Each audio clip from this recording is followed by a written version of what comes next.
Hey, what's up, guys? Welcome. How's it going? All right, we're getting started. What's up, guys? Hey, what's up, Troy? All right, let's grab this.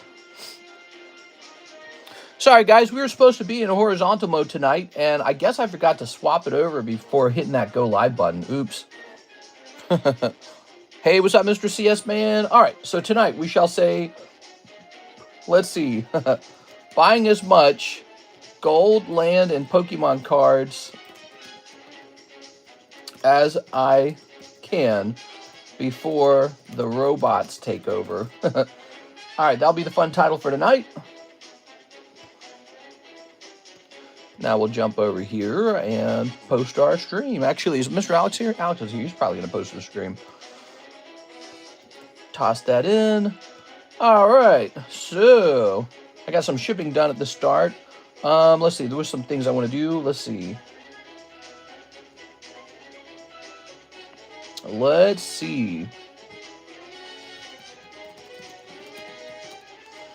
Boop, boop, boop, boo. All right.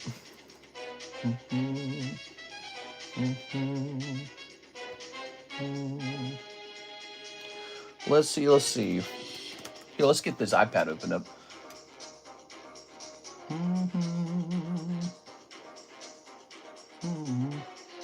It is Tuesday. How's it going? Happy Tuesday night, guys.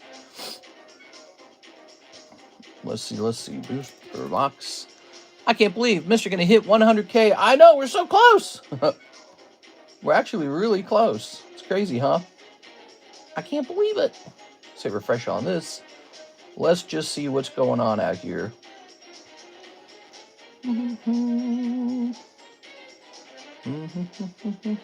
Can you believe it's already November 5th?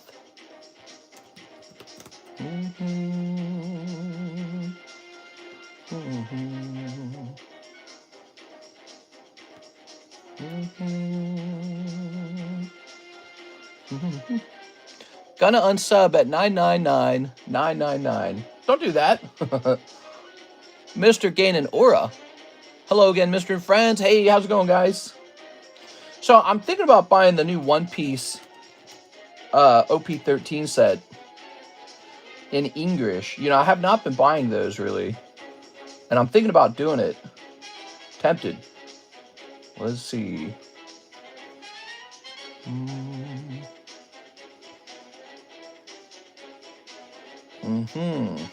Let's grab some. All right. Let's hit, boop, let's hit that. Mystery's gaining aura. I don't know about that. So I've gone ahead and ordered some of that OP13 in English. You know, we have not been buying that set in English, but I think that One Piece has become such a serious part of our sales that we really should.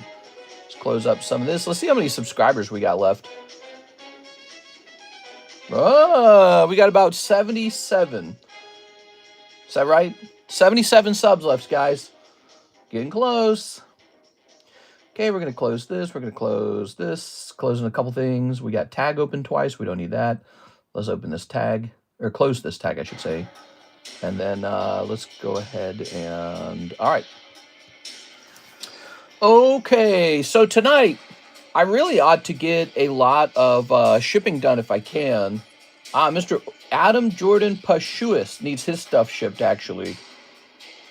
Shipping and I think eBay listing. Boring stuff, really, but let's go ahead and close this shipping software. We got Mr. Ivan's label printed. I go too deep for that, Troy. Y'all gonna make Mr. mad on subbing. Hello, Mr. in chat. There's an English God Pack. Oh, nice. English God Pack. I remember when Pokemon was affordable. Hey, how's it going, Mr. Sweetcoon? Pokemon is still affordable, but not in English. So, you know, if you want to look at buying packs that cost like $1 to $3, that still exists in the Korean language. So Korean Pokemon cards are extremely affordable. They're super high quality. They easily grade 10. They look beautiful, but they're in a different language. So that's what it comes down to. All right, so at the beginning of this stream, we have to look into... Where are our messages? There it is. We need to look into this. Oh, look at that. That guy's living in Johnson City, Tennessee. That's interesting. So Mr. Adam is having me ship to his friend in the United States. And I don't know how heavy it's going to be, but let's start looking. So this is good because we actually had too many commission items. And you know, I had a feeling that these slabs would not sell, which is it's an interesting subject because it makes me wonder. Here's an Adam card.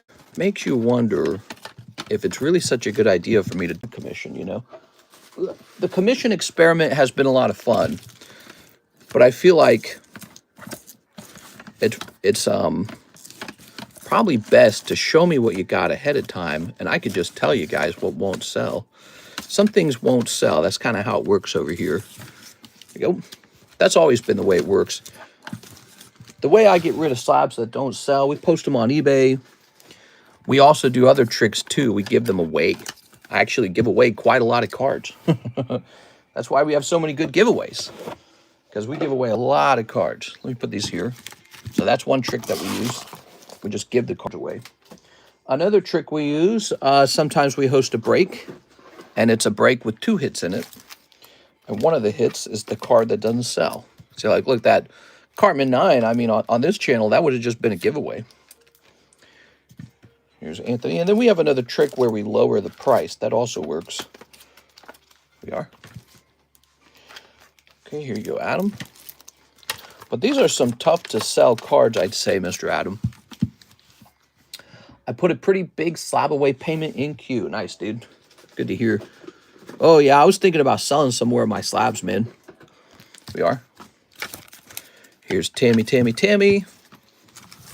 Okay. I was in, to be clear, I was in a really heavy hoarding mode for the last, like, 8 months. And I'm finally ready. Oh, man, this might... So $9 might not... I don't think $9 is going to cover the shipping in this case, Adam. This is only some of your slabs. It gets heavier than this. We are. We're getting Mr. Adams cards out of here, guys. Commission was Band-Aid to your inventory issues. Now that you have tag, you don't have that issue. Not necessarily a Band-Aid. And I wouldn't necessarily call it an inventory issue. It was just an interesting idea I was trying. You know, what happened was Anthony Kalura just kind of sent his stuff over to me. He's just like, hey, let me send my cards to you. And I was like, all right. And that was working really well. And I think a lot of that came down to what he was sending. He was sending me stuff that's pretty easy to sell. And then I think we kind of advertised the idea to some other people, to the whole channel. And people were like, hey, I can do that. I can get rid of some of my bad cards. I think that's kind of how people saw it. And that does not work as easily. Like, let's take a look at this one. This one's not going to sell for $120. I don't even think people know what this is. That's a tough sale, you know. But we have sold a lot of cards through commission. In fact, Mr. CS Man is finishing one right now. I think he's paying it off. What is it, the Dark Sand Slash? Yeah, that works, actually. So it really depends on what you send. And we can always try out cards that won't sell, because who knows, maybe they will. We are. But like these guys, for example, I don't think people are going to pay $300 for that. There might be some obscure person on eBay, though. So these are good eBay cards, like this SGC Halo card. We are. SGC. Poor SGC. Nobody liked SGC. I don't know what happened with them. They seem cool. I guess, you know, they got a really different slab type. Go one more big one. So, Adam, this is not going to be $9 a shipping. This is going to be about $20 a shipping, okay? It might be slightly more than 20, but this needs to go into some sort of, probably a large priority mailbox. So let's see what that will actually cost. It might be like 25. There it is. Flat rate, large box, 25.55. So we'll need about 25.55 because we're going to ship that priority. Okay, now we just put these other ones back, and actually, when you put these other ones back, it actually looks like we don't have a lot of commission slabs left, which is a pretty good sign that we sell through quite a few of them, just not some of them. Some of them are very hard to sell. I almost feel like this entire lot was a very difficult lot. We are. You know, it did surprise me though. NHCC sent me some slabs that sold pretty fast. I remember this. He sent me some Korean K-pop characters, and I thought this will never sell, and they were like the first ones to sell. So strangely enough, commission has given me a chance to see weird new things. Actually, I guess it gives us all a chance to see. It's very entertaining that way. We are. All right. Very nice. All right, but I think in the future, it will probably be best to send me a picture of what you're selling, and I can tell you what you'll have trouble selling on this table. There's just not thousands and thousands of people at a time in the stream, so when we show them off, you know, in the stream, it's hard to get that sale locked in. Yeah, like here's a great example. This is PSA 9 Golem. People just don't want Golem. Somebody on eBay might want Golem. Somebody completing a PSA 9 yellow poker deck collection. He's a junk card. He's real hard to move. Even at 30 bucks, this didn't sell, you know. It kind of makes you think, doesn't it? You are? Poker, I don't know how low the price has to go to get a PSA 9 Golem to sell. I don't know how low it has to go. Now, here's a nice 10. South Park Chef. 1998. Beautiful card. Pop 11. But I think this one's so experimental, people aren't sure if they want to spend that money. It doesn't help. This was nice. It doesn't help that South Park is out there shooting itself in the foot. I feel like South Park, you know, the content they're making, it is just the same small penis joke over and over and over again. Let me go ahead and increase the weight on this. We got to increase the weight. All right. Bryson, if I wanted to open 2 Pokemon packs, which do you suggest? Prismatic and maybe Destined Rivals. Those are the 2 best ones. Let's see. Hey, Cactus, I'm doing great. It's Cactuar Princess. Let's see. Oh, did we cancel Slab away for Dark Sand Slash and sell to CS Min? Yes, yes. In fact, the price went up slightly too, so that was nice. Let's see. Mister, you can't tell me that today. LMAO, I might like one of your cards over the Sandshrew. Well, I'm always selling slabs all the time, but I hear what you're saying. But you know that the Sand Slash is correctly priced. He's a nice Team Rocket Return to Reverse Hollow 10. If you truly don't want it though, you are allowed to cancel a slab away. It's supposed to cost you $20 to back out of it. But you know, if you ever, and this is for all you guys, if you ever catch yourself in a slab away and you really feel like you're going to regret it, it's okay to cancel it. I won't dislike you or anything like that. There's nothing dishonorable about it. All right, so here we go. Just know there's a little $20 fee to pay if that happens. All right. Boop. So we have our label. Let me go ahead and take a picture of it for our good friend over here. And Miss Alexis is coming in tomorrow to do more shipping. Take a picture here. Okay. I think I fixed my eBay issue. I just returned my eBay address to my old St. Peter's address. And now I'm having the articles of organization for my business updated to this address. And when that's done, I'll change my address on eBay again. All right. So, ooh, where do I put this now? Give me a second here, guys. This whole area is a mess.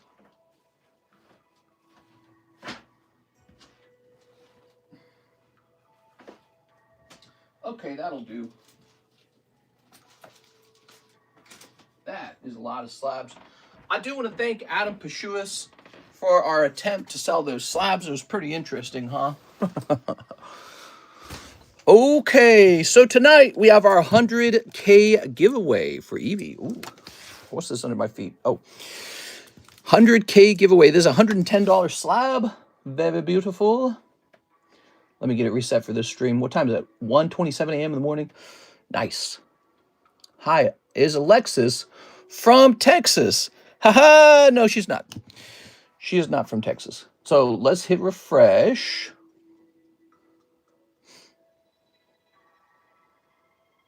Okay. I was talking to AI about what to invest in, as AI takes over, and it actually said to invest in culture and art. How cool is that? Pretty interesting. That's the title of tonight: buying gold, land, and Pokemon cards. Three things that AI can't really do. All the AI in the world can't make more land. Land might be a really good investment that you're not thinking about.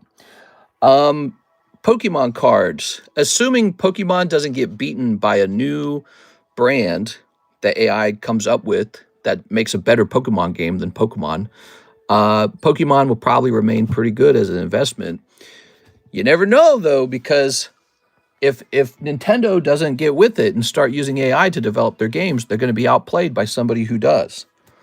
So they are, in my opinion, struggling at making good games. They're struggling in their game development process. That's a big deal. So that is a weakness, is a potential risk. And then there's gold. I don't know. Gold is gold. You always wonder if we're going to start mining it off the moon, or we find some giant layer of gold under the Earth's crust, and then gold just becomes super diluted, So you got to wonder about that. I like waterfront homes. I do. I think they're a really good investment. Waterfront homes.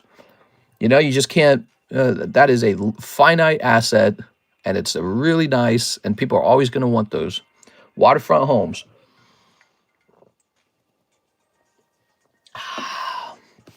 All right. So let's see. Click. We got Cody Hodges going into our giveaway for tonight. Cody, it's good to get into this, Cody, because this one's valuable and hard to get into. Here you go, Cody. Appreciate having you here, man. All right. Put that over there. Now, what do we get to do for tonight, huh? What do we get to do? Well, I should talk about the breaks. I just made a video talking about the breaks. We have the same breaks as we did in the daytime stream. We got Phantasmal Flames, 5 out of 12. Now, we're waiting for some products to arrive, by the way, guys. We're waiting for the brand new Final Fantasy set, and I just ordered some One Piece OP13 English, which I had not ordered yet, because I wasn't really sure if I want to carry One Piece English, but I think I'm going to do it. I think I'm going to start carrying One Piece English, okay? Feel you, bro. Same here. I actually could get out OP5, a fresh OP5 case, but I feel like I should hold that as a potential investment. It's one of my only One Piece quote-unquote investments. Here is the Jumbo Break. I feel like the Jumbo Break needs another card in it. Don't you guys feel that? I feel that. Let's get this into the break. Yeah. Here's a SpongeBob pack. So now this is getting closer to $190 in value. There it goes. So that's fun. Notably, not a lot of people open this new Nikkei set. So I don't know where our Waifu opening guys went, but they might have taken a break from opening Waifu boxes. So we got all this great Waifu product with these Nikkei cards, but we don't get to see what's in there until somebody opens them. Those guys must be taking a break. You guys know we have XY Ancient Origins, which I would love to see that open. Actually, CS Men, for all this money you're throwing around into the hobby, I'm surprised you don't have, let's see, here it is. I'm surprised you don't have a spot over here, because this is a big deal. This Ancient Origins break is a big deal. You could pull some seriously expensive cards out of here. I've got it. Do I have a spot in there? Maybe I don't have a spot in there. I'll probably take a spot in there.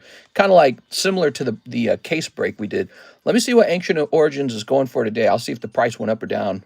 Ancient Origins. Feels like it's been a week, right? Maybe longer since the last update. What is this emote? That's called Left Side Boob. Oh, by the way, I need to get the, let's get the website into the live chat. So give me a moment. We're not done setting up. I am so behind on my work. We are. Tonight, I spent my whole night, cooking. We are. And then Karis is feeling super depressed, so I just kind of hung out with her. We are. Now, wait a second. Is this right? Oh, no, wait a second. That's not right. Hold on, guys. There we go. We want cardconomist.com. There we go. She gets depressed these days. She's feeling stressed. We are getting closer to having babies and all that. Hey, what's up, Estonian? What's up, man? How's it going? I would have, but I haven't seen it move for a month. What, the Ancient Origins? Well, that's actually pretty normal. So this is the vintage box break. And the way it kind of works is these just take a very long time to fill no matter what. So the last vintage box break we finished was actually the fossil box, right? Well, that took 9 months. So you could wait to the very end to join it. But to be honest, if everyone does that, it never ends. It'll stay like this forever. So let's quickly take a look into Ancient Origins. Is it getting cheaper? We care about that. Is it getting cheaper? Here's a guy, but he has 5 feedback. I'm not going to go off of him. Let's see. All right, we want to know if this got cheaper at all, because we can lower the price if it did. I don't think it did. It appears to be the same price. Okay.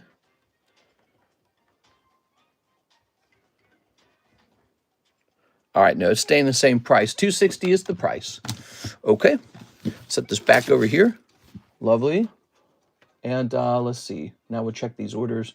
Mr. Ivan's asking about shipping. We got Mr. Adam Pashuis' shipping done. We have Mr. CS Man Slab away payment. Hell yeah, dude. All right. CS Man. Okay. Let's scroll up here. And this is going to go down to 1,060. Boom. Wow. Biggest order of the night is CS Man. Thank you so much, Mr. CS Man. So how you guys feeling tonight? We're at 49 viewers and 19 likes. Smash that like button for me, will you? Let's go ahead and rotate these slabs. So tonight, I suspect it's going to be a slow night. That is my suspicion, guys. It's been slow for a little while, it seems. Doesn't it? It seems like for 3 weeks, it hasn't been as explosive as it was. Let's go ahead and grab this. You know what that means? We got to increase our rewards for new people, first-time orders. That's usually a sign we got to meet some new people. Here we are. Look at that. We don't even have a card there, do we? Let's see. Where would I get a card for first-time order? Look at these beautiful packs, huh? Does anyone want to open up a vintage pack for fun? Look at this. We got some vintage packs here. Oh. Okay. After the Cyberway, I'll get a spot in the AO box break. You're right. I should definitely get in that. Yeah, I mean, you could wait for everyone else to fill it, and then when there's 5 spots, you buy a spot. But if you do that, it's, if everyone does that, it just never moves. So if you got to decide if you value taking a shot at the XY era. All right, let's see.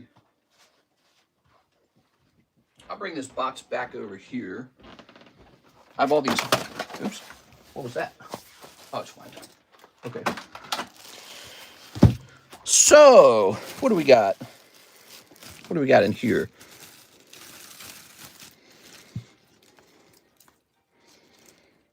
Oh, Joltik, Terrakion. Terrakion's cool. Why don't I just grade this? Crazy. Got some poker cards. What are they? Red deck. Caterpie. That's cute. Oops, that's sliding out. That's what she said. That's what she said.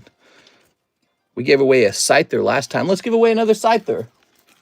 There we go. All right. What's up, Mr. 300? Thinking about opening a box of the new Nikkei set. I heard there is Guilty signature inside. Let's see. Ugh. Okay. All right, let's put this up here. Can you show off those packs? I certainly can. Let's I'm gonna place this over. Oops, I'm gonna place this over here. Now wait a second. Where's that first time holder? Did I hide it? There's the first time holder. Okay. Perfect. All right. Place this in here. Thanks for TCC for doing the commission on that. No problem, man. No problem. It feels better when the person who puts it into the slab away actually makes payments toward it, because then it feels like there's an end date. The last guy didn't do that, huh? That's beautiful. Look at this. Dark Explorers. I never put a price on this. It's too rare. Cosmic Eclipse, 157. Primal Clash, 130. Breakthrough, 150. Evolution, 74. Breakpoint, 120. Ancient Origins, 255. And Phantom Forces, 540. I got to take another look at the Dragons Exalted. That one actually needs to be checked. All right, Dragons Exalted. Dragons Exalted booster box. Because this comes out of a booster box. These are not loose packs that I bought off of eBay or something. This is top quality stuff. Top quality stuff. You might disagree with the price. You're allowed to do that. We have the price at $480, which might seem really crazy, but it is not based off of loose pack prices. Loose packs are often manipulated. They're often, like, what's been pulled out of them is often known. So it looks like the last sale price on Dragons Exalted sealed box was $15,000. That's the last sold price. All right, so that's going to be an anchor point for how I decide the price of this one. All right.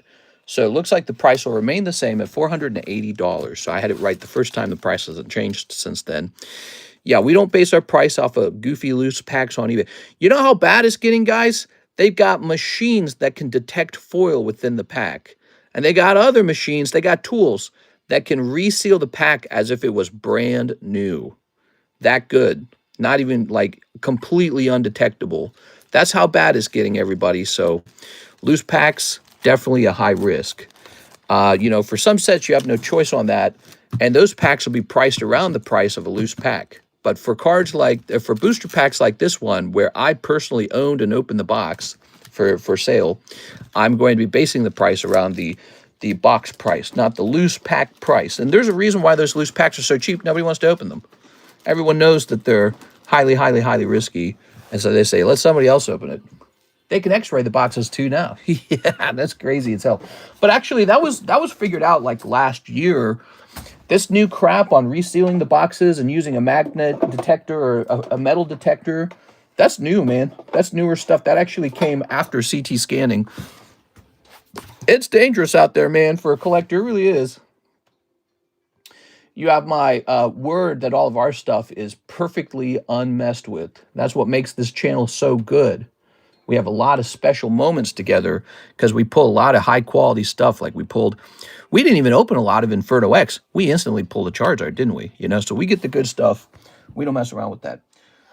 All right, so if it's going to be slow tonight, I better start showing off some sleeves. You ready? We got 95, 95, 95, 95. That says 80. That can't be right anymore. If you guys want a break that's going to end quickly, jump into this McDonald's Pikachu. He's going to end fast. 4 spots left, $40 to buy in. Or if you like other breaks that are really fast, try the Poke Shuffles. They're $5 per card, and they're shuffled each time. So you'll find out your results instantly, whereas this guy actually has to fill up. Poke Shuffles are $5. This McDonald's Pikachu break is $40. How's it going, guys? Happy, what's tonight again? Happy Tuesday. All right, it's Tuesday. Every Tuesday always feels like I got to get behind the wheel and start saying, lemonade, like we're selling something. Tuesdays are always just, they got that feel to them. I don't know what it is. Must be some sort of, I don't know. It's got to be some explanation for that. But Tuesdays are always tough.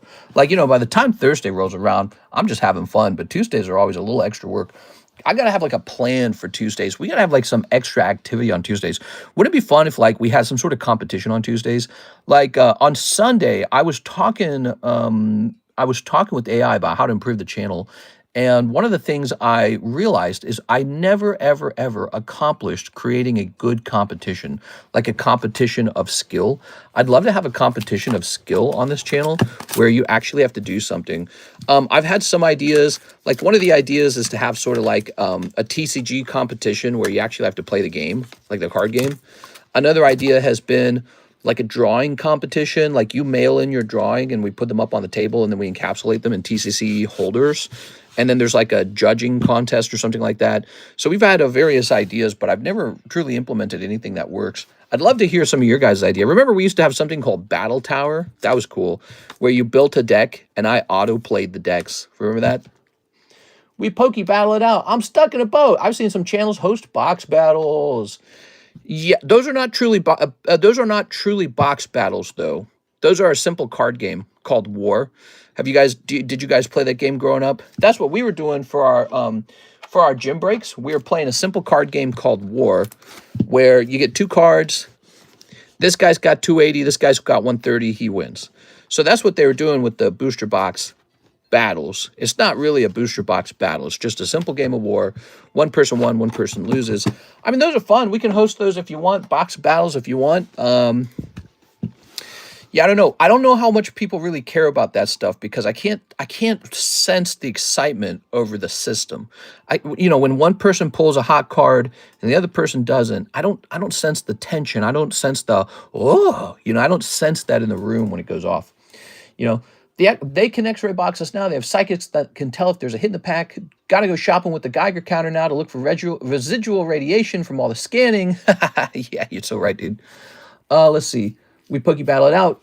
Alex says, feels windy. No, Mr. Box battle is like the pack battle where highest value card takes it all. That's exactly what I'm talking about. That's exactly what I'm talking about. Yeah, that's not a real battle. That's just a simple game of war. That's the name of it. It's a card game that I played as a kid. It might have gone under different names too, but it's called War. Everyone draws a card. The person with the highest card wins the round. So that's an old card game, and now people repackage it and call it like a whatever, like a box battle. It's not truly a battle. Let's get some more cards up here. You ready? Let's see. What do we got? Let's get more. Good night to maybe crack some cards out too. Ooh, these Cardos Mario cards. I bought a couple of these because I really like them. And guess what? They all went up in value. And so these are 1989 Cardos Mario. Can't decide what to do going forward with these. I really like them, but I have enough that I can sell some as well. Thing is, I can't detect the audience's excitement for that Mario set either. So let's take a look at this. This guy got a 6, huh? Let's take a quick look. Why'd he get a 6?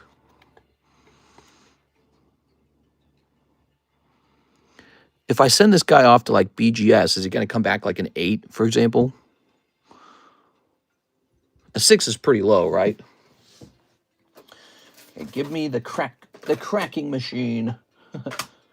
6 is really low. It implies that PSA found like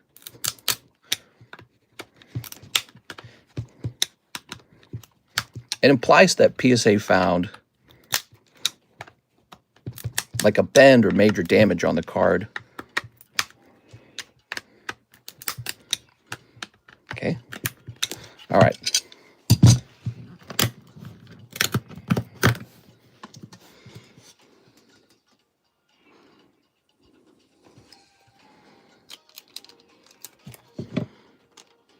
Oh, that's so weird. So it's just an extra piece of film, huh? What did they find that they didn't like?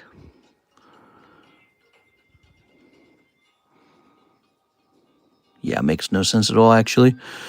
I'm curious if we resent this to PSA, if we get a totally different grade on it this time. So I'm actually going to resend this to PSA to attempt to sort of get them to grade it twice and grade it wrong. If it doesn't come back PSA 6 again, we know it's bullshit. It is. All right, where's my regrade channel? I don't understand what gave it the 6. All right. Graded PSA 6, regrading to PSA.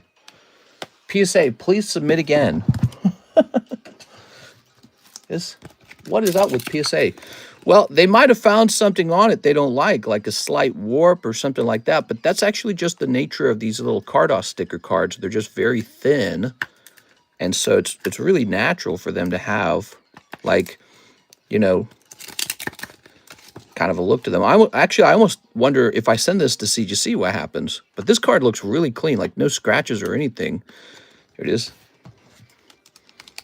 Can't send this to Tag. Tag doesn't grade this kind of stuff yet. Okay, off to PSA. All right, let's see what we got. We got an order from our good friend Javier. What's up, Javier? I'm stuck. When do you ship out again? I was thinking of ordering shipping today. That would be a good idea because Miss Alexis is coming in tomorrow. Here's Javier. He wants into the Pikachu break. Yes, jump into the McDonald's Pikachu break, guys. Let's get that McDonald's break done tonight. That's a good one. Wait, where'd I put it? Here it is. Oh, yeah. Hell yeah.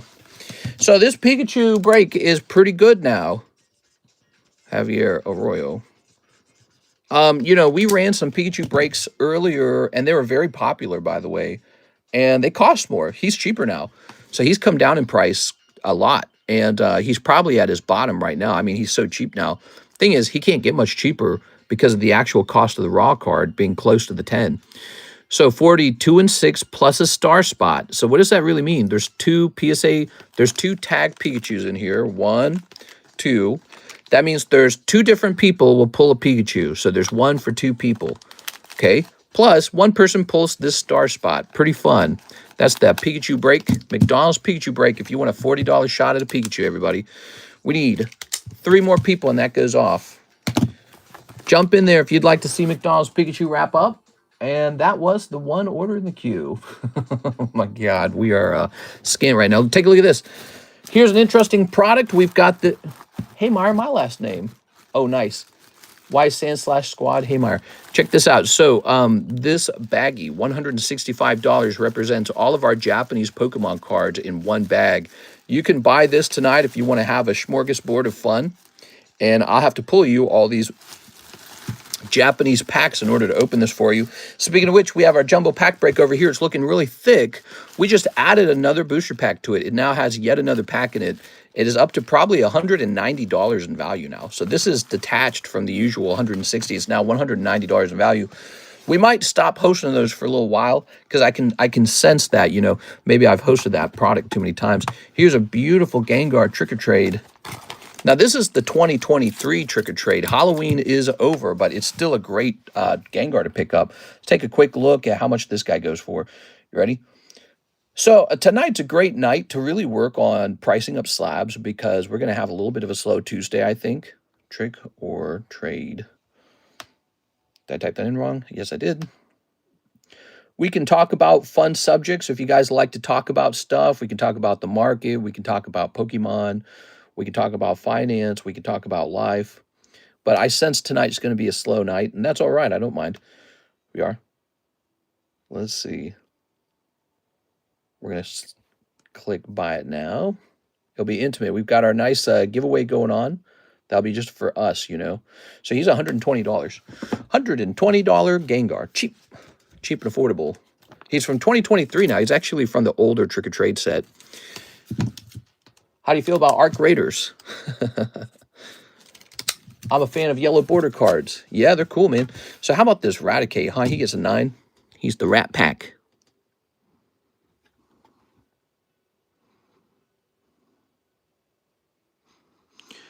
So this probably should be sent off to CGC. I love how between the tail, this part's not hollow. I don't know if I feel like cracking this right now. Got too many slabs like this. Got a whole bunch of these Topps cards that I want to try to regrade. But he's just Eradicate. He's, if he graded 9 again, it would be really not such a great thing for me. Contested. Rayquazas. Meganium 9. Top to bottom, Meganium seems a bit off-center. Let's go ahead and get him a sleeve. Is that maybe an error? No, they're all like that. They're all like that. Hey, what's up, guys? Welcome. All right.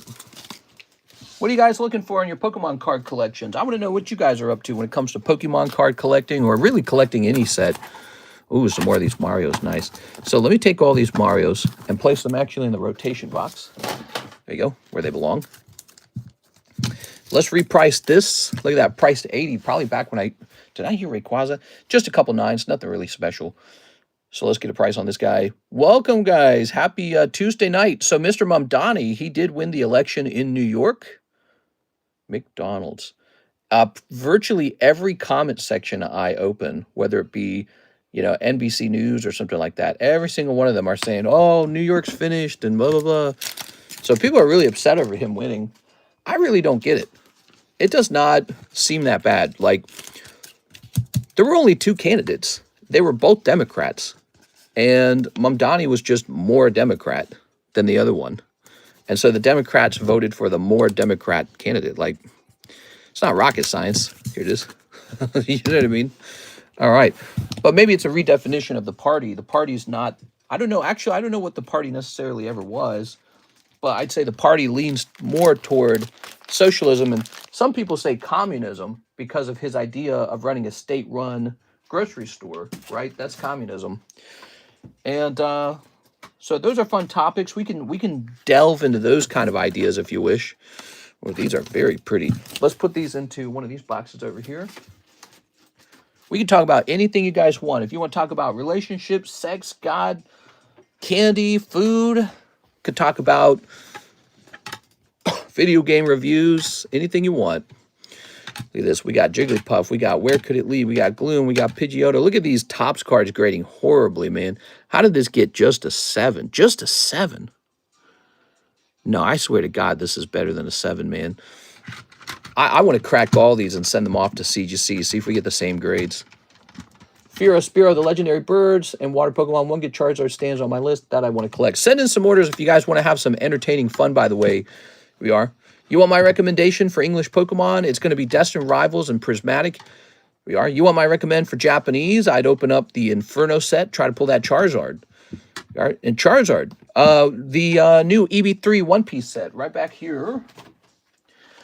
Nobody has pulled the manga out of here. Nobody's pulled the manga. We're still looking for that manga. So if you pull that, you get a clip. We're going to turn that into a clip, and then you'll get some notoriety. All right, let's take a quick picture of all these bad boys. I'm going to crack all of them, to be honest. We're going to send these off to CGC, see what happens. If CGC gives these a way better grade, from now on, Topps is going to CGC. No, you know, I shouldn't do that. I know this. I shouldn't do that. Let me remove this. I shouldn't do that. I remember what I was... So we were going to send like 1 or 2 of these off to CGC. That's what it's all about. We're sending 1 or 2 of these. So these need to go into some kind of holding area. Because we want to be sure that they actually upgrade. If they don't upgrade, then there's no point in cracking them. So we don't want to break them all out at once. All right. That's fine. They're over here now. Okay. All right. Hey, did you ever end up with the Sandslash squad? New York is a battle zone. What do you think of Journey Together? Good, affordable. It's not a bad set. It's not a bad set. But I will say this, with Prismatic and Destined Rivals becoming a little cheaper, those take priority, I'd say. So do I already have a picture of these? I think I already have a picture of these, don't I? Let me go to the top of the All Slabs. Let me go to the top of the All Slabs channel. How'd you end up with the Sandslash? Did you buy them from me? Yeah. So these already have their picture taken. Okay. So I'm going to sort these out. So this is Jake, Hero of Ooh. J-Box. Superstar. S-Box. Fanpea. Snow White. Okay. S-Box. Master Sword. Celery. Lunala with an L. Pikachu with the P. If you see something you like, let me know, okay? Pretty expensive card, LMAO. I love it. I think I did it. I did get it from TCC a couple years ago. Now he's back with him. Haha. Now tell him how much you think you paid for it. Was it like 400? It had to be like 400 or 500, right? Here's Luke Skywalker, 8. Man, that's not a good grade. Shuppet. Let's just go through them. So Shuppet is a 10. That's nice. You definitely didn't pay $1,500 for it. I know that's for a fact because those return cards got really expensive over time. Pidgeotto. Here's Bowser with the B. Here's Ganondorf. Now, and that doesn't mean it's overpriced, by the way, at $1,500. It doesn't mean that because he would have bought it years ago when it was much cheaper, especially before January 2025. There you go. Sent an order, says Edwin Dell said, Mr. Edwin, you should have, all you had to do was say so. La-da-da-dee. Let's go see what he opened, guys. Should I say, come on, I had to be like $300, Sandslash. It's okay. Don't feel bad about it. All the cards were differently priced back then. They were all cheap back then. Cards are very expensive now. It's okay. And it's okay to have profited off of a card that you buy here and then sold again here. That's all right. There's nothing wrong with that. Edwin Delsud. We were just talking about Mr. Miguel Velazquez. Uncle Mike is his name, I think. And he bought the Southern Island Mew, and he just finished paying it off in October. He bought it for like, whatever it was, like $450. And now it's a $1,500 card today. No, $1,600. He said confirmed last sold $1,600. virtually quadrupling the value in 1 year. And he managed to get that done through Slab. It's pretty amazing, actually. And I feel I've helped a lot of people accomplish those, getting a hold of those cards. And by the way, and I don't think this is the top of the market. I think the market keeps going up for a while. It is. Now, it might slow down a little bit. You're not going to see ×4 pricing in 1 year. Might go up 7, 10, 15% year over year. Or maybe there will even be a slight, sort of like rebound, like gold spiked and then it fell back down. But Pokemon cards are just at the beginning. That's my opinion. They're just at the beginning.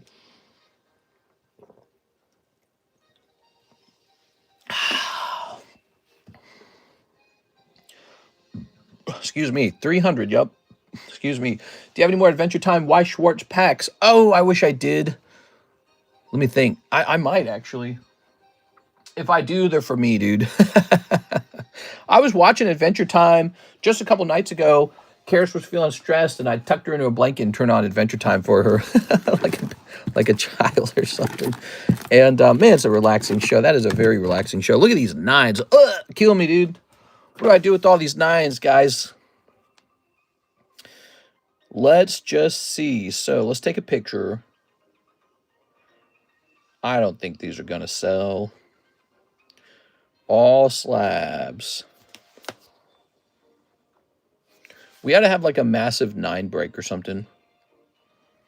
Okay. When TCC put it up, it was like pop 28. So this is geared us with the G. Yeah, and if you recall what I was saying back then, I was saying, hey, you see these low pop cards? They could go to the moon. That's what I was saying. And I bought some of them. 4 out of 6. Get 2 more people in here and we're done, guys. 4 out of 6.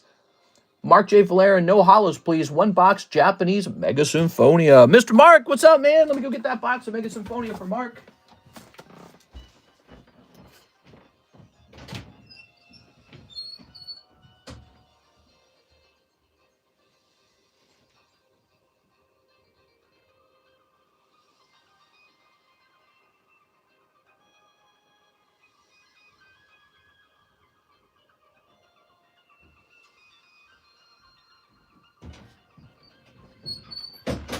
Oh, yeah. Here we are.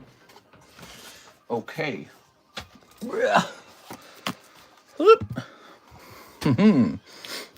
TCC got me obsessed with Rocket Returns. Artwork is unmatched. It has some weird artworks. I'm just a Team Rocket fan. Some of the artworks are strange. Here we are. Okay, Mark. Mark J. Valerian. What's up, man? Okay. Look at me disassembling the box here. Howdy, says Doghouse. Hey, what's up, Mr. Doghouse? There we go. Nice. All right, let me do something real fast over here. Give me a second. Let me hit some buttons. Okay. Yeah, these are some slow pokey times. You know how I know these are slow pokey times? I can see in general views are down for Pokemon card rip and chips. There we go. Interesting. People must be out of money. Do you think people are out of money? It's beginning of November, and people might be out of money. I think there was a sort of craze to buy up cards in the last couple of months. Here we are, and people have spent every penny. Let's snip these up. Not me, though. I'm not done. Snipping this. TCC got me obsessed. Wow, what a move. Sends an order. Should I say haha? I think I did get it from TCC. Okay. And let's snip this as well. All right. I did a cool thing today. You know, I sold back almost all of Mr. LaFlame's cards to PSA, almost all of them. And the ones that PSA wouldn't buy back, I got them all listed on eBay. Oh, right off the bat, you got Mega Gardevoir. There you go, Mr. Mark. All right, now we've got a little cold pack. We got a little holographic Clawitzer. Very nice. Here's a little cold pack. Oops. Here's a little whatever this thing is. I know you're busy, but you should try and plan a trip to Japan. Yeah, she might really like that. we are. I don't know if we, yeah, you know, you just said I know you're busy, but yeah, I don't know how we would pull that off very easily. Here it is. Maybe I can hire a girlfriend to take her away. No, that'd be sad. She would not like that if I didn't go with her. It is cold.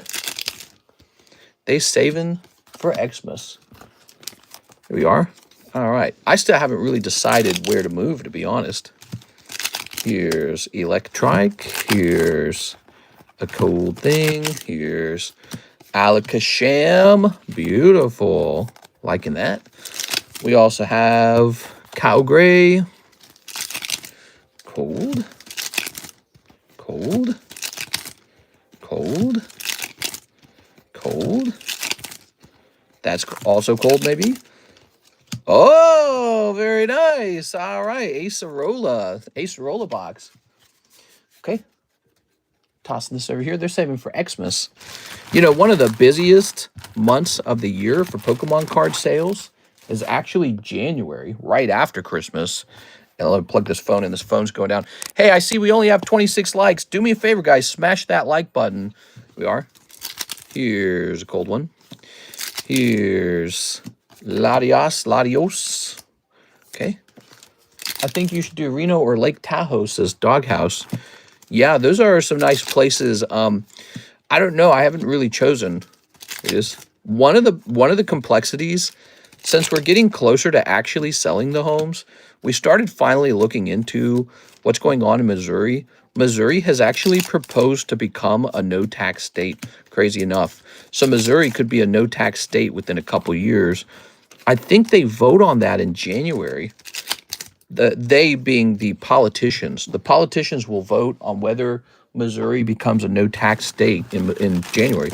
And if they decide that it should be a no-tax state, it then goes on to the ballot for the midterms. So it becomes a ballot in November of that year, right?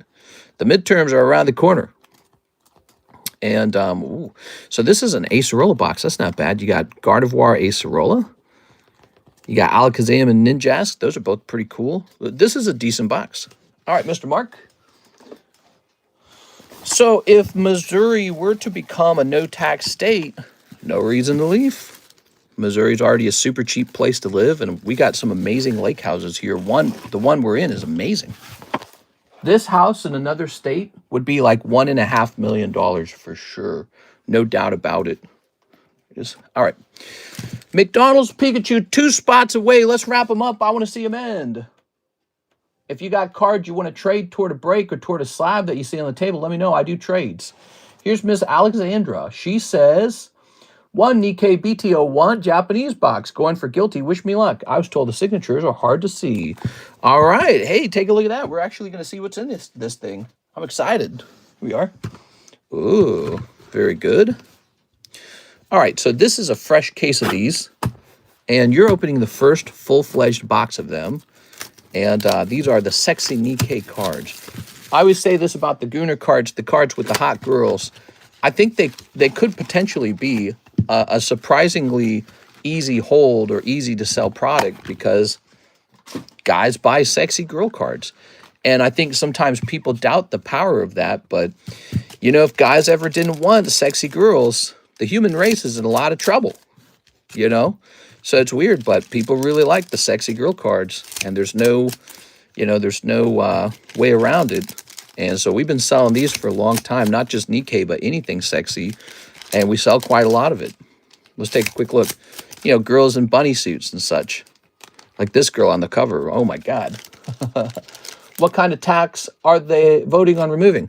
So in Missouri is like, I think it's the only state in the union that does not tax capital gains. That was a law that we passed last year. And then there was a proposal after Donald Trump took presidency. There was a proposal that Missouri become a no-tax state. And in order to do that, there has to be a vote by the Missourians to change the Missouri Constitution. And so that's a big deal.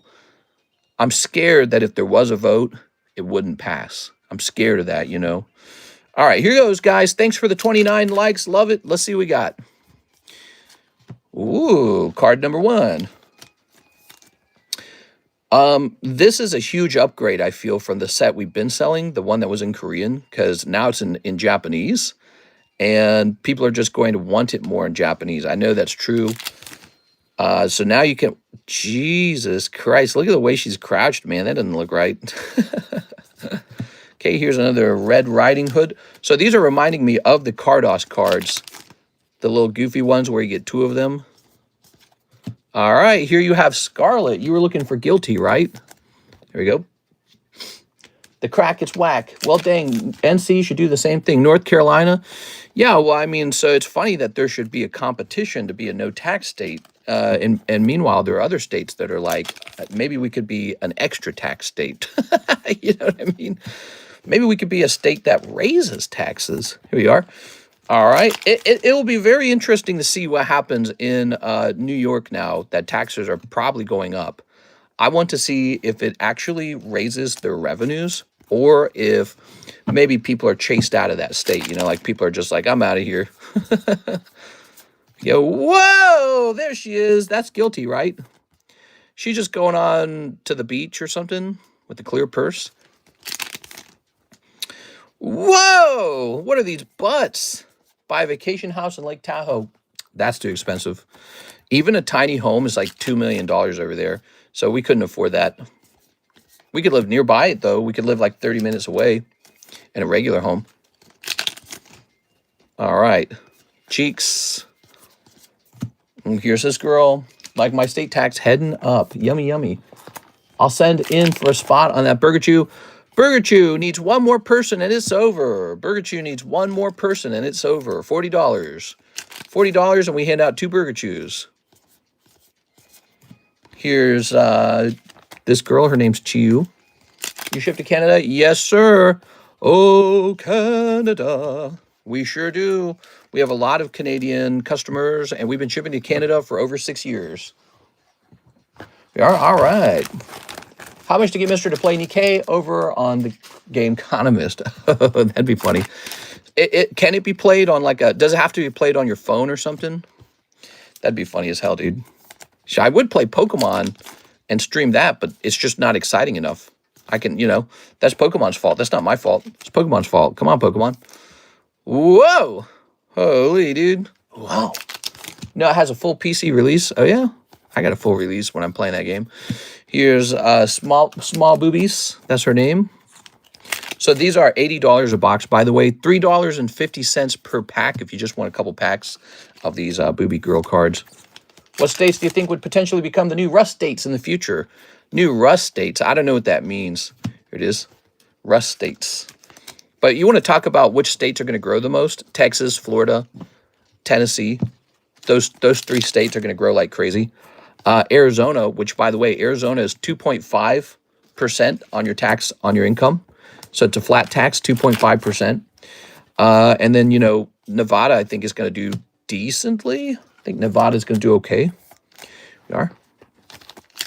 Those are states where investors are encouraged to come into the state because they're giving you a great package. They're saying, hey, come in, make some money. You can keep the money when you make it. And so investors are going to go like, oh, ooh, baby, ooh, mama. You got like cities like Miami, Austin, and Dallas, and they're building up, man. I was in Dallas. I saw it. It was really crazy. Like they had like these highways stacked on top of highways, stacked on top of highways. It went like 4 layers up. It's actually, if you've never been there, it's kind of a sight to behold. And they're like 6 lanes wide going one way. It's like something out of China. You get on the highway, massively wide highway with these narrow lanes. You're all crammed on it going like, the speed limit's like 75 too. It's insane. So everyone's going as fast as they can down this big fat highway, really big fat highway. They're going as fast as they can until they hit traffic, which they will. And then it slows down, and it's really something to behold. You are. It's a lot more spread out than New York City. I've been to New York City, by the way. I went there, and I lived in New York City for a week. My dad had a job out there, and because his job was traveling, by the way. He traveled a lot for years until his company moved him into a new role. And so I got to go with them because I was homeschooled. So I got to see a lot of New York because we did a lot of tourism that week. I mean, all we did was go out. And it was cool. I liked it. It was cool. I liked the vibe. It was pretty neat. I sent on Weiss for that spot in the Burger Chew. Burger Chew's done. All right. Good for you, Burger Chew. So, Alexandra, let's see what we got going on. Ready? Ooh, ah, ooh, ah, ooh, ah, ooh, ah, ooh, ah, ah. All right, all right. Good, good, good. Holy mommy. Okay, okay, okay. There's your signature, Scarlet. Not guilty, but maybe guilty's in another one. All right, you ready? Alexandra. That's Alex, Alvaro, Alexandra. Here it is. I like these better than the Cardos ones. Good luck on Burger Chew. There we go. We got so many slabs, guys. We are inundated with slabs. We have slabs coming out of our ears. Here's a Raikou for 70 bucks. I feel he is underpriced. Okay, so if I hit refresh over here, what ends up happening? Nothing. How about over here? Let me hit refresh. Nothing. And let me hit over here. Mr. Brian Dees. So Brian Diaz just sent a spot. Here goes Mr. Brian Diaz. Oh, did I say it was done? Maybe it's one spot left. I'm sorry, guys. I don't think it's done. It's one spot left. Looked like it was done. When removing certain taxes make things dearer. Here it is, Brian Diaz. Removing taxes is awesome, man. I love it when the government lowers taxes and people want to come in and build because, you know, they're not going to be punished for success. That's awesome. I'm a low tax guy. I really strongly believe in low taxes. Typically, people believe high taxes is like good for society. Usually the argument goes something like, you know, you're taking power away from rich corporates and CEO types and you're giving it back to the people. In reality, what truly happens, usually you just end up with some government guy who gets all the money. So that guy just gets a whole bunch of money. They got to hire whole teams of government people. They send it through like NGOs and stuff like that. And, oh, what do you know? The NGOs pay some guy who works pretty much on behalf of the party. And, you know, so the money just gets rerouted through like charities. But there's some CEO guy who runs the charity and makes a ton of money on it. You know what I mean? So believe it or not, you know, you can create a hustle out of quote unquote helping people, but they're never really helped, are they? They never do get wealthy, because if you solve the problem of poverty, communism isn't needed anymore. So there's almost like this permanent need to keep an underclass so that you have an excuse to do the taxes and keep collecting those taxes. So there's like a permanent underclass to keep sort of like the socialist communist hierarchy in place, and it's a government hierarchy of power and authority. So you never really made anything equal, right? Every time you try to implement those ideas, no matter where you're at, every time you try to implement it, it really just cements some government jobs into place and some government official gets super wealthy. And then the people beneath them never get wealthy. Just never happens. It never has happened. People point to like the Nordic countries. I hear that they're struggling financially, but not just that. If you really want to compare yourself to the Nordic country, all you have to do is be Nordic. So we're not, you know what I mean? This is not a Nordic country. We're not Nords. Here it is, Mr. Charizard. But a lot of countries have tried that. You know, like you got in Japan, they do a lot of that stuff, and Japan's having trouble financially themselves. They did a lot of money spending and money printing, and as a result, the people over there, they're not wealthy. Their dollar is way down. Their yen is way down in value, and it's not a good thing for them. Here we are. All right. Tossing this. Where does it go? Well, I don't know where this goes. Man, I'll just put it here for now. All right. Putting that Charizard away. Okay, let's see. Yeah, screw charity. I like charities, but not when they're government run. When they're government run, I don't think it's a good thing. I think it's a bad thing. Whoa. What do we have here? A little bit of this, a little bit of that. Let people run charities, not governments. Let's see. This should go in here. What is this? I think this was an old trade I made with Mr. Brandon. Wasn't it? I never even submitted these. All right, so I'll take these, put them over here. Okay. That's why I was trying to slow down on those trades a little bit. Some more knockdowns. What do we have over here as well? Okay, some of these too, huh? Look at this. Just weird stuff. Okay. Put this all in here. Good. Now this box, get out of here. Perfect. And these are some singles from Japan. You might recognize them because I've sold these a couple times. You don't really make a lot of money doing this, believe it or not. You won't become a millionaire doing this, but it gives you some fun little products to sell. Give the term charity case a whole new meaning. It is. The problem with government charities in the end is if they actually solved the homeless problem, well, then that charity wouldn't receive any more money, would it? If you solve the food problem, if you solve the rent problem, if you solve all the problems, then you as an organization have no reason to exist. There it is. You have no reason to exist if the problems are actually solved. And so that's not the incentive for those programs. The incentive for those programs is to keep receiving state funds. Kind of like the connection people make with cancer. Like, is the real desire to solve cancer or to treat cancer?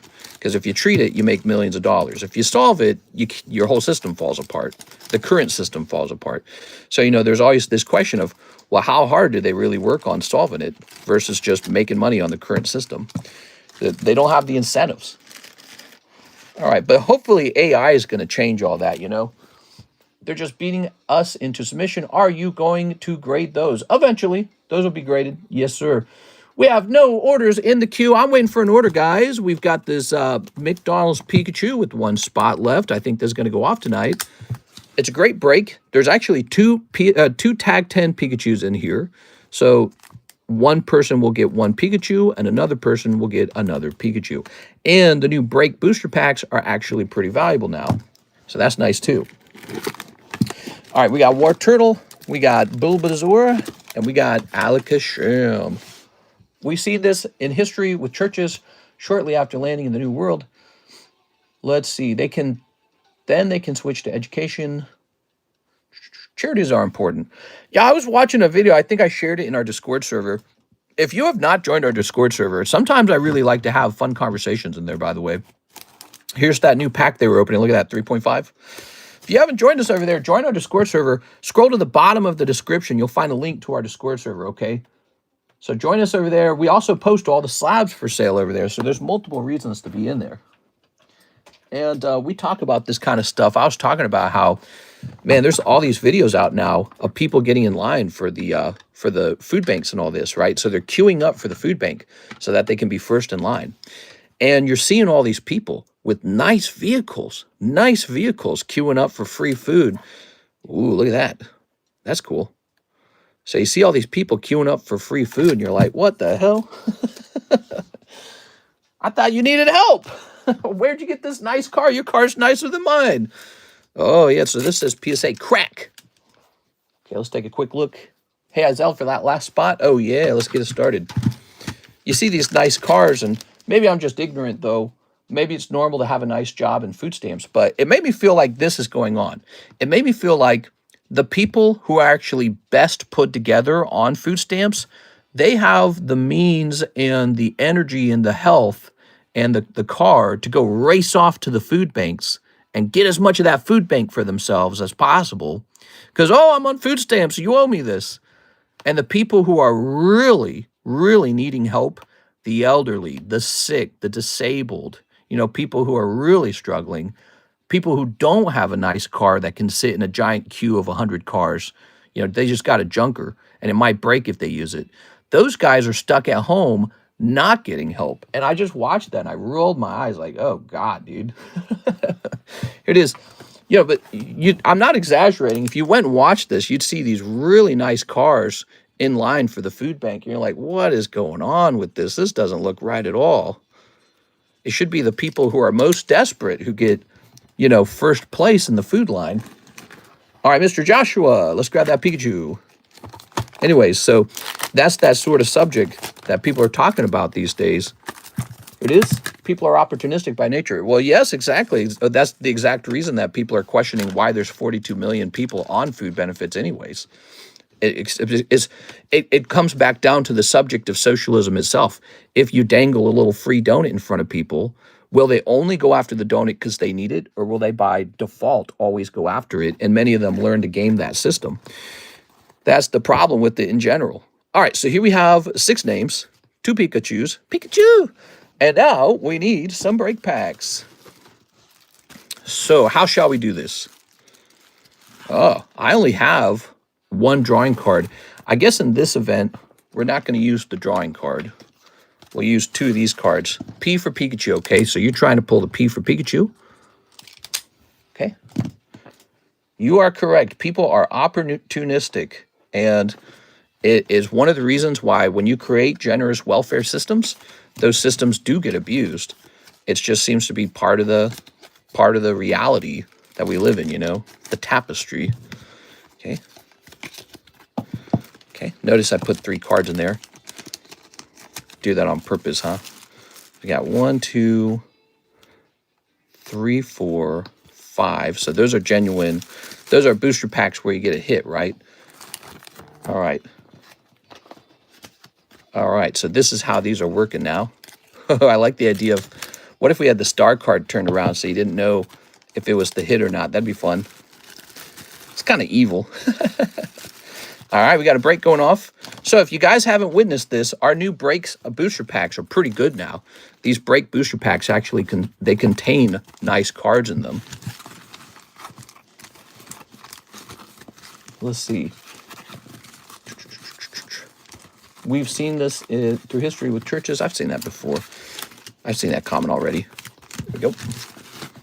Did I shuffle it fast enough that you couldn't keep up with it?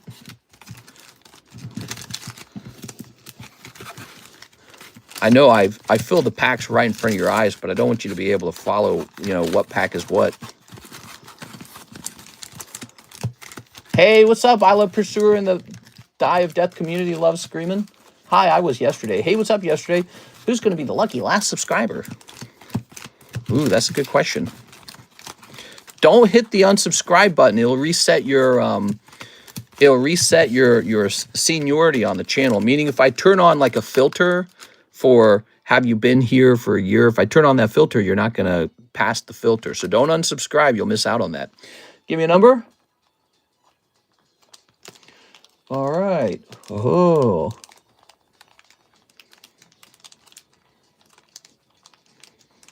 $100 cases, Josh. What number, please?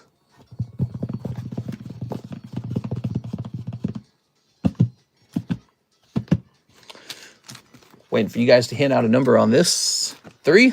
CS-Man did it. Thanks, CS-Man. 1, 2, 3. The audience splits the deck of booster packs. All right, now we have, or the box of booster packs, if you want to think of it that way. Now we have the list of names.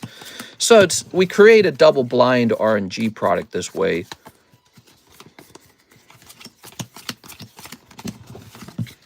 Okay.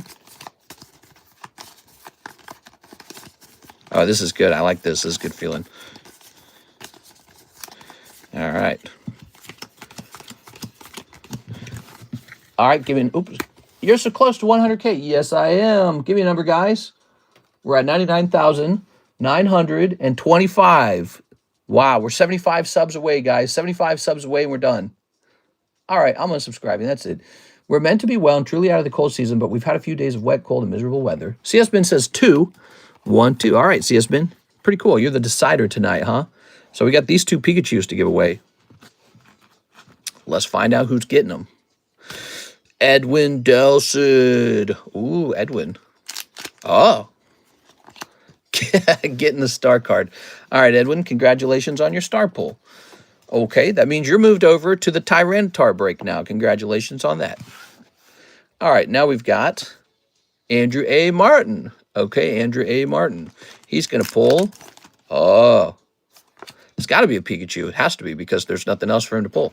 So Andrew A. Martin picks up a Pikachu. Congratulations, Andrew A. Martin. There's still another Pikachu in there, but there's also 3 other packs. So who's going to get what? Here's Joshua Rodriguez, Mr. Josh. That's it. The first 3 packs were all the hits. All right, Joshua Rodriguez, congratulations on your Pikachu.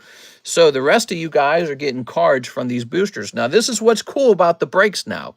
The break boosters are no joke now. They can actually contain really solid pulls. We're going to keep that going, okay? So here's Brian Dees. What'd you get, Brian? Cresselia. Okay, in your case, you get a round of hollows. Although the Cresselia is from 2021. He's actually an older hollow. Brian Diaz. Okay, no Pikachu for you this time. I'm sorry. If it was up to me, Brian, you'd get a Pikachu. Let's see. Yes, sir, Joshua says, I stole my pesos. You stole your pesos. Speaking of pesos, what do you guys think of that protest going on in Mexico? The mayor of Mexico got assassinated by the presumably by the cartel. Here it is. And now they got a big protest going on out there. People are rioting a little bit because they're fed up. They're tired of that. They're like, no, we don't want it. I feel sorry for that man. Murdered for wanting law and order. That's too bad. Here's Beatrice Moniz. Ooh. Beatrice pulling a couple of these VMAXs. Miss Beatrice. Let's go find that. Beatrice won the last break, though, didn't she? She got lucky in the last one.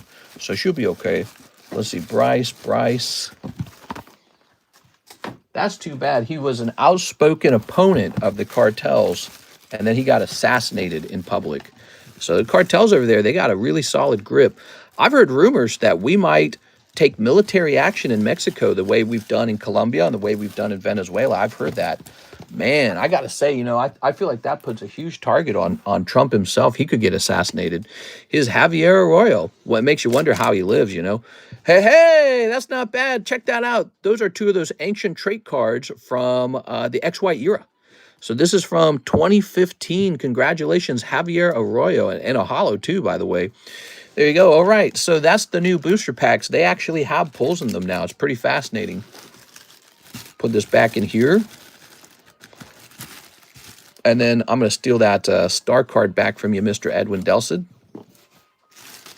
Those are cool. Yeah, so now when you buy into these breaks, you're not completely out of luck when you open up a booster pack if you miss the hit.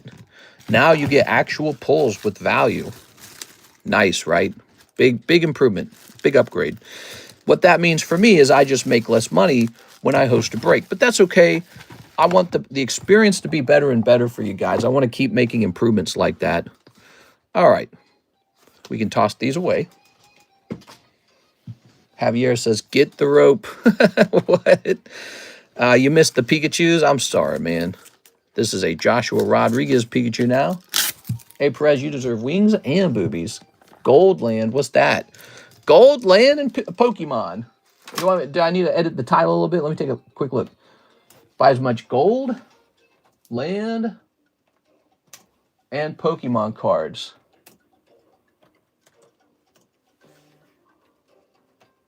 As I can before the robots take over.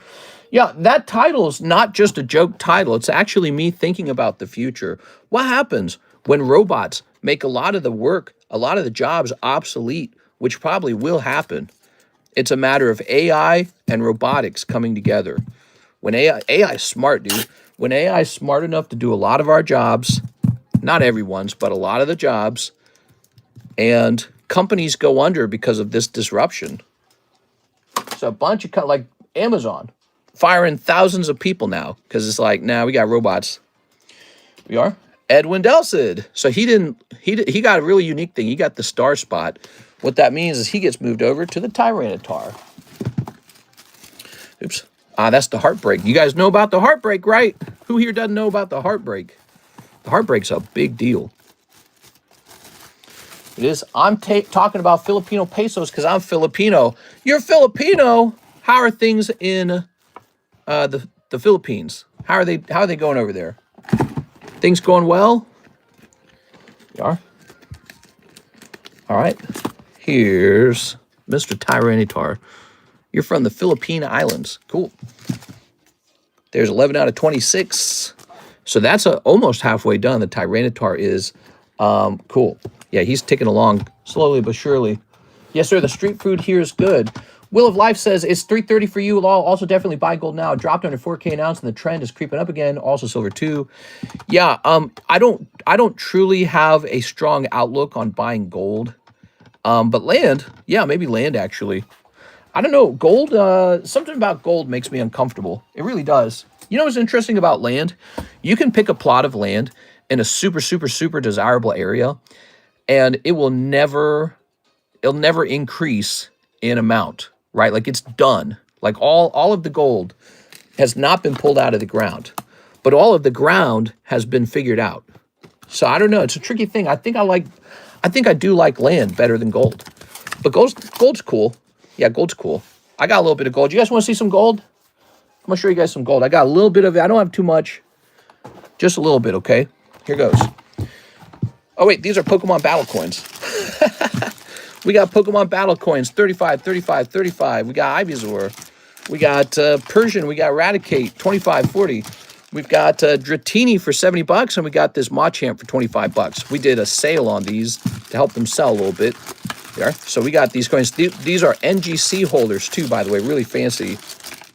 We used to have a whole bunch of these. We used to have like 30 of these, and it looks like we're down to like 10, maybe a little less than 10. So those are almost all sold now. Of course, the ones that are not sold are perhaps the less popular ones. Now I can see where the coins went. Somehow they got behind this box. Let me pull the coins up. So we got a little bit of silver. We got a little bit of gold. Here we are. I know Mr. CS Man might be interested in some of this silver and gold. All right, check that out. We got these beautiful Queen's Beasts from 2021. They're actually getting pretty old, these Queen's Beast coins. They are. We got this Year of the Dragon coin. I don't know if that went up or down in price. We got this Evil Eye coin. These might be more valuable than they once were now that silver's gone up. Look at that. We got the Red Dragon of Wales. That's a couple coins of silver, right? Now, I paid a special price for these. You have to understand, I wasn't investing in raw bullion or anything. I was buying them as collectible pieces, and so they're in that market of collectible pieces. I only do Pokemons. There you are. So just a little bit of silver here. This silver is not very well polished or anything. This silver got like tarnished or something, whatever the term is. Vile tarnished. We are. Look at that. That's definitely, look at that. That's like a brown color, like a copper almost. So that's all silver. That's raw silver. And then these are graded silver, so they're nicely preserved. And I could sell those, or I could just keep holding them, and that could be my silver holding. So I don't know. I don't know what I want to do with them necessarily. Oxidation. Milk spots. I was here in 2014. I just didn't like commenting. Wasn't allowed to sub or like because I was 5 in 2014. Now I'm 16. Now you're 16. You're all grown up, dude. You are all grown up. Wow. From 2014, huh? Now, what do we got over here? Check this out. Ready? So we got, so this is some gold here. We used to sell these, but after gold changed in price, all these would cost more probably now. And I was saying at the beginning of the Trump presidency that I wasn't sure how I felt about his tariffs. I'm actually against tariffs. I don't like tariffs. I think tariffs are a bad thing. However, I think it's bad when other countries tariff us as well. So that's the real problem. Deeper down, that's the real problem, is that other countries were doing tariffs on us as well. I was very acutely aware of those. Oh, like SpongeBob. I was very acutely aware of those tariffs because I was affected by them, right? When I try to sell in other countries and then they have to pay some big tax because they're importing too many Pokemon, right? So I didn't like that, and I felt it was unfair. And so now we're doing it back to the world, and I think it's a very dangerous scenario. But it sort of made me realize, we over-rely on buying cheap plastic garbage from China, and we don't value the things that matter most, which is sort of like land and gold. Land and gold, the things that money buy. Stocks is the process of making money. Businesses is the process of making money. Generally, the whole idea of a business is to sell some kind of pseudo drug that you produce extremely cheaply. You produce it at $1, and then you go and sell it for $20. That's the whole idea of a business. A business really is just a system to get people to overpay for something. That's all it is. So when you walk into Target, and Target's got like 6 Legoland aisles, and you're like, what's with all these Legos? I'll tell you what it's about. A Lego is just garbage plastic, and they've packaged it so well that you buy it for like 60 bucks, and it only costs like $2 to produce. It's like $2 of plastic. So if you remove the Lego logo, like if you could hide it, and you removed all the clever words, and it was just some plastic bricks that in the shape of a stupid ass flower or some crap like that, whatever they're doing these days, and it said from Temu, you would never buy it. You'd buy it for like $8, maybe. You'd be like, all right, some stupid plastic flower that you can build, $8. But because it says Lego, and because it has a shiny, cool little matte black colored box with a good contrast, because it's on the shelf at Target, you're going to pay $60 for that stupid plastic flower. That's a business. And that sort of shopping feeling, that's the drug. So, shopping feels good. So that's all business. And nothing wrong with that, by the way.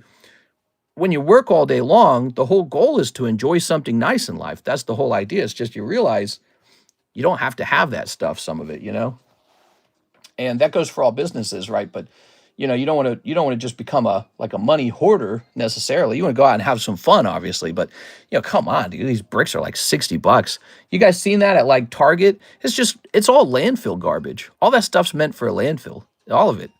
And people are paying like 60 bucks for like some stupid, ugly doll or like the bobbleheads or stuff. I shouldn't go too far because you can eventually you reach the point where you argue that maybe cardboard isn't valuable either. But I'm telling you, I don't like some of the ways that we have learned to spend our money. We're like cattle. We're like, hey, work all day and go spend $60 on your Lego bricks at Target. It's like, holy shit, dude. You need some land. You need some gold, probably, guys. You need some stocks. And I would argue some fine art. That's what I do. That's my fun, okay? The hobby, the fine art that's my fun. And it's a speculative financial fun, so I enjoy it that way. So, and I'm very good at it, and I've done it a long time.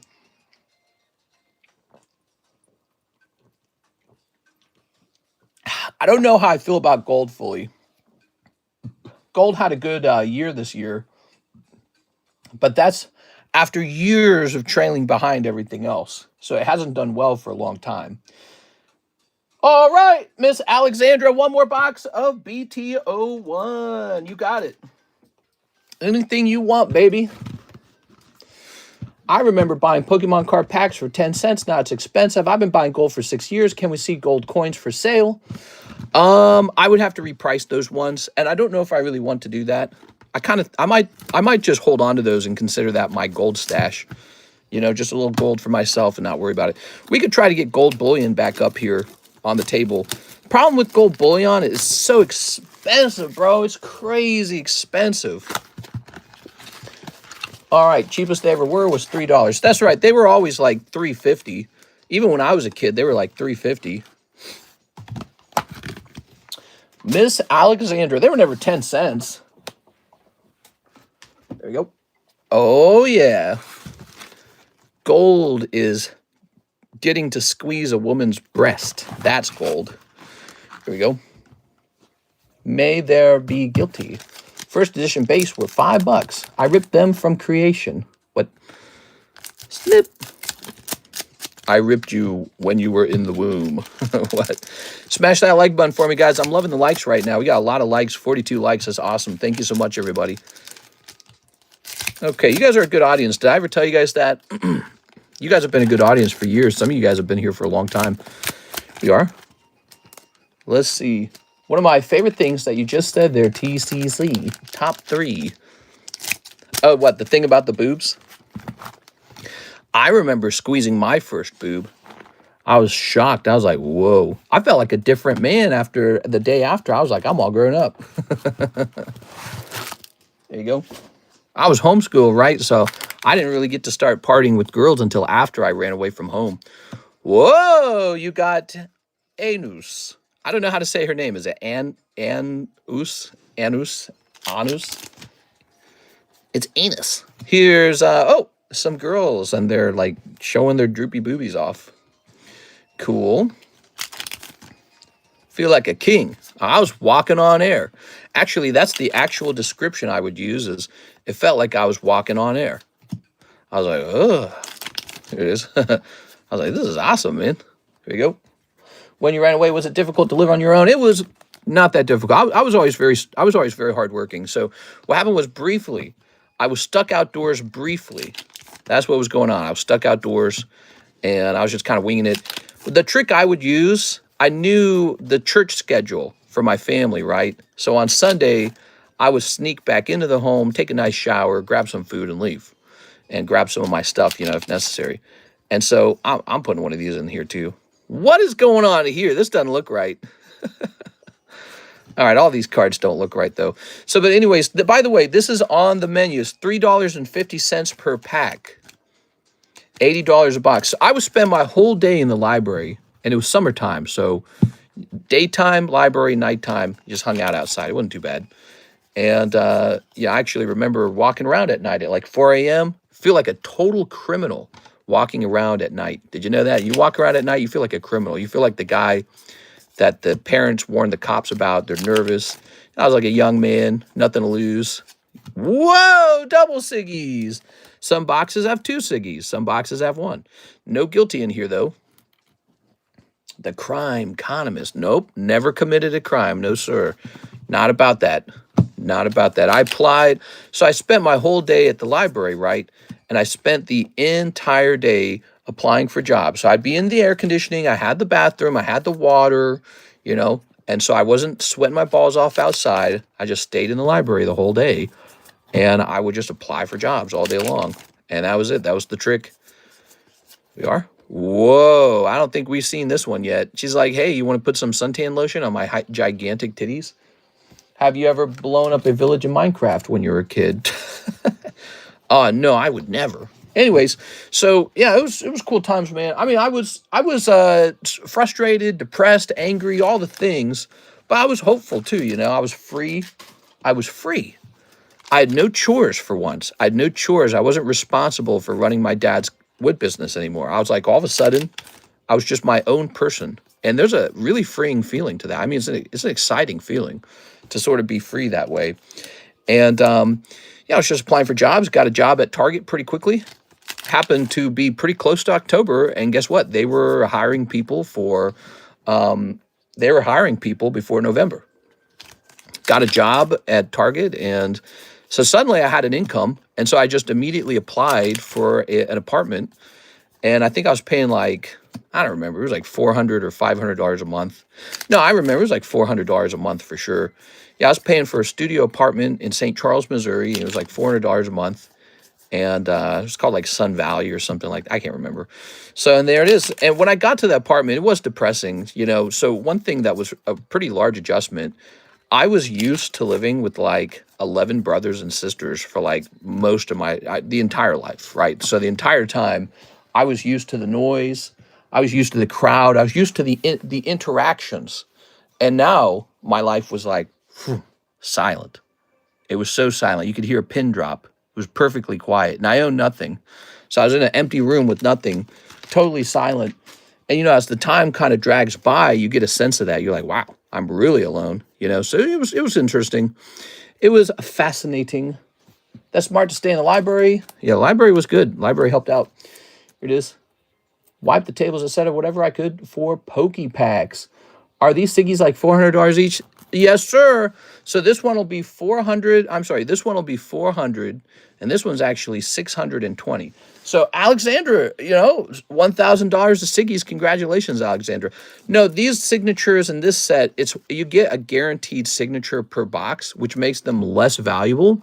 However, it's still fun, and also they do have a value. Probably the most expensive card in the set is going to be whichever signature is most popular. Because if you think about it, in a case of signatures, the best signature is only going to show up like 2 times, maybe. I don't know.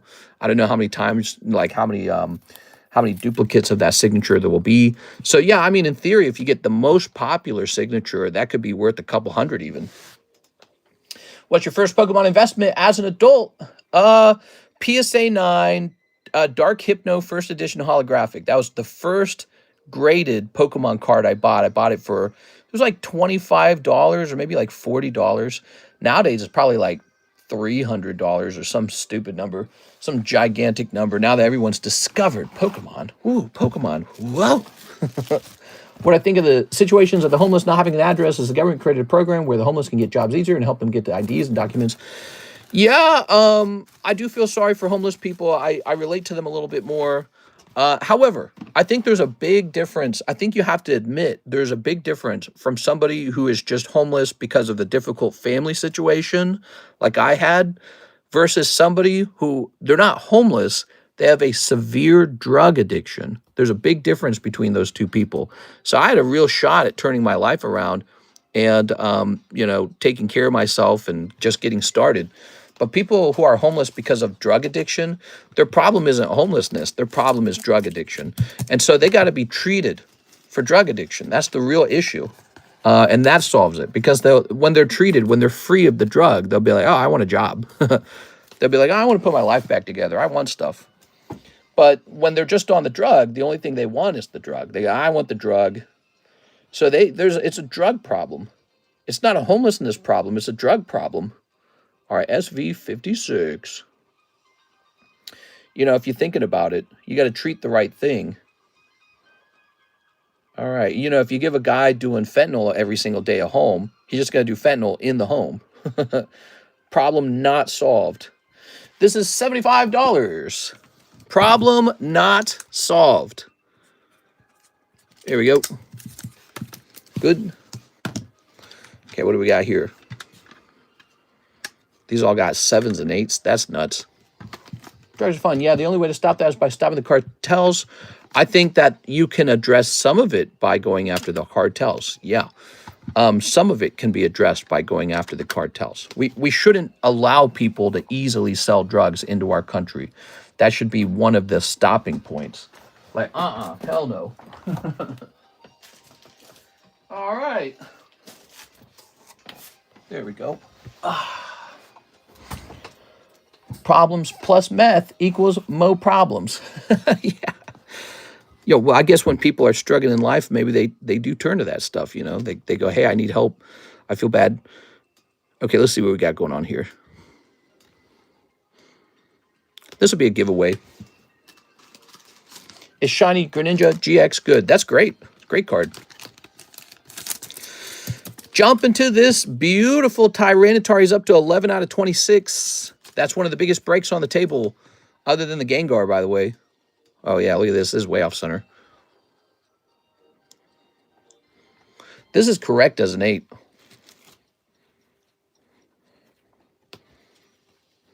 Okay. You cannot blame the cartels for providing a service. I do, actually. I fully blame them. I do. They're half the equation. I don't blame them 100%. I blame them 50%. There's the user and the provider. I blame them 50%. They get the blame for providing an illegal service. They're doing it not to help the person, but to help themselves to make money. It's not right. Here we go. All right. That's like saying if there was a guy handing out illegal guns for you to go shoot people with, you can't blame the guy handing out the illegal guns to shoot people with. The hell you can. Yes, you can. Yes, you can. He's part of the distribution. You can definitely get him. Hell yeah. I don't know why people get talked into that viewpoint. That's a bad take, Okay, Silver Tempest. I think it's because people want to make it like, it's just Americans have a drug problem. Americans have a drug distribution problem as well. It's two things. It's like the opium wars with China. They were flooding China with the opium. It wasn't an accident. They were flooding them with opium. And you cut off the opium and people don't have it to do it anymore. Like, let me put it like this. Let's say we sold fentanyl at Walmart so that the access to the fentanyl goes up, really high up. Do you think that use of fentanyl would go down or up at that point? Well, it'd go up. Yes, so the supplier plays a big role. The supplier pays, the access plays a big role. You put a birthday cake You put a lady with a big fat birthday cake in front of me, and I'm going to want to eat birthday cake. Okay, that's how it is. You take the birthday cake away, I don't want to eat it. Math. This is science. I have a degree in birthday cake. My opium is Skyrim. You can say that about lots of legal jobs. The more evil ones are the ones that create and sell it. The cartel is ruthless. I've had some dealings with them in the military days, and then some out to they're another animal. They're tough, man. Yeah, sure. Who has the birthday cake? The lady? Not the lady. So this Candace, I don't really know what to price this Candace at. What's this from? From 2022? Fen has always been around. I don't understand what the hell caused the sudden interest in manufacturing it massively when it's been here for years. I think I would go down. It's already easier to get than Domino's. If the entire U.S. didn't have guns, would it be great for the country? Broly, I'm going to be honest with you, Broly. If you removed one, if you had like a magic wand and you waved the magic wand and could remove every single gun from every single household, I genuinely believe the U.S. would have a decline in shootings, a severe decline, as a result of getting rid of the distribution of guns. That's right. It's a logistical issue. You get rid of the guns, there will be a significant decline in shootings. Now, on the other hand, I think there will be a massive increase in the number of stabbings. So stabbings will skyrocket. Maybe homemade bombs, maybe cars as vehicles. So other weapon usages would go up, but they perhaps would not be as deadly as a gun. In fact, I'm almost sure they wouldn't be as deadly. So that is why when the Republicans have to defend gun ownership, they have the harder argument to make, because it's pretty logically obvious removing all the guns would lower shootings. So the Republicans have to make arguments like, well, you could never remove those. And they have to make arguments like, well, it's not about whether or not people shoot each other. It's about the freedom to own guns. So they have to make arguments like that. Here's Tammy. Let me finish slab away and slab away that Lugia. Lugia. You got it, Tammy.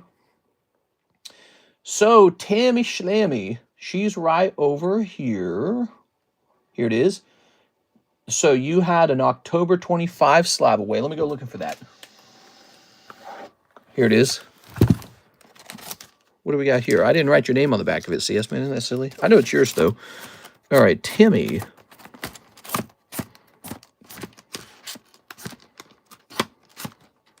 It's a cheap, easy solution to the gun problem. So just remove all the guns. That would do it. It would just... How could you shoot somebody if there was no gun? Maybe you would have to print a gun online or something. I don't know. Okay, you're not in here. Let me go looking for you elsewhere. Now, you got countries like Switzerland where people own guns as well. They don't have a mass shooting problem. So that shows you can live in a society where you have a right to own the gun and people don't shoot each other. In fact, the United States was like that for most of its existence. So only recently that everyone's shooting each other in mass shootings. That's recent. It's an evolution. What do you do about it? Tell me. Ooh. Tell me. Tam. What did you have, Tammy? I don't see it. Here's a Timtran. Tammy, what'd you put in slab away? I didn't even write it down. It's a double slab. Oh, I probably passed it. I'm so stupid. All right, hold on here, guys. It's this one, isn't it? Tell me. Whoo! Oh, look at that. I think I scared everyone away with my singing, Tammy. Tammy, do you think I should quit my day job? Tammy Lou.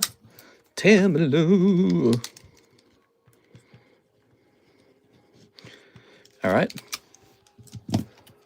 Well, there's no reality where guns are not here. It's the gun devil.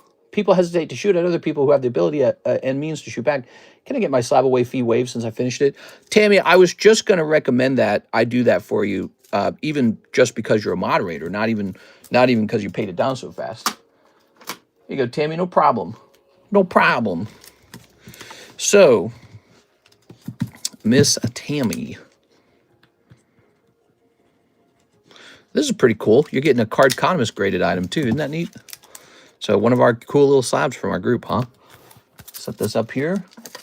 And what was that, 400? So it's going to say 400, and then it's going to go down to 360. And your slab away will be updated to November.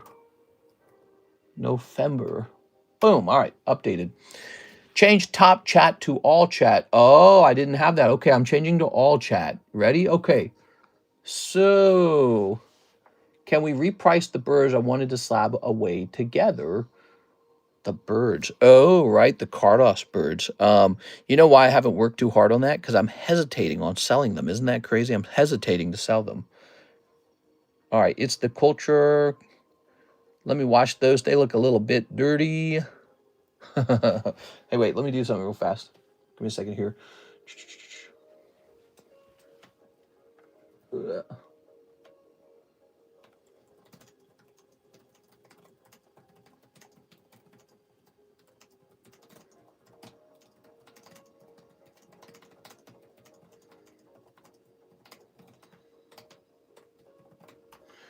There we go. All right.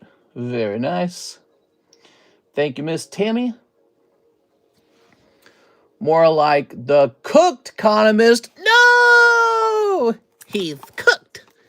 He died for your sins. Here's Radiant Shajabugs.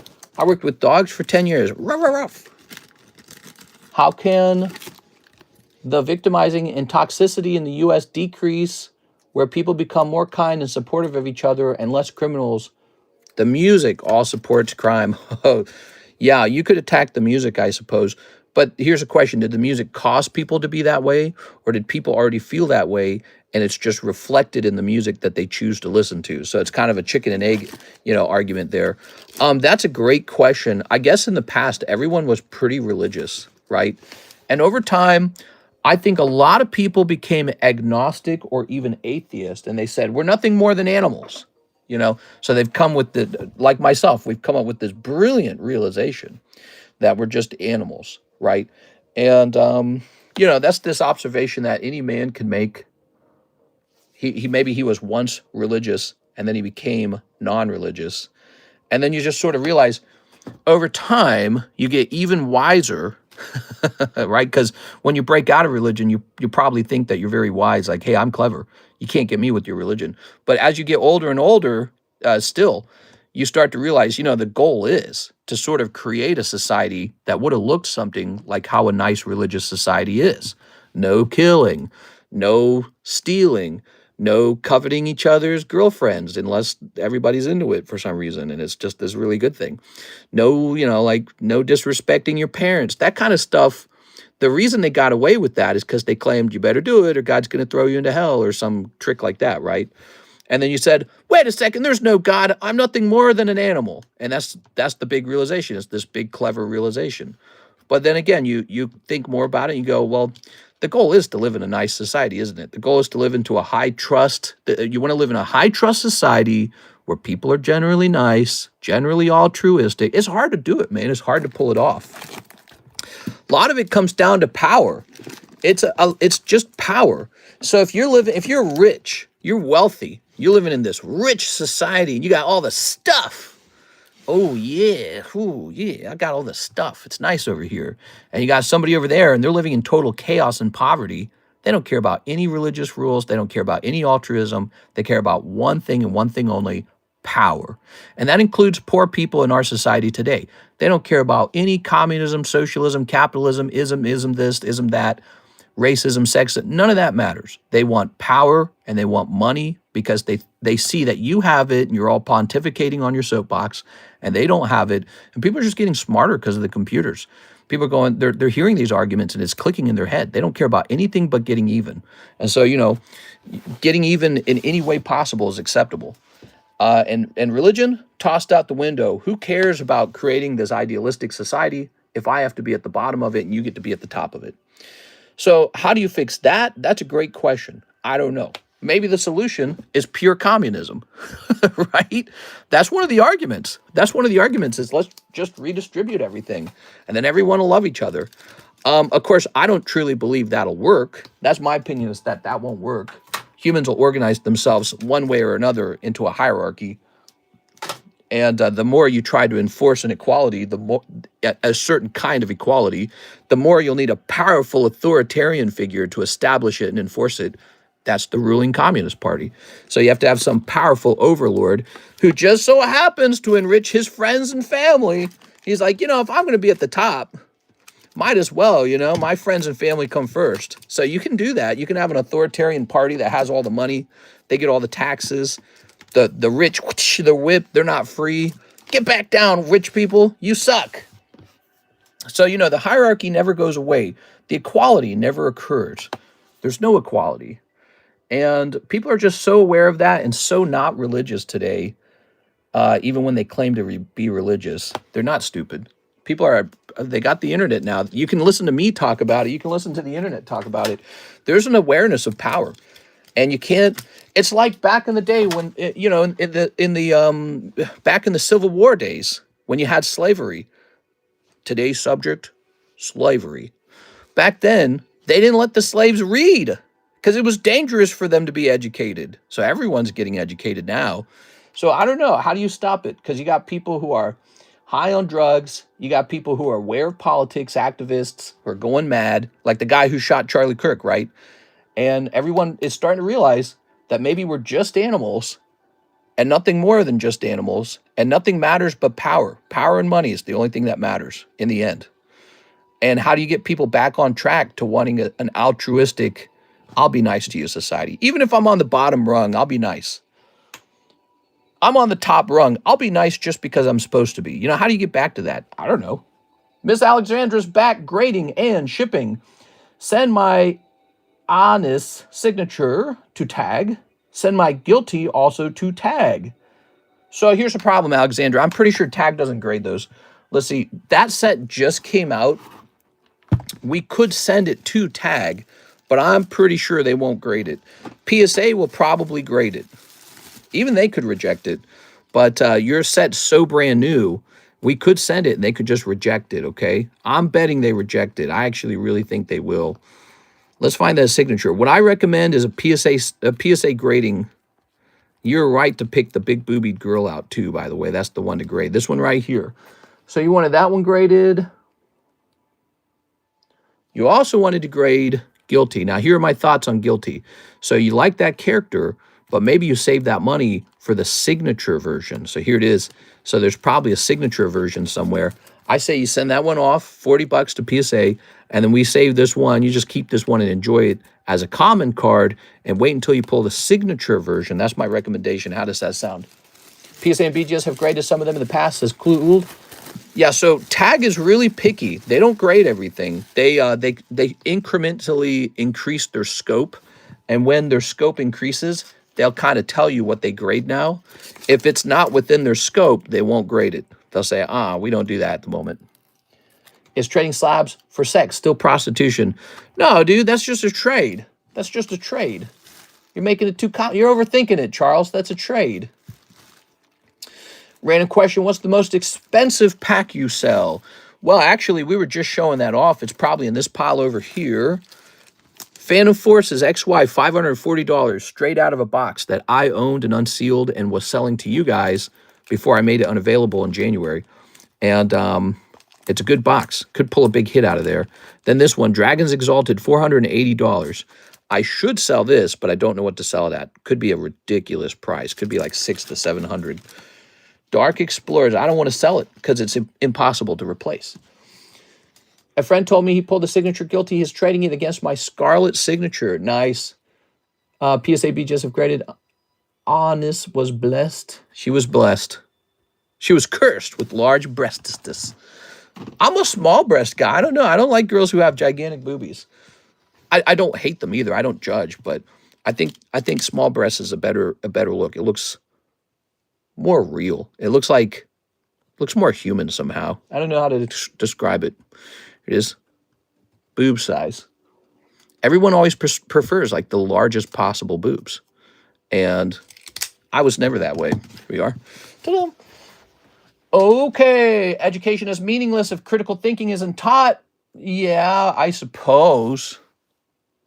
I mean, you got to be careful with that line of thinking because maybe you're just saying if you don't agree with the way I interpreted that data or the way I interpreted the education, then you must not be doing critical thinking, right? So, I mean, in the end, people are going to split into two camps. Even highly educated people are going to decide to be liberal, and highly educated people are going to decide to be conservative. So it's going to be a split.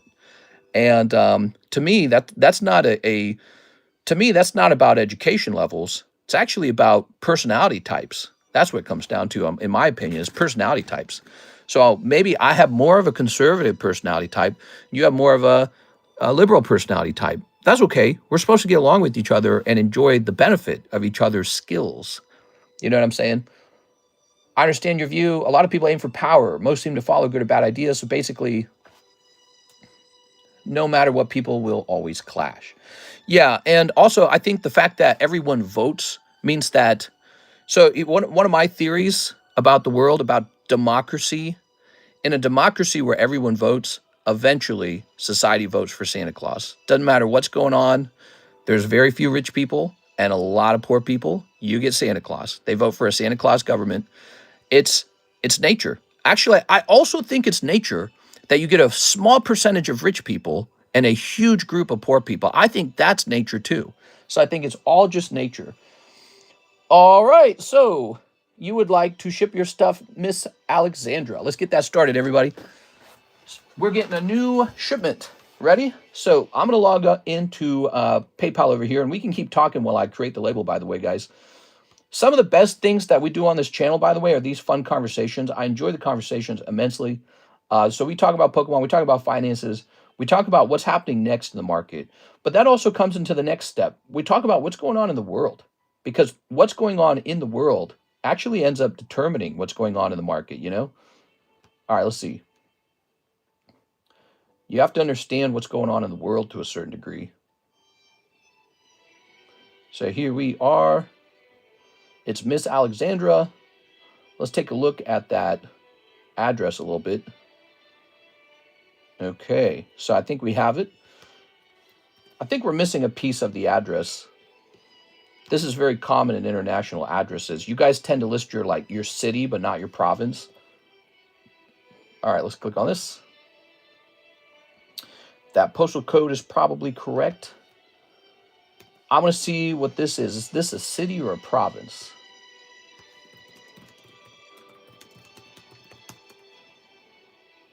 It is a city. All right, very good. I'm gonna come visit you now. You know that, right? I want to go. I want to go where you're living. Actually, I say that because I've looked into that area. All right, let's see. Let's grab this email. I don't travel a lot and I don't experience a lot other than working hard at this live card shop. I need to get out more. You know. We went to Austin, Texas, and I felt like it was such a good experience because it helped me understand the world a little bit more. I'm not sure if I understand this phone number though. Not sure if I'm understanding the phone number. There's a slash in it. Okay, the slash is gone. Okay, good. So, and now let's get your stuff together. We need to get an appropriate weight on this. Please don't. All right, let's see. I'm gonna give you late night calls on your phone number. Hey, what's up? Let's see. So,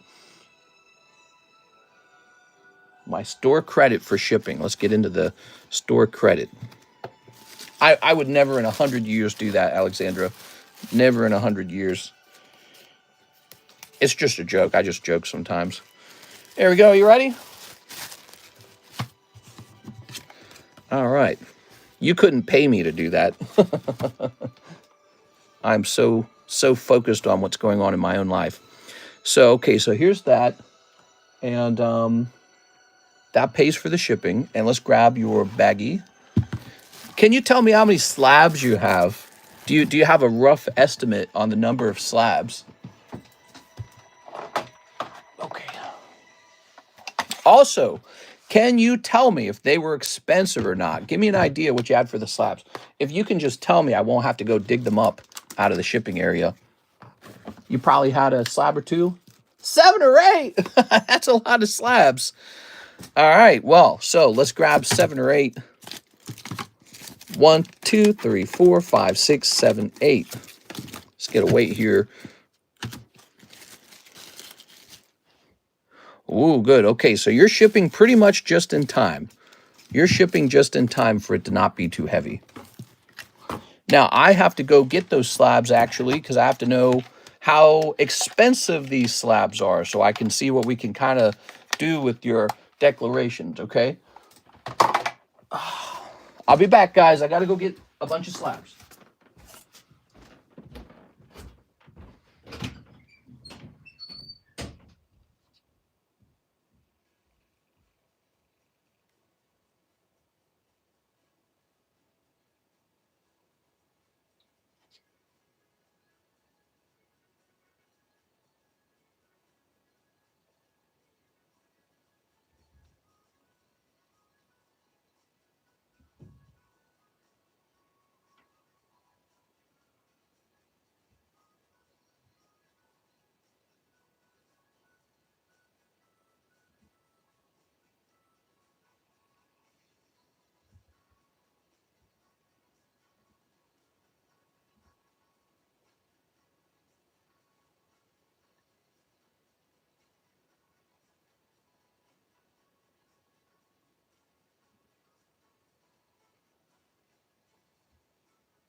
All right, here we are.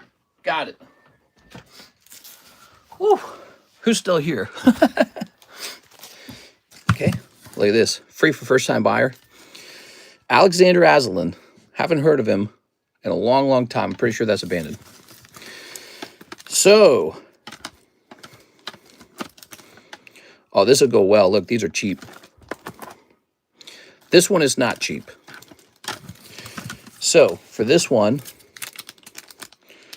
we'll peel this off. All right. Actually, let's give it a... This is a nice card. I'm going to give it a nice sleeve. Give me a second here. Premium sleeve time. All right. The lapras is missing. Oh, the lapras is still upstairs. Never went down to the shipping area. It's not missing. Okay, so there's your little Firo. 1, 2, 3, 4, 5, 6, 7. You got exactly 8. Perfect. Let me go grab that lapras. It might be right next to me. Let's see. Andrew. No. So it's going to be somewhere over here.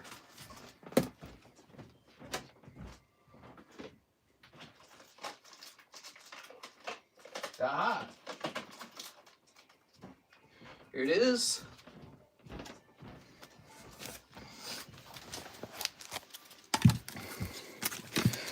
All right. You got about 8, and you got your bag. All right, let's get it. So now I can declare it. So we're going to declare the whole lot for about 400-ish. That's what we're going to end up doing, all right?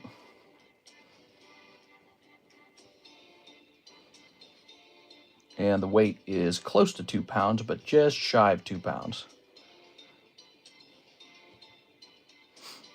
Okay. You're going to be asked by customs to pay for customs, okay? And you're just going to go pay it. Okay, that's going to say playing cards. It's being declared as playing cards, which is what they are.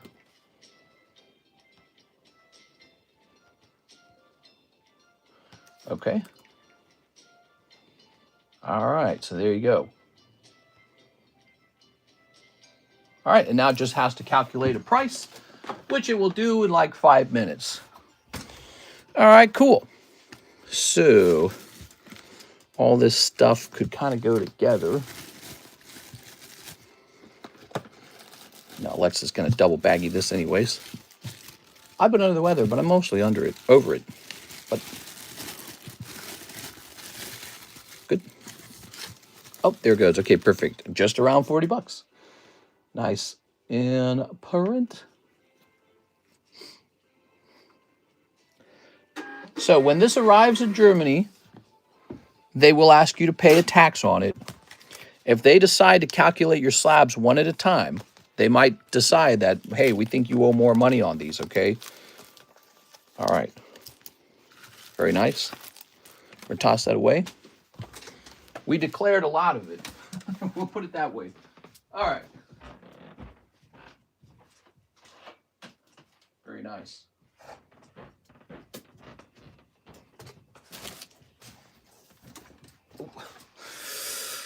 Whew.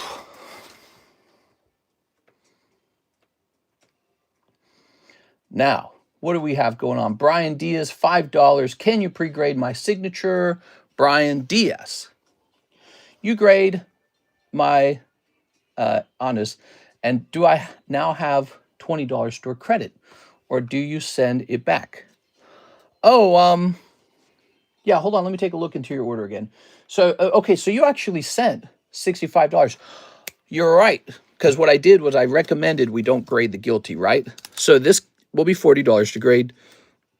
You have $25 left over. Let's write that down. You here we are. Very nice. There we go. All right. Oh, very good. And then this goes into the PSA box, which we are in the middle of the PSA submission as we speak. PSA submission is being worked on. That card looking spicy. That card comes out of these packs right here.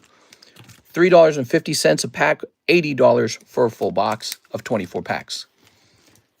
I get destroyed if my teammates suck.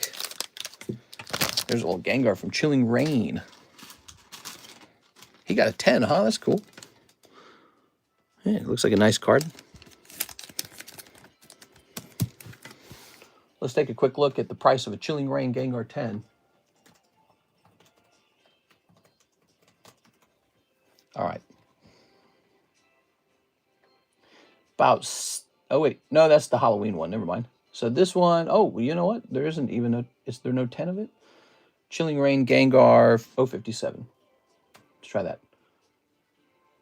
There we go. Whoa, there is one for sale for 1,500. That makes no sense to me. That makes no sense. What is this from 2021? Let me check sold. So there was a 2022 Halloween set as well. I didn't know that. Here it is on September 16th. This card last sold for $255. Actually, no, that was the standard holo. We have the reverse holo. But isn't the reverse holo even more rare, actually? Maybe I should cross this. I think I better hold it. I don't know what I should do with that. I'm going to list it for sale. All right, so we're going to say 200. I don't know what to do with it, to be honest with you guys. I don't think anyone's going to buy it for 200 because that's a lot of money, and I don't think anyone's got that money right now. Okay, Brian, he wants me to take a look at his signature. Brian with the BR. We have a nice short queue. Send in an order tonight, guys. We have a lightning break that you may not expect. This pretty amazing 1996 base set Squirtle is the current lightning card. If that doesn't sell, I will be surprised, but I will be learning something about you guys, and that is you do not like the base set. But that is a legitimate card. This signature? Holy mommy. This comes out of booster boxes that cost 30 bucks. It's called something with the Y, right? Oh, what's the name of this set again? Yuzu? Yuzu Soft? It's called Yuzu Soft. Why is Yuzu Soft? Yuzu Soft, $30 a box. And Yuzu Soft comes with booby cards like these right here. See that? Or this one. That's Yuzu Soft. $30 a box. It couldn't be any cheaper than it is. It's like shockingly cheap. Do you have any Pokemon weekly cards? Tell me what you mean by a weekly card, okay? What do you mean? You mean like cheaper because of a week?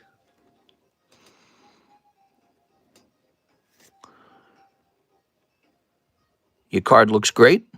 Slightly thinner on the left, though. Don't bother with black label. Okay, so this should go to PSA or to Tag. I don't know if Tag grades it, but I'm sure PSA does. Okay, there you have it, Mr. Brian. Oh, and here you go, Brian. I'll give it a 10 minus. Okay. Okay. 2000, I believe, Cardos. No, they came out around 200. Hashtag 99.9. We're at 99,900 subscribers. We are so close. We are so close. I can taste it.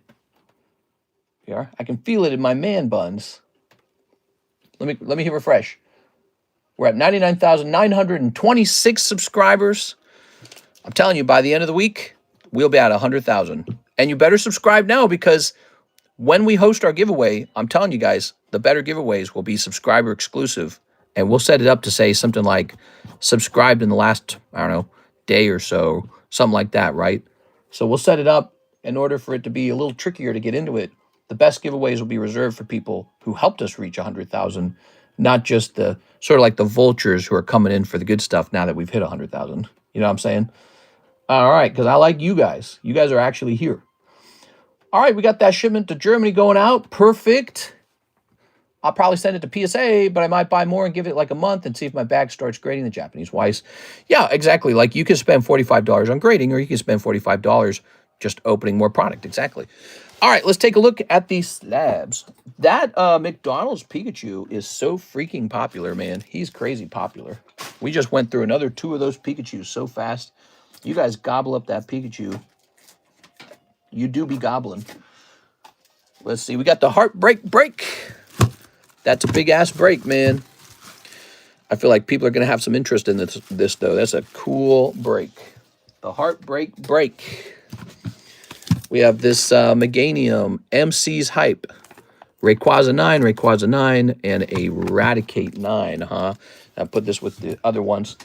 I put these all to the side. So, there you go. So, those are no longer with me. They're off to the side to be worked on at another time.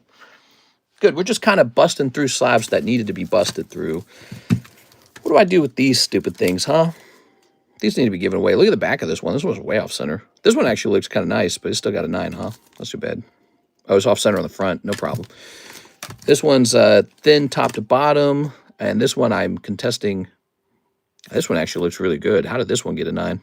They said this one was off center. I think Mike's side made a video out of this one. Look at this one. This one looks really good. I don't see the off-centering on this one. Look at that. Look at left to right. Clean. Now, top to bottom, you'd think it'd be a little harder to tell, but actually, the corners are looking pretty good. The back of the card looks nice. I don't know. It's pretty... That's... I mean, considering you're supposed to be allowed to get 45, 55 and still have it be a 10, it's pretty interesting that this one got a 9. The card alone, raw, selling for 110 on eBay. What card?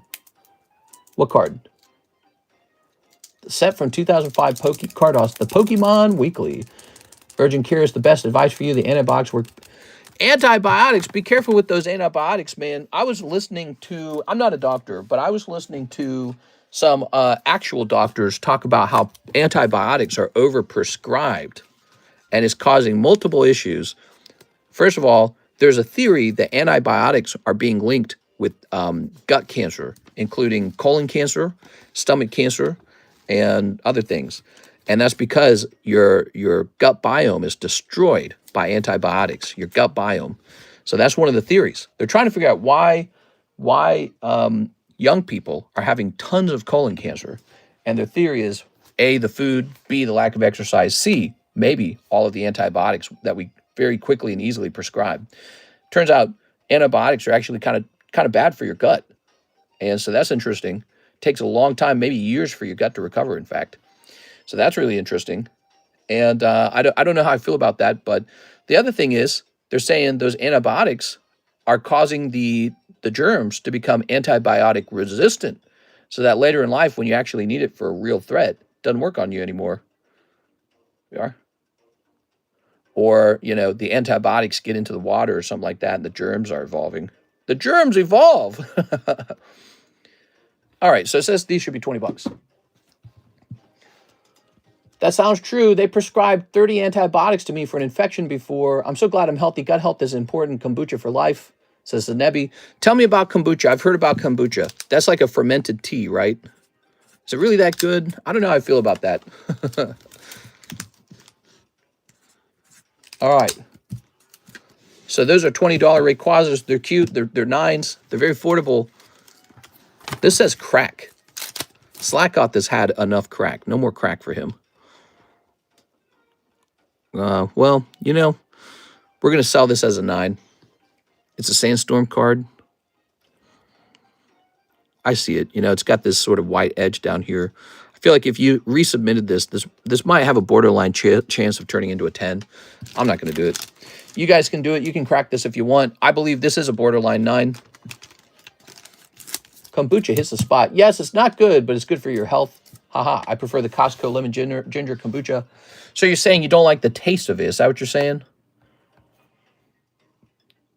All right, so this is going to say PSA 9. Slackoth Sandstorm.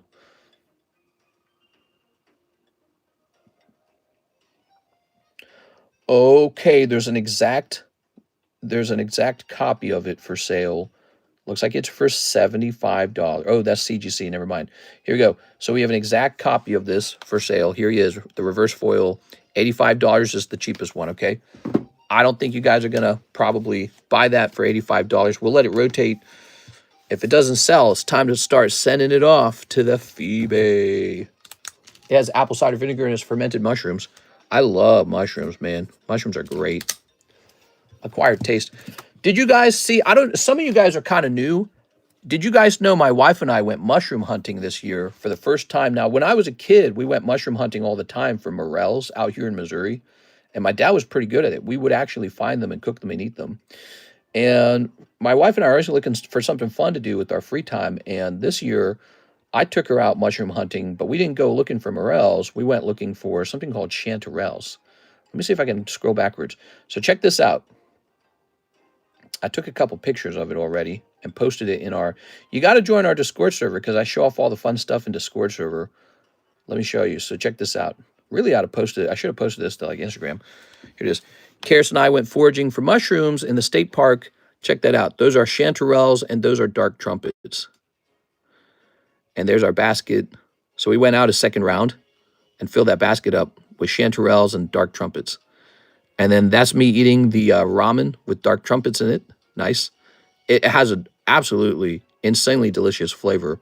It's weird. It tastes like bark and dirt, but like in a good way, like in a umami way. It's hard to describe. Like it tastes edible, which it is. It's totally edible. It didn't kill me. We ate all of these, by the way. And it just had almost like these fruity, nutty, earthy flavors that they're really distinct. You don't get it from other types of vegetation. And then here I am washing all the mushrooms because they're going to be turned into a, this was turned into like a steak gravy sauce. There it is, more chanterelles and king crab legs. Look at that. Those were picked fresh from the national park out here that we live across from. We can see it from our window, from our big glass windows overlooking the lake. We can see the national park. Pretty insane, right? I bet she knows how to find your mushroom. Yeah, she knows a thing or two. I've heard about peyote. Chanterelles are amazing. Morels, dark trumpets, chicken of the woods. I want to run into more types of mushrooms like that. Actually, one of the things we ran into, wild blueberries, which we were out and I took a risk on them and just ate them on the spot. And yep, they were blueberries. So we found wild blueberries, probably covered in deer pee. And yeah, we were picking those. I actually feel like if I had to go out there and go hunting for them again, I'd know exactly where they're all at. And there are downsides to mushroom hunting. There's ticks everywhere, and they give you Lyme disease. So you have to dress accordingly, and you have to wear a lot of DEET or whatever it's called, and it's pretty frustrating.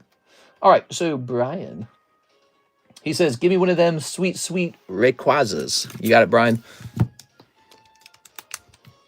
I do it medically not to get high. That was a notification that popped up. That's right. Oh, baby, I would have gone crazy on that meal if I was there. It was delicious. Actually, you know, the chanterelles don't have a very strong flavor profile at all. The chanterelles don't. The chanterelles are very watery And so when you cook them, a lot of water comes out of them.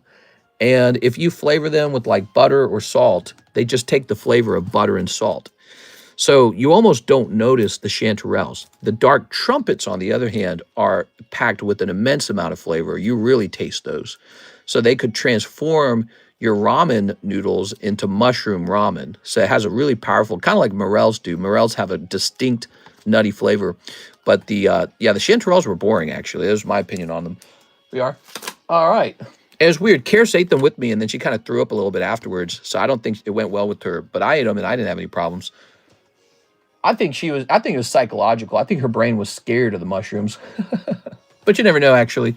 Yeah, you never know. Actually, I do remember eating a lot of morels one time and feeling queasy afterwards. So maybe it's a real thing.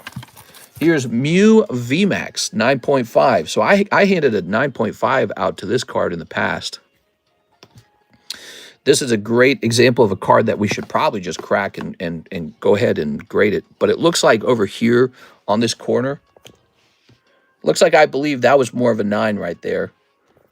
That's probably what's going on here. Yeah, I mean, it's pretty borderline. Nah, that's a 9. You can tell from this point to this point. This is a 9. So this should be sold as a 9. This Mu VMAX is going to be priced as a 9, okay? Mu VMAX from Lost Origins, everybody. Isn't huffing pea called cheesing? Oh, yeah, we learned that word from South Park, right? Dude, poor South Park, man. When are they going to make some good episodes? Poor South Park. All right, this is going to say PSA 9, Mu VMAX, TG30. That South Park episode where Stan huffs cat pee and goes on that major boobage rocket venture. Yeah, that was like high quality stuff, right? That was the kind of South Park that made South Park super famous. That was high quality stuff. That was an enjoyable episode. The drawing style, the music, everything was super cool. I learned stuff from that episode. Now every episode of South Park, you're like trapped in hell with Donald Trump. You're like, every episode is just Donald Trump has a small penis and has sex with the devil. And it's like, haha. But they just do that like 7 episodes later, it's the same joke. And you're like, oh my God, dude. It's really bad. It's like a downgrade from Tegrity Farms. At least Tegrity Farms was slightly funny. And I didn't like that either. I didn't like Tegrity Farms either. I thought that was, at some point, I thought that was a really tired joke. All right, here we are, $38 on the Mu VMAX. Sent another order via ZELLE for 2 boxes. Hell yeah, dude. All right, let's get it. Let me hit refresh. Rip South Park. Oh my gosh, that South Park episode. All right, let's see. Yeah, I tried to watch the last episode. It was really hard to watch. For a box of BTO1 and a box of Interspecies Reviewer. Okay, let's start with that BTO1, and then we'll get the Interspecies Reviewer. Joshua Rodriguez, thank you so much, man. I'm glad you're opening up Interspecies Reviewer because I feel like that set didn't get enough attention when it came out. Only a couple boxes opened. For the love of God, watch Smiling Friends. Smiling Friends. Yes? Yep, they were blueberries. Well, you know, you're out there and you read about all this dangerous stuff you're not supposed to eat. And you find a plant, and I've never eaten wild blueberries before. And I'm like, they look like blueberries. I popped them in my mouth. I was like, oh, thank God they're blueberries. There you go. You know, I don't want to be throwing up or having the shits or whatever later. Or, God forbid, eating something actually kind of poisonous. Here we are. It was fun. I wish I could take you guys... boy, if you guys could visit me out here in Lake of the Ozarks, I could take you mushroom hunting. We have this big national park, and I know exactly where we found the mushrooms last time. It's not in an area where people are normally walking. And Karis and I know exactly how to get back to those areas because we've been out there. So we know exactly where it's all at. And I bet you those mushrooms grow all over again next year. So go mushroom hunting again next year. Actually, we went to another hiking trail, one that's more walked by people, and we were looking for chanterelles then too, and we actually found some, but we noticed they were all lower quality, so we found them chanterelles by the end. We had like a basket of them, and unfortunately, the ladies who were walking ahead of us, they had been picking them the whole time. So we walked up to our car. They were parked right next to us. We ran into them. We actually talked with them, and this lady, she was just using her shirt, so her belly was out. She was just using her shirt to hold the chanterelles. She had this big-ass shirt full of giant, beautiful chanterelles. They were picking all the good ones and leaving the crappy ones behind. And we were picking the crappy ones. It was so annoying. So that's why you almost have to find like a secluded spot to pick them. We are. Oh, the first pack. Look at that. You're picking Rupee Signature. There you go. Last week's Halloween episode was so good. Now there's Guilty Inside. Mr. Doesn't Kayak. I do have $1,000 kayak that I never use. I used it like a couple times, and then I was like, this is boring. If I'm going to get exercise, I'd rather just go walking. But you would think that you would enjoy kayaking more, but actually it's a big pain in the ass. We went kayaking a couple times. Like we would go from our dock to the national park because there's like this water you can go into the national park on the water. And you always see people doing that. And it's like, it was sort of fun. But I'd actually seen the park so many times, it wasn't that cool. And so you can go other directions and check out like to the left or to the right of you. But I've seen all of those places too on a powerboat. So it's like, you're just kind of going places you've already been on a powerboat, except now you're just paddling. So I don't know. Yeah, just not exciting enough. It's really boring actually. Here we go. You get that Booty Cheeks card. Double signatures. You got Sakura. All right, so you got 2 Siggies in yours. Congratulations on that. Swimming and hiking are great for exercise. Old ladies are always a nuisance. Mister, let me slap away that kayak. You didn't overpick the area, did you? I don't think so. I mean, I don't even know, what counts as overpicking, but I'm pretty sure I didn't. We are. The mushrooms are just the fruit. The mycelium is underneath the dirt, so you're not going to overpick the area just because you picked the mushrooms. You are. You might reduce them spreading further out. I don't know. Thinking they got Golden Girl swag. Check out them trips. Congrats. Here's the girls. My God, dude. Look at that. Look at her. Look at her boob hanging over her wrist. Yeah, like she's so ready for a gunfight. What is this music? This music sounds great. All right. You want my kayak? You can come get my kayak. You want it? I paid $1,000 for it. It's really nice. You can come get it from me. Yep. Tossing this over here. Okay, what do we got? What do we got? What do we got? Little Red Riding Hood on my way. Very nice. Here's a hollow. I almost bought like a $4,000 or $5,000 kayak, and this would have been a super high-end kayak that you pedal with your feet. And a part of me still feels like I probably should have just bought that. It probably would have been more exciting. Actually, there's a type of kayak you can buy that has a trolling motor built into it as well. So these are like super high-end fishing kayaks, and they're designed not to tip very easily. They're designed to have a comfortable chair because you're going to be fishing for a while. And then you actually pedal with them. You don't actually paddle, you pedal because, you'll have a fishing rod in your hands. And then if you wish, you can turn on the trolling motor, and that'll take you further. And, man, that's tempting to buy. Those are like $4,000. I'm like, what's that, one Pokemon card? So it's tempting. But I'm glad I didn't buy it. How can I ship a kayak, though? So it is an inflatable kayak. It's a super high-end one. And there's a gigantic box it comes in. It could probably be deflated and then rolled up and placed into that box because I suspect I kept the box, but I don't know if I did for sure. Here we are. But I don't think you want to buy my kayak. Here we are. Here's these ladies. The mycelium isn't the seed, it's the spores that make new mushrooms. I know the typo. It's pretty sad the South Park isn't that funny anymore. I hope it can bounce back. I strongly feel that Matt and Trey are no longer writing the episodes because it's... Whoa! I strongly feel Matt and Trey are not writing the episodes. Someone else is. It doesn't feel like them even. There we go. I didn't feel like Stan was Stan, Cartman was Cartman. There's just like this sort of feeling like it's all lost or something. It's weird. It is. Definitely feels. Hi, name, card game, please. What's up, Michael? It's this one right here. BTO1, Nikkei, Goddess of Victory by Nivel Arena, Shift Up, Mint Games. Okay. This just came out in Japan, and we're opening it now. It's $80 a box. We used to sell these in Korean because I think they were Korean exclusive, and now they've been printed in Japanese, which I think is going to increase their appeal. Thanks, says Michael. No problem, Michael. So South Park has been political since 2015. It's kind of been poopy since. That's when they stopped doing standalone episodes. It's all storyline now. They've always been somewhat political, like always, but they usually do it with some nuance. They usually get like a fresh take on things. It's usually pretty funny, whether they make fun of Republicans or Democrats, right? So whoever they make fun of, like I remember they had the Obama episodes, and they chose a skin color for Obama that I thought was funny. They didn't make him a black guy. They made him like gray or something. And I think that was like commentary on the fact that he's not a fully black guy. He's actually half white. And so I thought that was kind of funny. And they were always doing something political, I felt. Whether they were making fun of politicians or celebrities or talking about something about life, it always had a sort of political, preachy tone to it. But they just did it in a way that was really entertaining. They did it in a way that was really entertaining. Their mistake here is that their stuff with Trump, I feel trapped with them. I feel trapped with Donald Trump in their episode. Like, I don't want to be there. I don't want to see him. I don't want to see Satan again.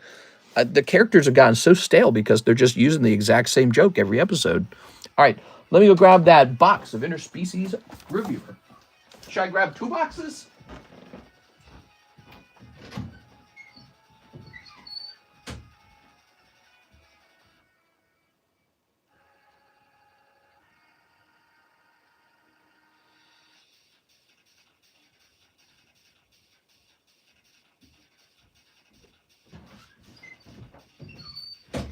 All right, here we are.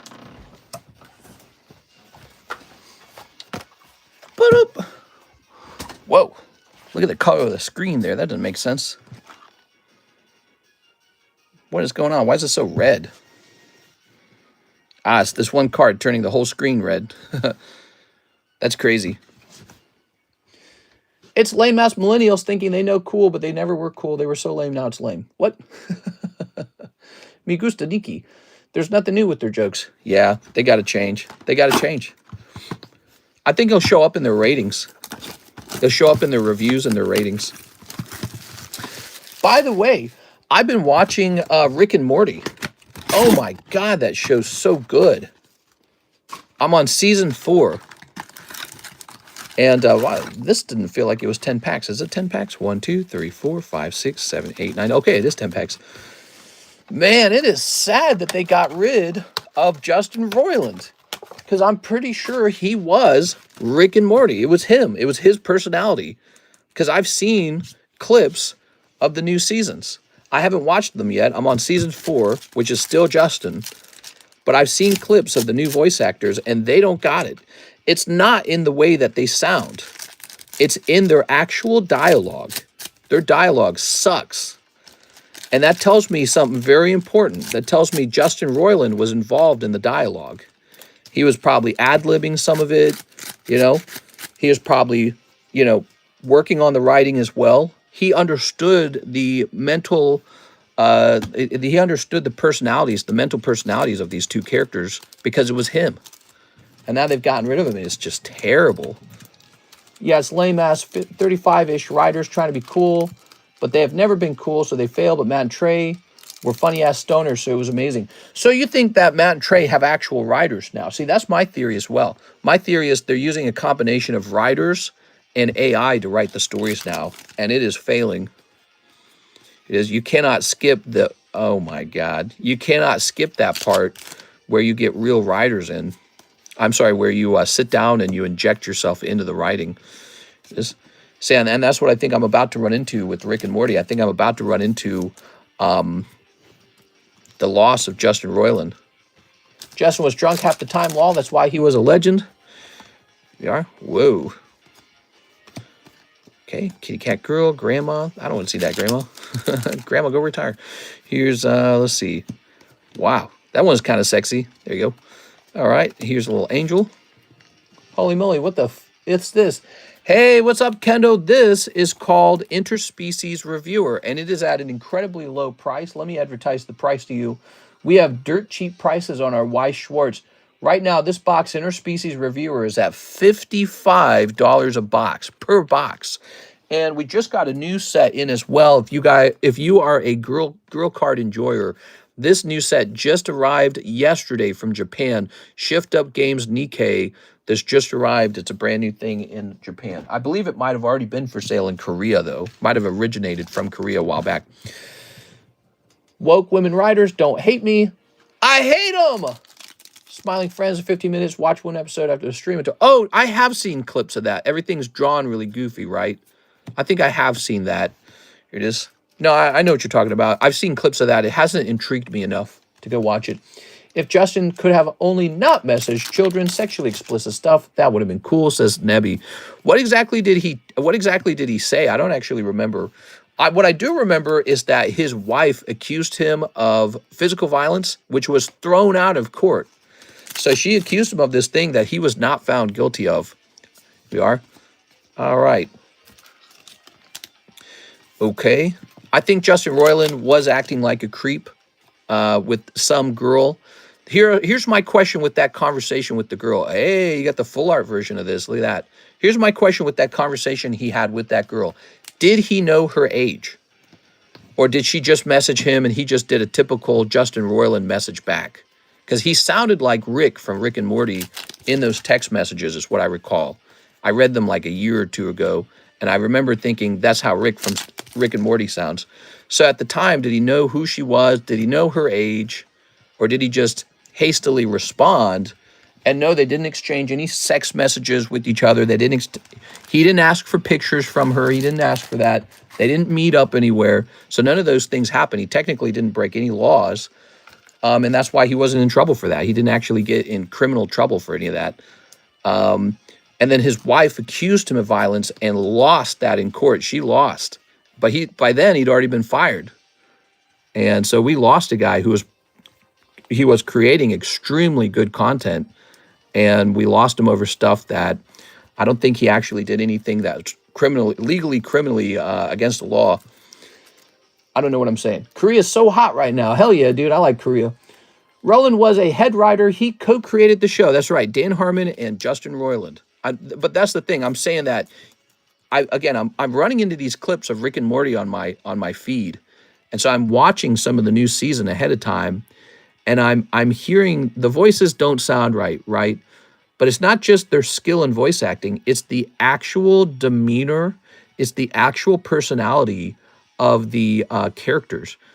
Justin Roiland's Rick was like, he's really deranged. He seemed like a really depraved guy. And that's what made the show. The show's about a depraved character. And without that, it's not Rick and Morty. It's not just the skill of the writers who are like creating some story-ish. It's not just the skill of the voice actor. It's the actual personality of Rick is gone. It's like he's a clone now. All right, Mr. Joshua, let's grab your bag. So, it's a really terrible thing to have lost the show because I'm watching it. It's got to be one of the best shows I've ever watched, Rick and Morty. It's got to be one of the best. So it's really disappointing to think all of that was thrown away over a violence accusation from his wife that the court threw out. They threw that out. There you go, Mr. Joshua. All right, we got your bag, Mr. Josh. Let's toss your cards in here. Thank you so much. I appreciate the big order. It's the dialogue along with their character acting. I think I have 2 small bags. Well, here's 1 small bag. Joey Albrecht, Joshua Collins, Joshua Rodriguez. You might be right about that. All right, so we got the 2 of these together. Let's pull this into here. All right, very lovely. We got it. We got to get a petition to get him back in that show, man, because that show was so good. And I bet you if I watch the new season, I'm going to be severely disappointed. I'm betting that the quality nosedives. Again, not the acting, not the overall story. The character itself is gone. I've watched clips now. I've watched clips of the new season. All right, so this is going to go over here to the All Slabs channel. All right, clicking on that. How much is the card in the middle? This one right here is Dialga. Okay. Multiple people came forward, said that he had predatory behavior, inappropriate messages, toxic work environment. He was talented, but so was Michael Jackson, and he slept with kids. Michael Jackson was acquitted of the accusation that he slept with children, right? He was not found guilty of that, by the way. He was accused of that, but he was also very wealthy, And so, being able to go after a guy for harming your children means you get to take not like $100 home, you get to take millions of dollars home if you win. So, Michael Jackson, the king of pop, maybe he did. He is a weird guy, he had a weird, maybe Justin Roiland was weird, but Michael Jackson was weird. That doesn't mean he did the crime, right? Like, you actually have to have evidence. You can't destroy a whole person's life for something you can't prove. So, I believe strongly in that. Now, do I think Michael Jackson did it? I'm on the fence. I think it's possible. But again, that's speculation. You actually have to find him guilty. You have to actually have real evidence that he did it. And just people saying, oh, yeah, he did it. That's not evidence. Here's Hypno. Ooh. Michael Jackson was acquitted and the FBI said they found no evidence. Yeah, exactly. So, it's like this accusation that sticks really hard to Michael Jackson because he has this personality type where you go, he could have slept with kids. But so could a lot of people, like, teachers at a high school. The gym teacher, he's tough. He's masculine. He could be a predator too. So, stereotyping Michael Jackson just because he's obviously very strange, it's not fair. It's not fair. It's kind of profiling, if anything. You're profiling him because he's whatever he is, an effeminate voice, or I don't know what you might say. All right, guys, we have no orders in the queue. Let's go ahead and work on these slabs now, huh? We're working on the slabs. He's very weird, but he also had his childhood and early years ruined. Right, but that doesn't mean he's having sex with children, right? That's not proof. It is. There's a lot of money involved, right? This is one of the problems with it. There's a lot of money involved. Anyone who comes forward and claims he did do it, they're going to get paid. It's very hard to know for sure. That's the problem. Voltorb. Like, there was that documentary. I actually watched that documentary. And the one guy was like, yeah, he totally had sex with me. And it's like, all right, then he must have done it, right? Here's Manectric. So, but at the end of the day, you need real evidence. You can't just accuse people of stuff. Here, let's see. And that guy who got to make the Netflix special, he probably got paid. Ooh, there's that. So this is the last Quip card for sale. Should I even let her sell this? She drew this so well. Look at that. That's nice, huh?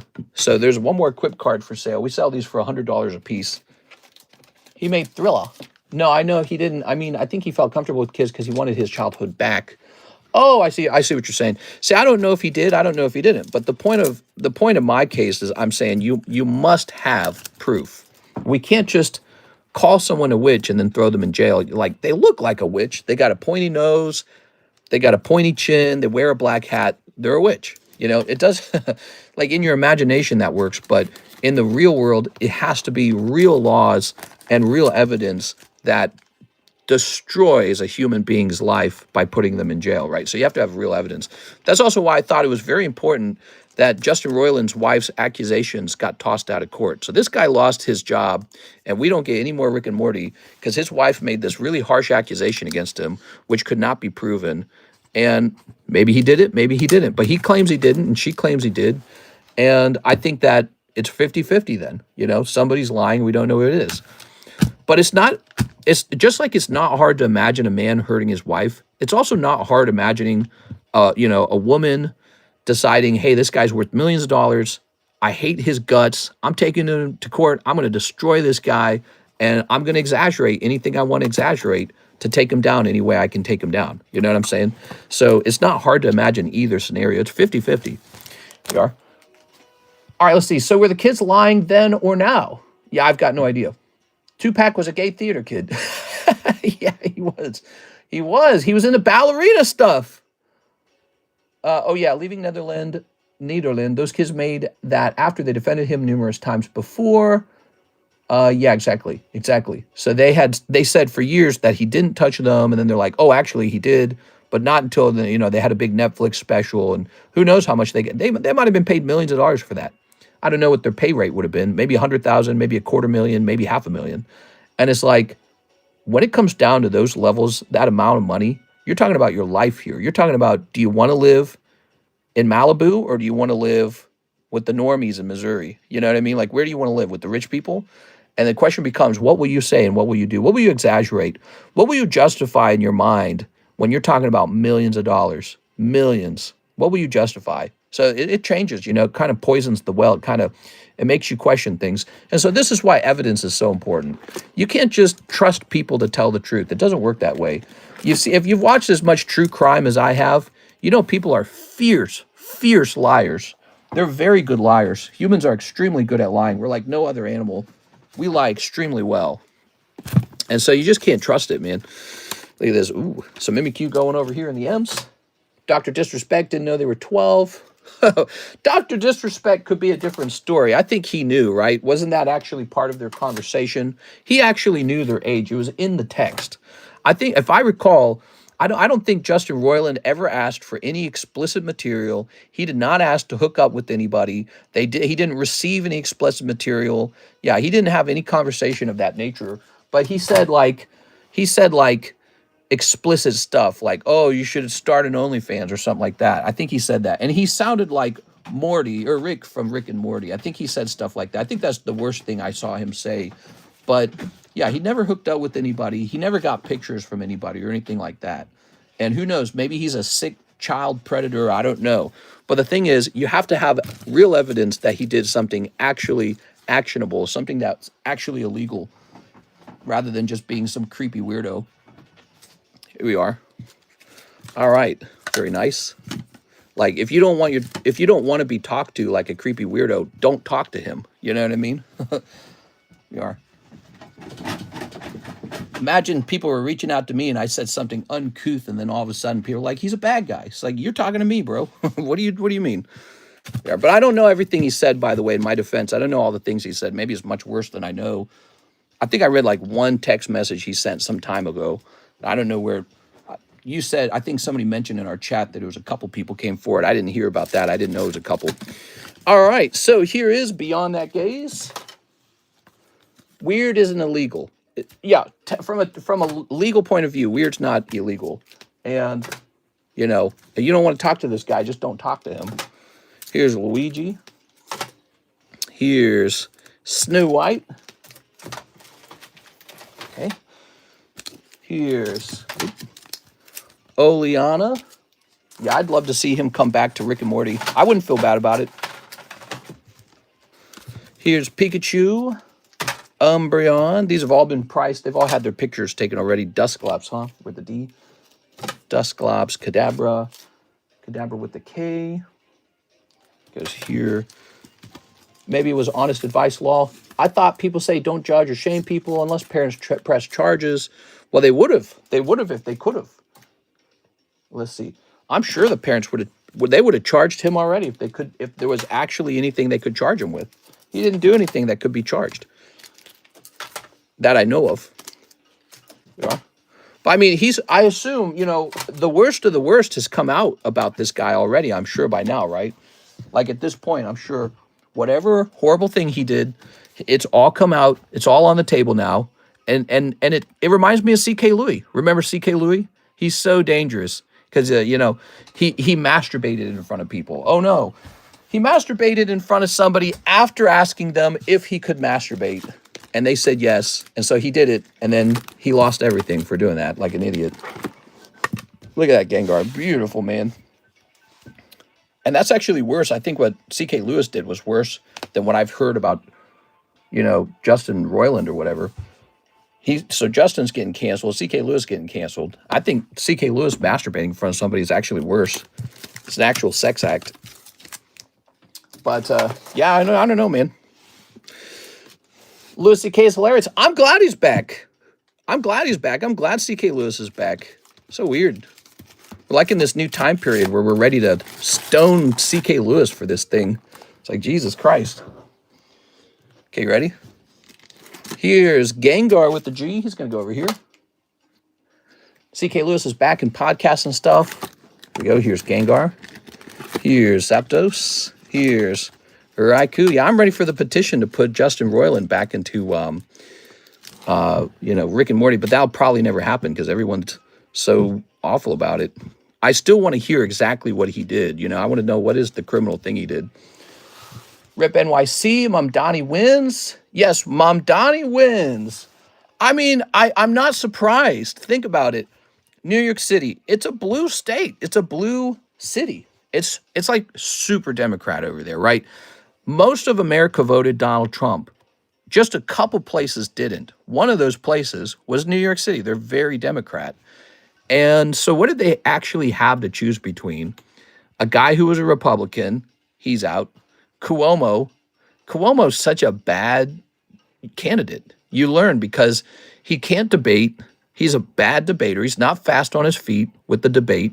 He's been accused of sexual stuff, and he handled COVID poorly. He actually caused the death of a lot of old people. He already screwed up.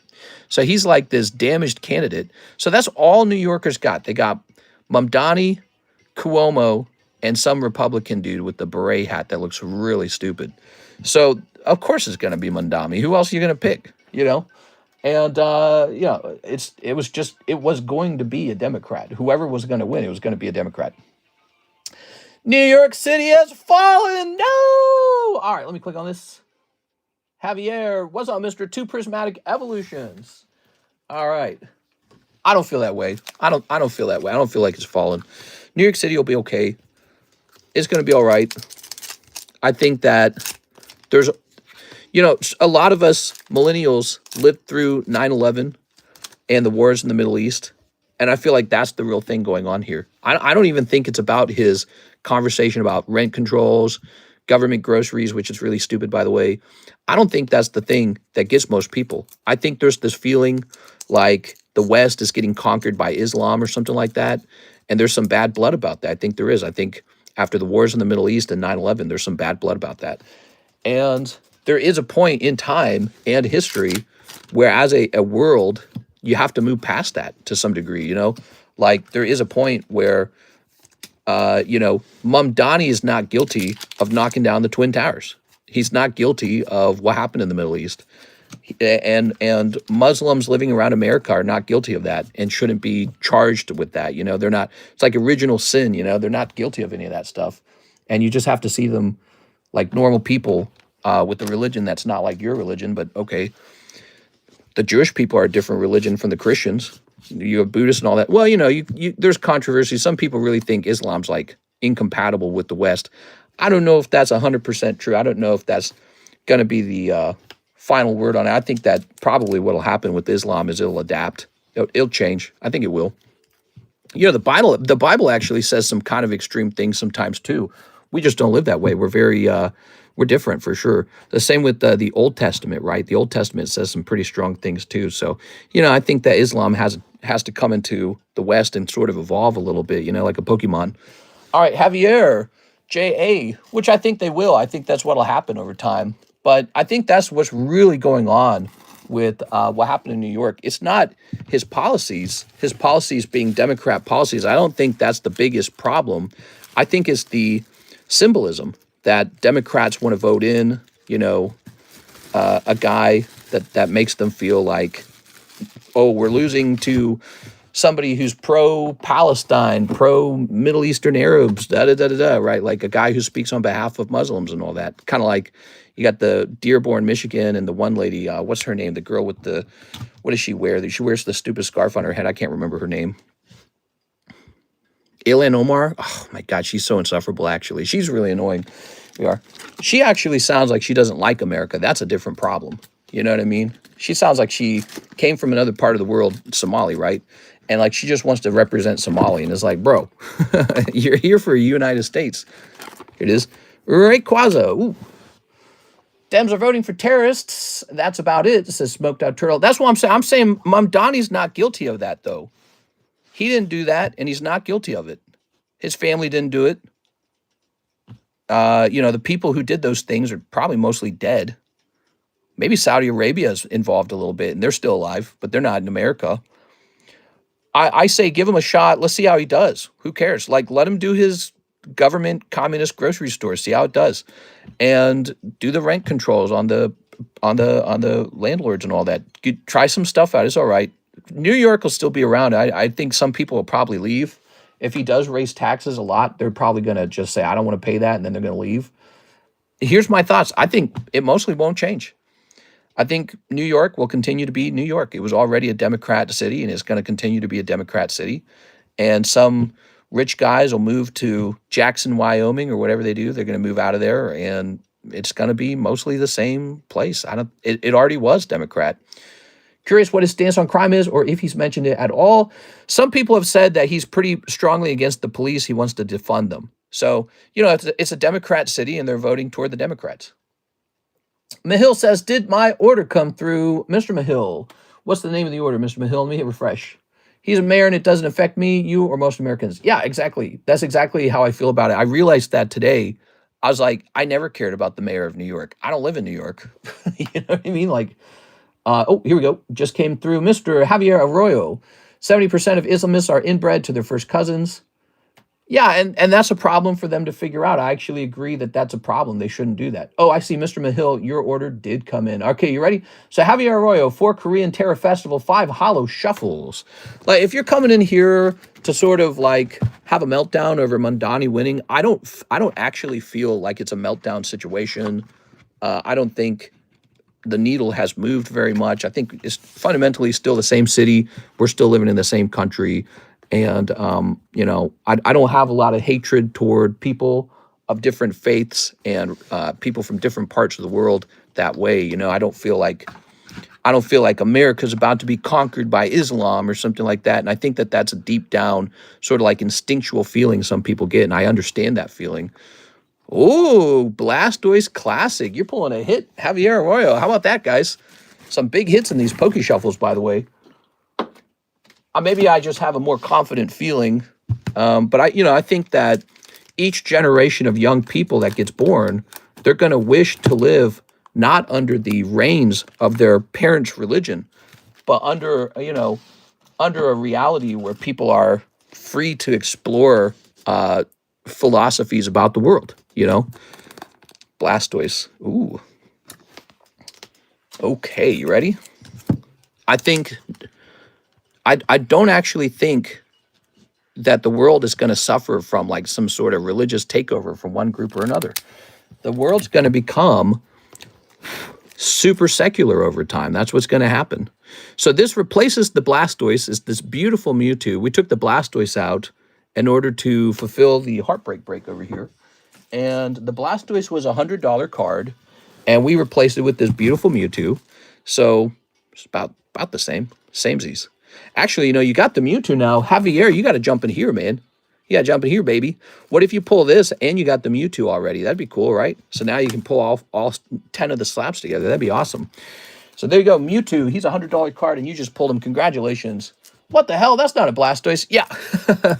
Look, see, I said Blastoise up there. So again, I was explaining, we took the Blastoise out and replaced it with this beautiful Mewtwo. The Blastoise and the Mewtwo are the same price. And what I could have done is I could have gone into the box and just removed the Blastoise from the box, from the cards. If I had done that, Javier, you wouldn't have gotten super lucky and pulled this. So you should be lucky I kept it in there. Okay, so very nice. Congratulations. Javier's all mad. Grapes just went up 20% every night. What, the sour grapes? Mamdani is not a threat. He'll be tied up in court, lack funding. Yeah, I don't know about that, all that. I'm in New York, not a meltdown, but they do predict an exodus of 1 million people, so there might be a meltdown. So that's the thing. People don't want to be taxed really harshly, and I think this is a great chance to see how that looks. I mean, so if you do raise taxes on the wealthy really high, will they actually leave? This is an experiment, and so experiment is needed. You need to test these ideas. For Korean Terror Festival, let's get it, man. All right, Korean Terror Festivals. This is a great opportunity to experiment and see how it works. See if it's possible to just raise taxes on people and they go, all right, I'll pay that. People pay high taxes already in places like Hawaii and in places like California, and maybe it's the fact that you can raise it even higher. But I do feel like there's other cities to move to. Like Miami's pretty freaking cool. Miami's cool, man. You got Austin, Texas. You got Dallas, Texas. That's pretty cool. You got Jackson, Wyoming. There's all these places that the millionaires and billionaires are fleeing to in order to preserve their wealth. All right.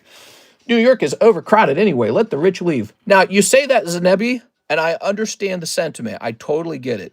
It's sort of like Republicans are saying, oh, yeah, well, we'll leave. And you're like, ha, see you later. But here's the problem with that way of thinking. So one guy leaves, he's a billionaire, and you're like, all right, one apartment is freed up. Probably an expensive apartment. Okay, so you're not, most people are not going to rent it. But here's a problem. He takes his billions too. That is a problem. So if he was paying a state tax or a city tax in New York, and this guy was paying loads of money to the city of New York, it's not, one more apartment unit has opened up. It's you're now missing out on his billions of dollars that you used to tax. So that is the problem. Now that's the threat, but the question is, will that really happen? Will that really happen? We don't know. All right, we got packet number 1. That's the conversation. We're going to be watching that. I'm very curious about it myself. Again, it doesn't really affect me. I live out here in Missouri. It makes no difference to me at all. So I don't know. It'll be interesting to watch. And in fact, I don't think the billionaires are going to be moving into Missouri. We don't have any billionaires. We got like 3 of them. The guy who made Bass Pro Shop, he's a billionaire, and he invented that out here in Missouri, and he lives here in Missouri. In fact, he's buying a lake house where I'm living. He's buying a lake house out here in Lake of the Ozarks. So that's cool. So we don't got any billionaires over here. So it's really I'm just watching to see if the billionaires move out of New York and into places like Texas, Florida, and other places like that. And actually, that's what's happened over the last 10 years. It used to be that the billionaires dominated Illinois, New York, California. And places like Texas and Florida were just places you talked about. Now, if you look at the number of billionaires in the country, they're actually concentrating into Texas and Florida really heavily. And so that's very fascinating to see. And what will that look like in the next 4 years? What will that look like in the next 2 years? Will all of the major business developments go to Dallas, Texas, where the major that's my AI wants me to move to Dallas, Texas, or to Florida. And I'm like, I don't know. I don't know if I want to move there. But now that we know that perhaps there would be an exodus, we don't know if there will be, but what if there is an exodus of rich people out of New York into Florida? Well, then it's not a bad idea to go buy a house in Florida right now. So if I go buy a house over there, does that mean my house blow up in value? That's an important thing to think about, because if part of your investment strategy is to just buy the house in a place that's going to blow up and then just wait for your house to go up in value and then you get rich because you bought the right house in the right spot, that's a big deal. Mr. Javier, thank you so much. Congratulations on your $100 Mewtwo, man. Congratulations. All right, let's see. I don't think you truly understand Sharia law, mister. I do understand Sharia law. I get the idea of it. I've argued religion for a very long time. And, the way I see it, I'm not involved in those religious wars. Not me. I'm not involved. I don't care. All right, let's see. Some of the Hill says there was so many loopholes that basically nobody ever paid that top rate. England has turned into little Bangladesh. Those guys are not paying. Now, England's a different story. I do think that you have to have a conversation at some point about how many people should be native British in Britain. It's kind of like Hawaii, right?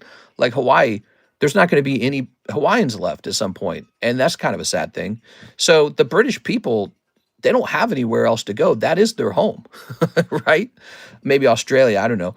But so there, you can have a conversation about how much is too much. At what point are you just doing population replacement, which is almost like a different kind of genocide in a certain way?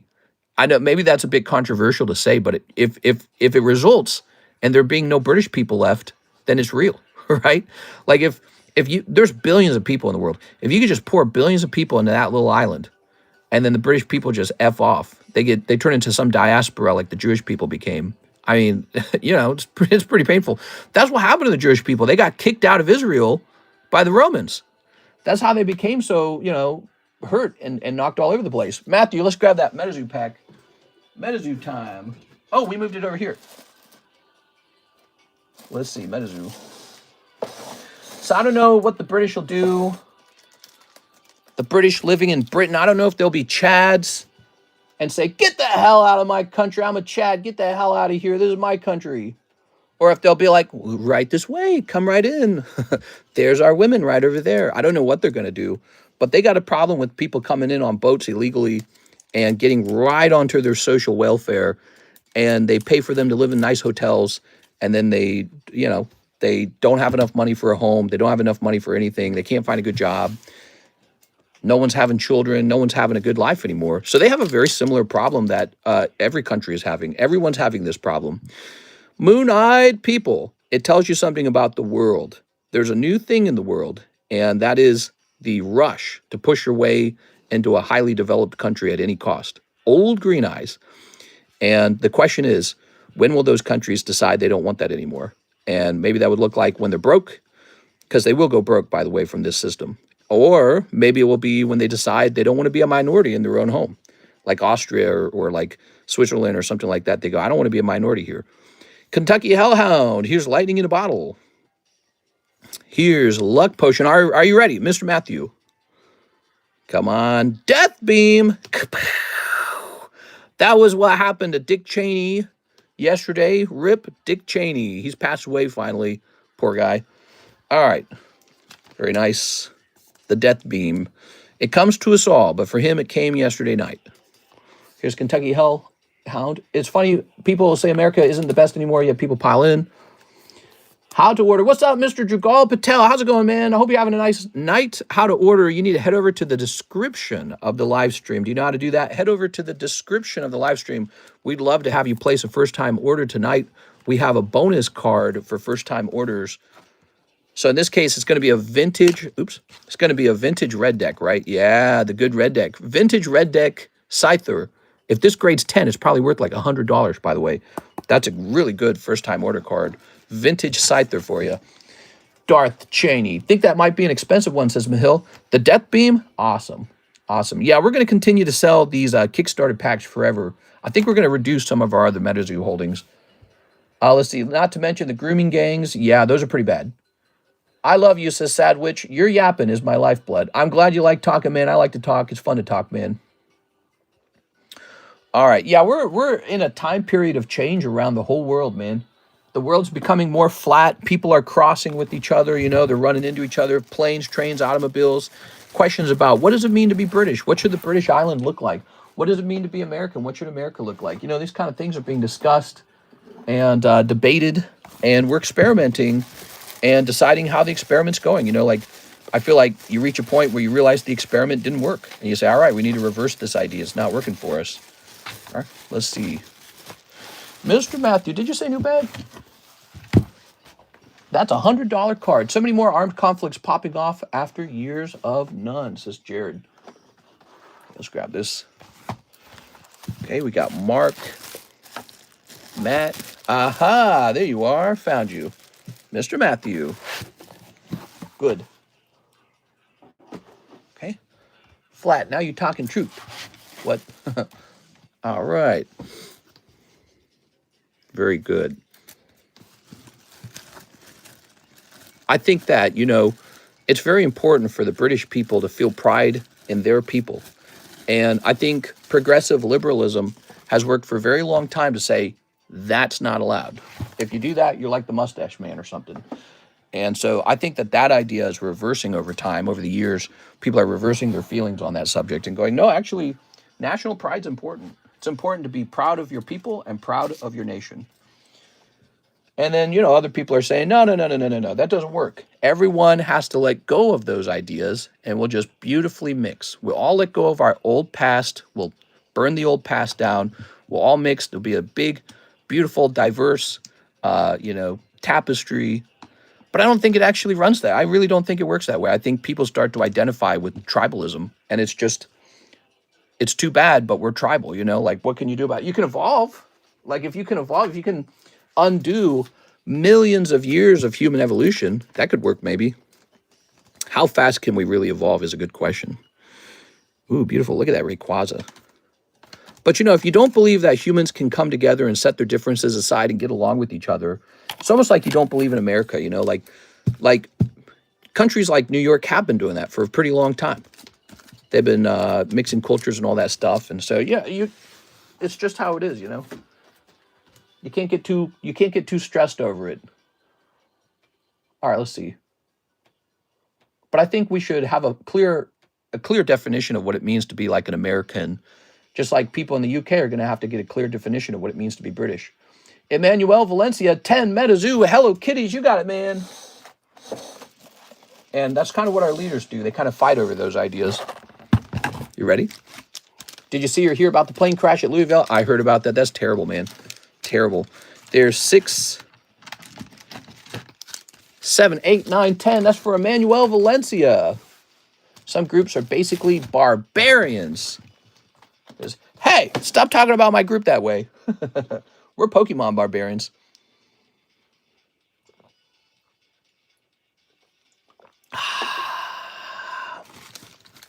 Smoked out turtle is not going to matter, man. Any day now, the AI overlord is going to take over, and none of it will matter. We got 1, 2, 3, 4, 5, 6, 7, 8, 9, 10. All right, we got 10 of these. I'm a barbarian in the bedroom. 10 of these, you ready? Okay. Snipping this. Let's see. Did you see or hear about the plane crash? I already read that. Some groups are basically barbarians evolving into boobies. Let's see. The entire point of coming to a new country is dropping old allegiances and becoming part of your new situation. Yeah, and I think if you're running a country, your goal is to sort of vet who's coming in, because the idea is almost like you're marrying this person into your family. And so you should know who's coming in, and you should know if you're like, okay, I like what they got. They offer something valuable. And I think a really good measure is, can they support themselves, or are they going to go onto social welfare instantly? That's a really good measure of whether to marry this person into your family, into your country. And that is what the West has not been doing. The West has not been applying those concepts. They're just saying, we can take care of everybody. And then it's like, no, you can't. Because there's a couple million Brits versus like 8 billion people in the world. You do not have the money to do socialism for the whole world. I promise you, America doesn't have that money. No one has that money. So you have to get over your sort of like, strict adherence to those ideas and come to terms with reality that the more you hand out, the more people rush to you to get what you're handing out. And it just grows and grows until, again, there's 8 billion people. There's billions of people that would like whatever it is you're giving away for free. They would like it. And so you're going to run into that problem more and more until you make tough rules that say, we don't do that anymore. We just take care of our own, and that's it. And that's what people can't get over. And it's too bad, because if Democrats would do that, Democrats would apply that rule, they would seem so much more legit. You know what I'm saying? Like, I think even a lot of Republicans would side with them. They'd say, okay, we're going to do the socialism, but it's just going to be for us. We're the ones who go to work, and it's going to be for us and our family. But when you say it's for the whole world, how can anyone get behind that message? Because the world's too big. There's too big, and there's not enough money. There just really isn't. It's just a mathematical problem. It's a clear mathematical issue. Ooh, Kuromi. Miami all day. I live near LA, and nobody here has a real personality. Here we are. You ever seeing that now in Europe, France right now is in debt bad from all the social welfare spending? That is what my argument is with social welfare. You inevitably run out of other people's money. You really do, because you have great intentions. You have noble intentions. You say, okay, we're going to help people. We're going to help the poor. We're going to help grandma. We're going to help this sad person over here who we feel bad about because we're all the same animal, right? We're all the same. We're going to help them. Beautiful, beautiful, beautiful, beautiful. Kumbaya. Peace. But then you implement this new great idea, and people around the world hear about it, and they go, oh shit, I'm going to get some of that. And then you get people who are like, wait a second, why do I work all day? I could just ask the government to pay for my things. Why would I go to work when the government can pay for this crap? And now you're like me, sitting on your couch at home, flipping through videos on TikTok, and you're seeing people in expensive cars collecting like food from the food bank and going, you're not poor. How'd you afford that card? How'd you get that car? How did you apply for that? That's crazy, man. You're realizing that when something is for free, people don't wait to be poor to apply for it. Virtually everyone can apply for it. And it's no longer looked at like this thing, like it's a shameful thing. Like in the 90s, it was shameful to get help. People don't see it that way anymore. They just say, F the government, F everyone else. I'm going to get what's mine.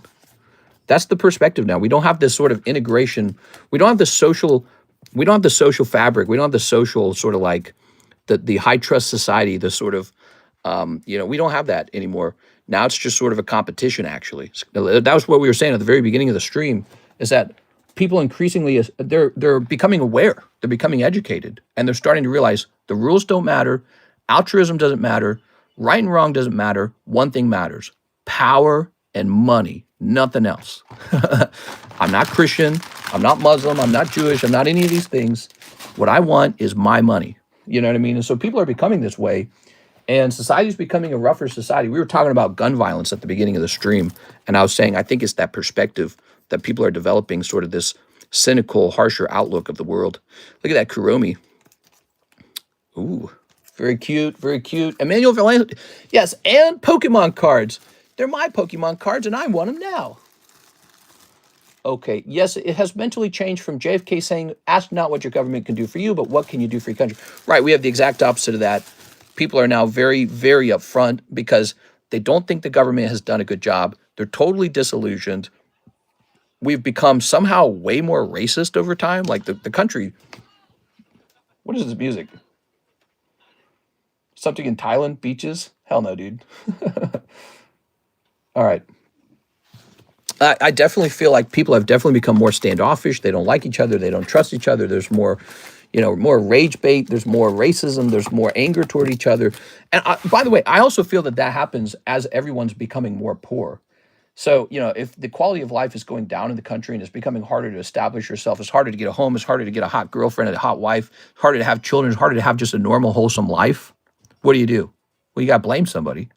You know what I mean? Who did this to me? Next up, we got Javier Arroyo, 1 Prismatic. You got it, man. You got to blame somebody. And, you got to have an explanation for all that. 1 Prismatic and 4 of the Korean Terror Festivals. Racism keeps you safe, says Smoked Out Turtle. There we go. Not me. I gotta find me some hot Latinas or something like that. Tortoise. All right, let me go get some Terror Festivals.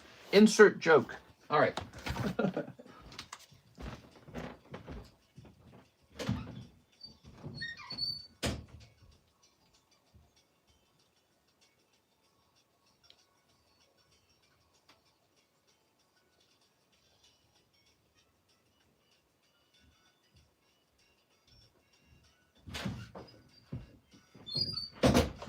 Oh, yeah, here we are. Ugh. These LA chicks suck ass. And I don't mean literally. I'm sorry. They don't even suck a little bit of ass? Ah, boring, dude. Tell me about it, Zanebi. What's bad about LA chicks? Because I'm in Missouri, but sometimes I feel like I deserve an LA 10. America was doing good until Obama got everything stirred up. Nah, I'm going to disagree with that. I'm going to say America started to suck under George W. Bush and our invasion of the Middle East. That was actually where it starts. The invasion of the Middle East, huge mistake. Huge mistake. And Obama just kind of continued it. He did not help. ISIS formed under Obama. Here we are. All right. Ooh. There we go. President Bush and Cheney just passed away too, so he's gone now. They got rich on that war. You know that. Dick Cheney and George W. Bush, and the Clintons too, by the way. They got very wealthy off of those wars, extremely wealthy. They all knew what was coming, and they all invested in all of the war machine. They invested in the companies that make the guns and the bombs. And then they said, oh, we better use these guns and bombs. They are for weapons of mass destruction. Okay, very good. Bush was the start. You're right about that. Yes. Okay, you ready? So we're going to start out with the best pack, the Prismatic pack. Please, God, give us a beautiful Umbreon. Let's see what we got instead. Umbreon reverse. All right. I went to look for Asian girl when I'm traveling to Asia. Asia, we are. There we go. Bill Gates dialed it back on global warming. That's a big deal, isn't it? Bill Gates stepped back on global warming. And he's not a scientist, so that's probably going to be the counter argument. But it's like, I feel like we've been living under climate hysteria, climate change hysteria. That's my perspective on it. I think it's been sort of like weaponized as a social tool to get money and to get attention and to get influence and to get people voting certain ways. And so he's coming forward and saying, all right, we're not going to do that anymore. We are. So it's really interesting seeing that. And of course, after Bill Gates came out and admitted that global warming is not as big of a problem as poverty, when he came out and admitted that, Trump, he trounced on it. He pounced on it. He's like, we win. It's just one guy, Bill Gates, but he was a really big advocate, so I get it. But yeah, that was a big story, the whole global warming thing. Dude, they've been saying that since I was a kid. They've been saying that. I'm 36 now. It's been 30 years of people saying any minute now, the earth is going to freeze over. Oh, did we say the earth is going to freeze over? Any minute now, the ice caps are going to melt and all of Florida will be wiped out. Florida will be gone. It'll be underwater. Still not underwater. And all the rich people buying houses on the beach of Florida. So it's like, God. And the guys who were peddling all these ideas, flying around in jets, they didn't really believe it. They just knew it was a really good grift. They're like, this is an awesome grift. They're like, they're like the guys who go on TV, the televangelists on TV, the Bible thumpers, who say, put the money in the basket for Jesus. They're quite a lot like that. That was their grift, though. It was the climate change. Here we are. The biggest offenders, India and China, if they thought it was an imminent threat, they'd just stop because they have the power to do that. They won't because they know it's not that big of a deal. Let's see. Fupas are growing with EBT. A lot of girls from high school have gained hella weight since graduating. And man, I don't know anymore. They aren't the same. Yeah, I mean, we talk about the COVID crisis. We talk about, climate change. How about just obesity? That's a big one. No one's tackling that problem. Where's the people tackling obesity? That's probably the biggest problem. It's probably the real, you want to talk about something that really needs to be fixed. How many people are going to have serious health effects from obesity? And we're not solving that. And of course, people don't want to solve it either. They don't want to be told that, sorry, we're going to take away all the delicious food. Oh, sorry, you have to go work out now. They don't want to hear that. But I mean, that's a real epidemic. Still not solved. Although they got Ozempic and all that stuff now, so that's cool. I suppose it is being worked on. But that's a really strong problem for humanity. The overeating problem, not the lack of food checks. It's actually the fact that everyone is way overeating. Here are Torterra. The polydisease burden of obesity. Yeah, exactly. Yeah, we are. All right. Very nice. How much for you to open a pack for me? Hey, what's up, Joseph? Well, if you'd like to open some packs, Mr. Joseph, head right on over to our description. Look at our YouTube description. So the Torterra, he was $95, I believe. This is Professor Oak. Or Oak Poker. For sure, man. Yeah, if we could solve obesity, if we could permanently remove it, think of how many lives could be saved, like literally saved. People would be saved from death if we could solve obesity. Death, crippling diseases, ugliness. No, but I think of how many people's self-esteem would lift. It'd be great because I don't think people love being so overweight. It is. It's like this sort of other drug addiction that no one really talks about too much. And no, but it's serious, though. It is serious. Diabetes, colon cancer, heart disease. Okay, so this card is a $200 card, and he's also $200. Let's go ahead and close this up. We have no idea what long-term side effects GLPs will be as a total addiction. Yeah, GLPs, the argument is that, yes, there will be side effects, but it won't be as bad as if you stay obese. That's the argument right now, and it actually might be real. That might be true. Hopefully it's just a miracle drug, right? But probably not.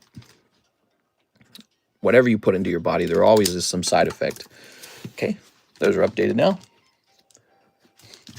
Reproducing and populating will be the only way to win. That's right. That's why I'm available, ladies. All conservative ladies who want to win some sort of weird race game. I'm prepared to father 20 children. Just sign up. Let's go ahead and jump over here. There we go. That's why those religions were always talking about that kind of stuff too. But you could get into some sort of philosophy about that kind of subject, right? You could get into that subject and think that way. Man, this is an amazing card. Pokemon Platinum Torterra, $100. I recently quit doing drugs and alcohol, so now I'm going to get fat so I can have crushing addiction and not be shunned from society. Well, I'm glad you gave up drugs. I don't know what you mean by that, but I'm glad you gave that up. We are. Now you're lame. Check the description below, ladies. Dyed soda is good, but not like the regular. What are you guys saying? So girls don't lift weights. I'd say of even the geriatric patients, 60% are overweight. Yep. Let's see. Wasn't there talk of stopping the purchase of soda with EBT? I think there was a conversation about that. It's sort of like a socialist handout to the soda companies. If you think about it, they sort of get free income. The soda companies, they're like guaranteed income, baby. That's why corporations are ironically pro-socialism. It almost guarantees their survival, you know? So you think that the corporations would be like these capitalist, pro-capitalist, low-tax corporations. But when you're the corporation that sells everything that people buy, you're like, no, let's do the socialism. I'll pay the extra tax. Because they know they're going to sell so much more product as a result of the socialism. This is only population 3. Pretty amazing. This guy's pretty rare. He's pop 30. And then this squirrel has been graded a couple times. He's population 96. Was that right? Was he really 96? That seems really high.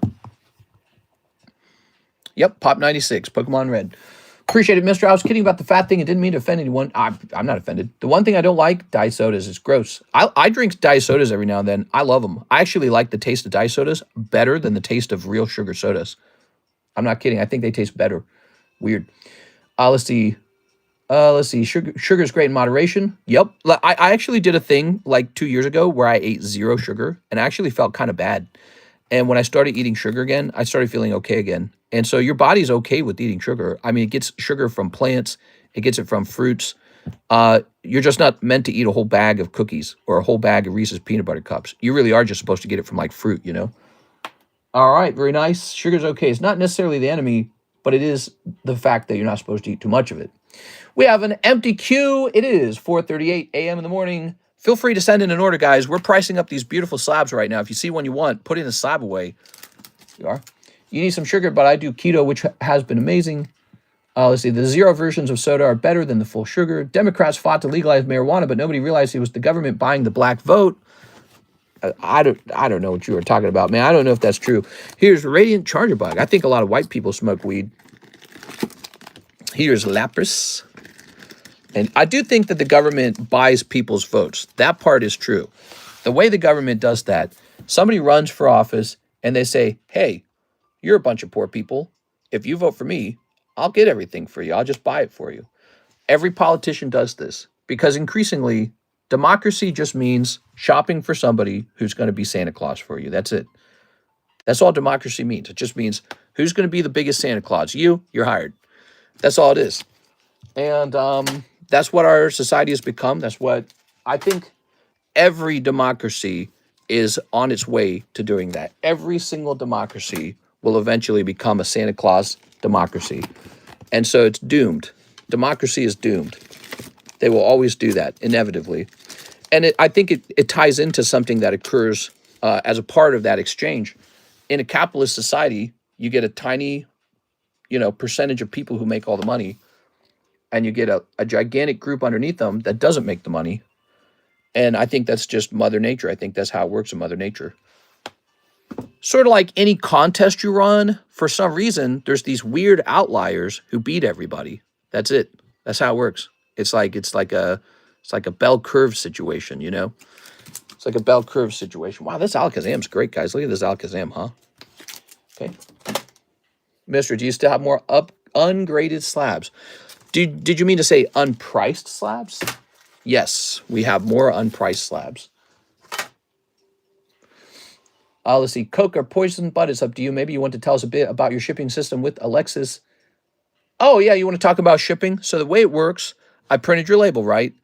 Tomorrow, or technically today, Miss Alexis comes in. She's going to pack it up, and then I'm going to put it out for the mailman to pick up, and he's going to pick it up the next day, okay? So your stuff will be out in about 24 hours. Your stuff will be picked up by the mailman. Look at the reparations things in California. More by promising money. Well, yeah, okay, yes, exactly. So more, hey, we got the free stuff. We got the free stuff. We got the free stuff. Hey, guys, I got this idea. No one's ever tried it before. What if we just did like tons of free stuff? It's like a meme almost. Everyone has the same idea. Whoa. Hey, guys, No one's ever tried this before. Free stuff. How are you going to get that free stuff? Well, take it from the rich. Whoa. Whoa. This guy's brilliant. I never thought of it that way before. Here we are. Tossing this over here. Very good. All right, let's get some more slabs, some more slabby patties. In 1896, Vanderbilt, J.P. Morgan, Rockefeller bought the election from McKinley. There we go. What we got here? We got Flowbro. Flowbro. I'm putting back, actually. Bye, Flowbro. Here's, the Zapdos. The Zapdos in the trio. Okay.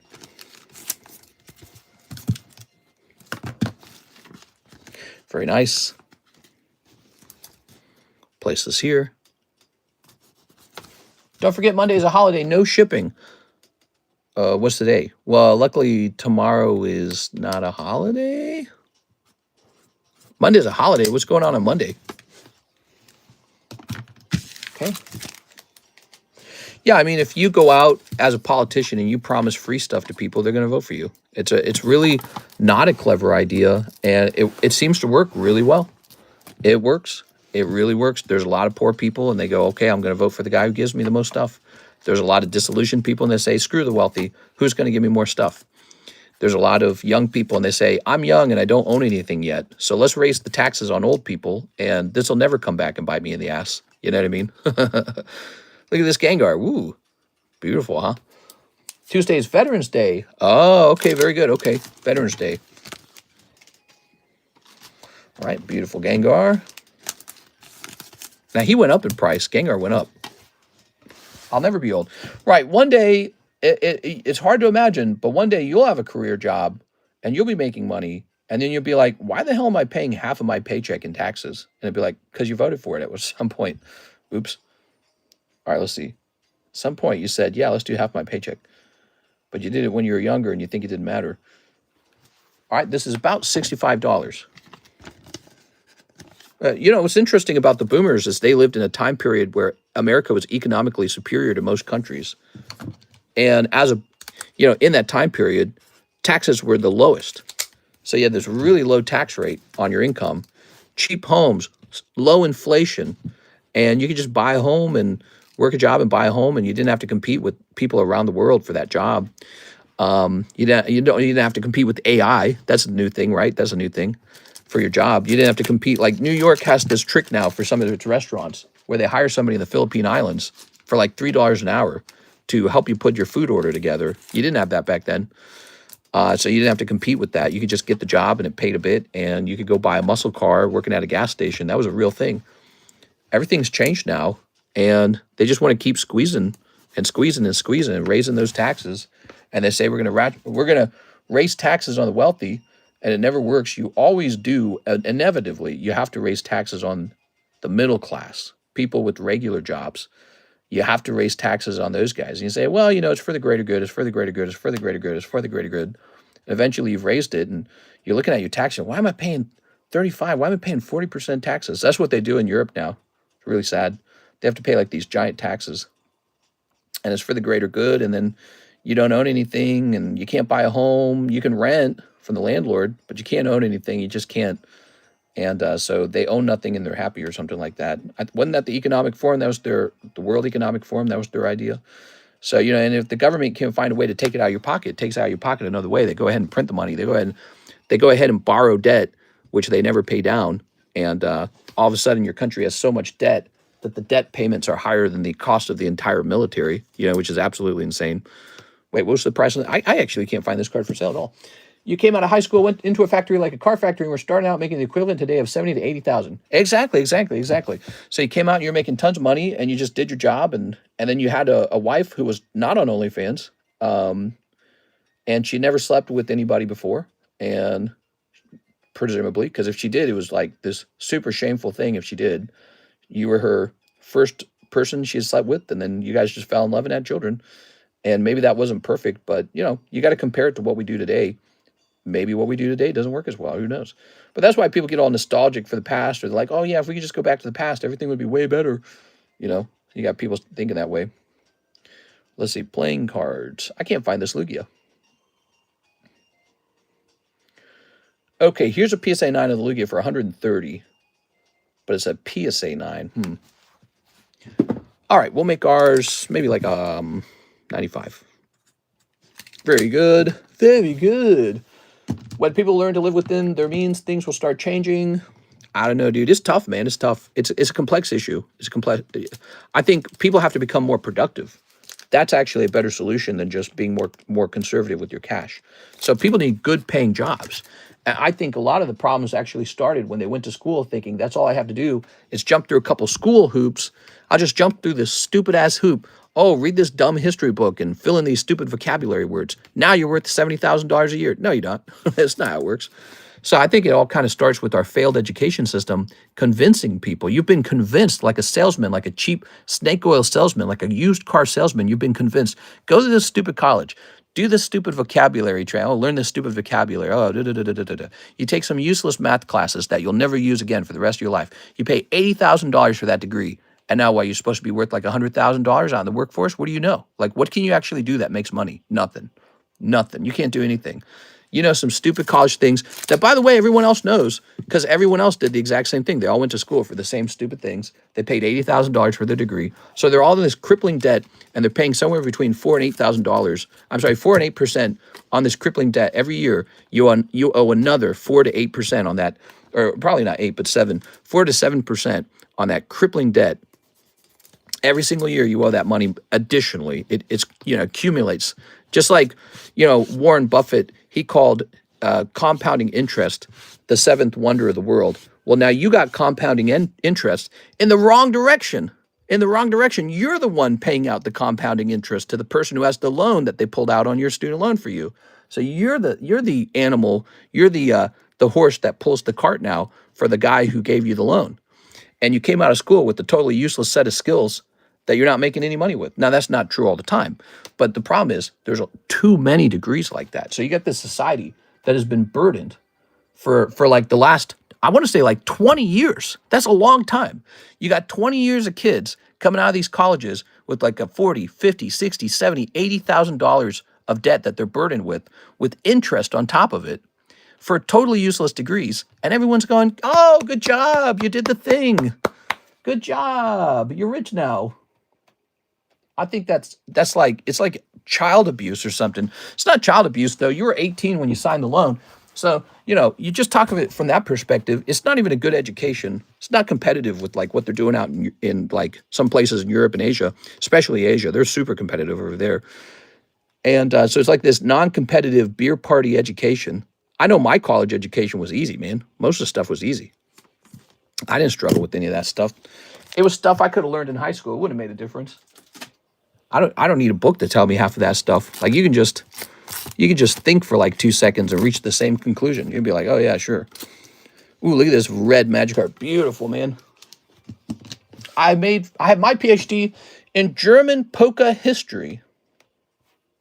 I don't know if you're joking or telling the truth, but yeah, you could like take a college course where you could like study freaking like Twilight.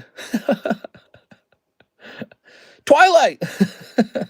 You could go to school and just have a class where you study, the success of the book Twilight.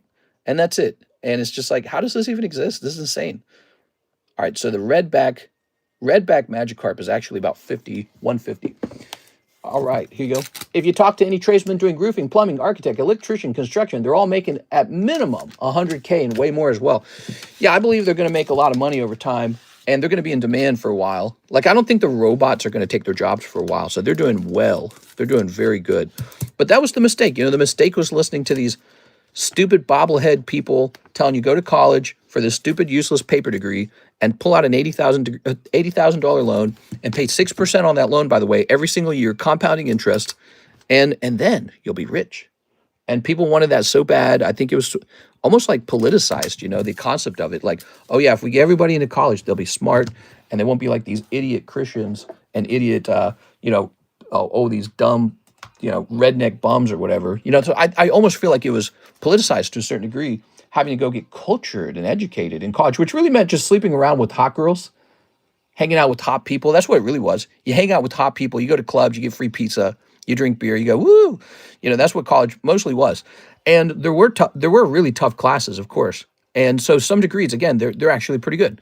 There's advanced degrees. Architecture is one of them, right? Medicine, anything in STEM, right? So there were advanced degrees, but so many people, like, that was like maybe less than 1/10 of a college would just be that. Like, most of it's actually just people going there for some stupid ass degree like communications or something like that you could just read in a book. You just open up a dumb book and read it. You don't need to spend $60,000 to learn that. Just go read it. It's in a book. Andrew says, give me that Alakazam. You got it, man. That's for Andrew. All right, Andrew Martin. Beautiful pick. Let's get over to the All Slabs channel. Climb all the way to the bottom of it. What is the Waifu Shuffle? Yeah, thank you for asking. Let me show off the Waifu Shuffle real fast. Take a look at this real quick. Take a look at this beautiful pile. So we got this beautiful pile here.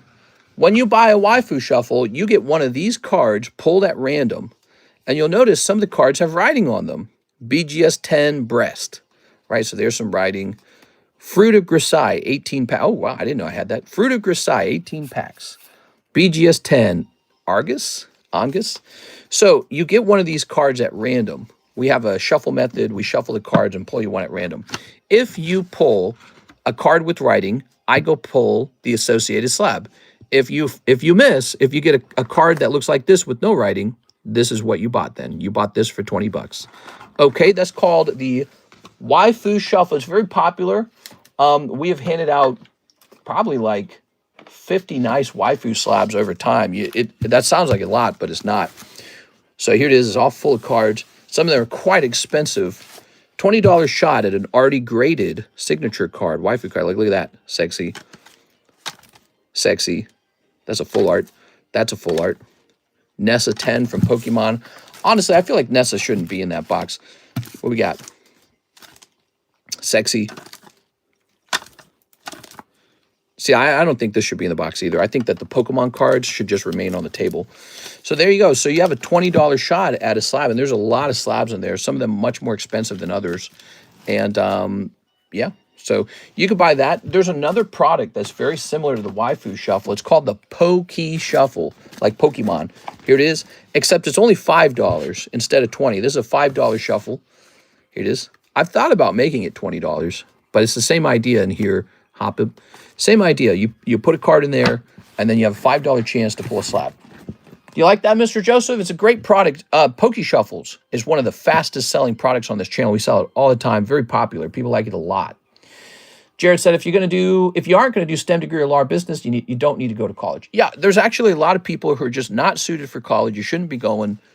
Go make some money, bro. Go make money for 4 years. This is the crazy part. It's in the last 20 years, the price of homes have like quadrupled. So, when you were young and you got out of high school, if you just got any decent job, like not a high paying job, but just any job that pays you, I don't know, maybe like $30,000 a year even, and you got a girlfriend and she's earning $30,000 a year, you're both earning $30,000, and then you just buy like a 3-bedroom, 2-bathroom home before COVID, you're rich now. All your wealth is in your home, but you're rich now. All you had to do is that. But you go to college, you actually don't just take on $80,000 of debt with interest. You lose 4 years of work. You could have been working that whole time, saving up and buying a home. You lose 4 years of work. Andrew Martin, here you go. You lose 4 years of work, and that makes it harder for you to buy a home because you wasted all that time. And in the meantime, homes went up in price. They had 4 years to appreciate. And they've been appreciating so fast because of all of the inflation from the government borrowing too much money. And that's what the government's fighting over, by the way. The government's fighting over how much money should we borrow. That's the fight, by the way. 20 to slab away. Andrew A. Martin. You got it, Andrew.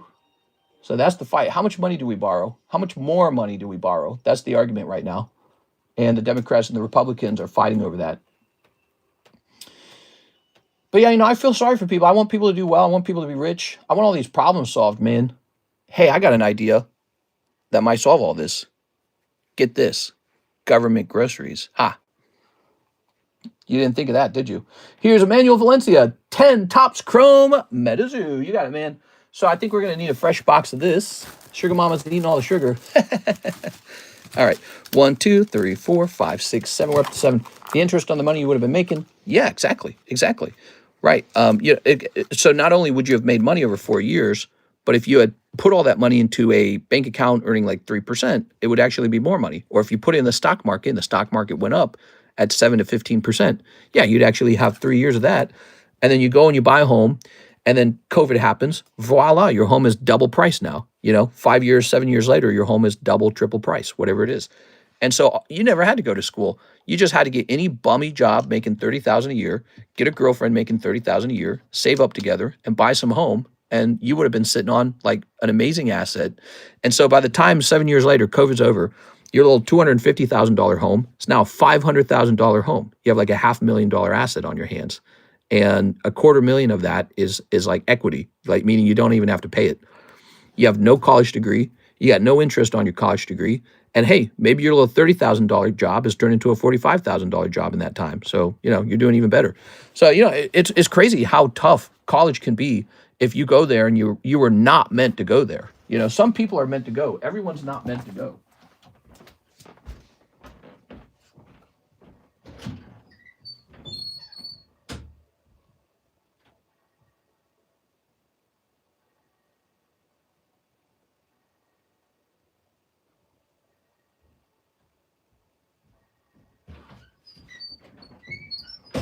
So anyways, my opinion is that's been devastating.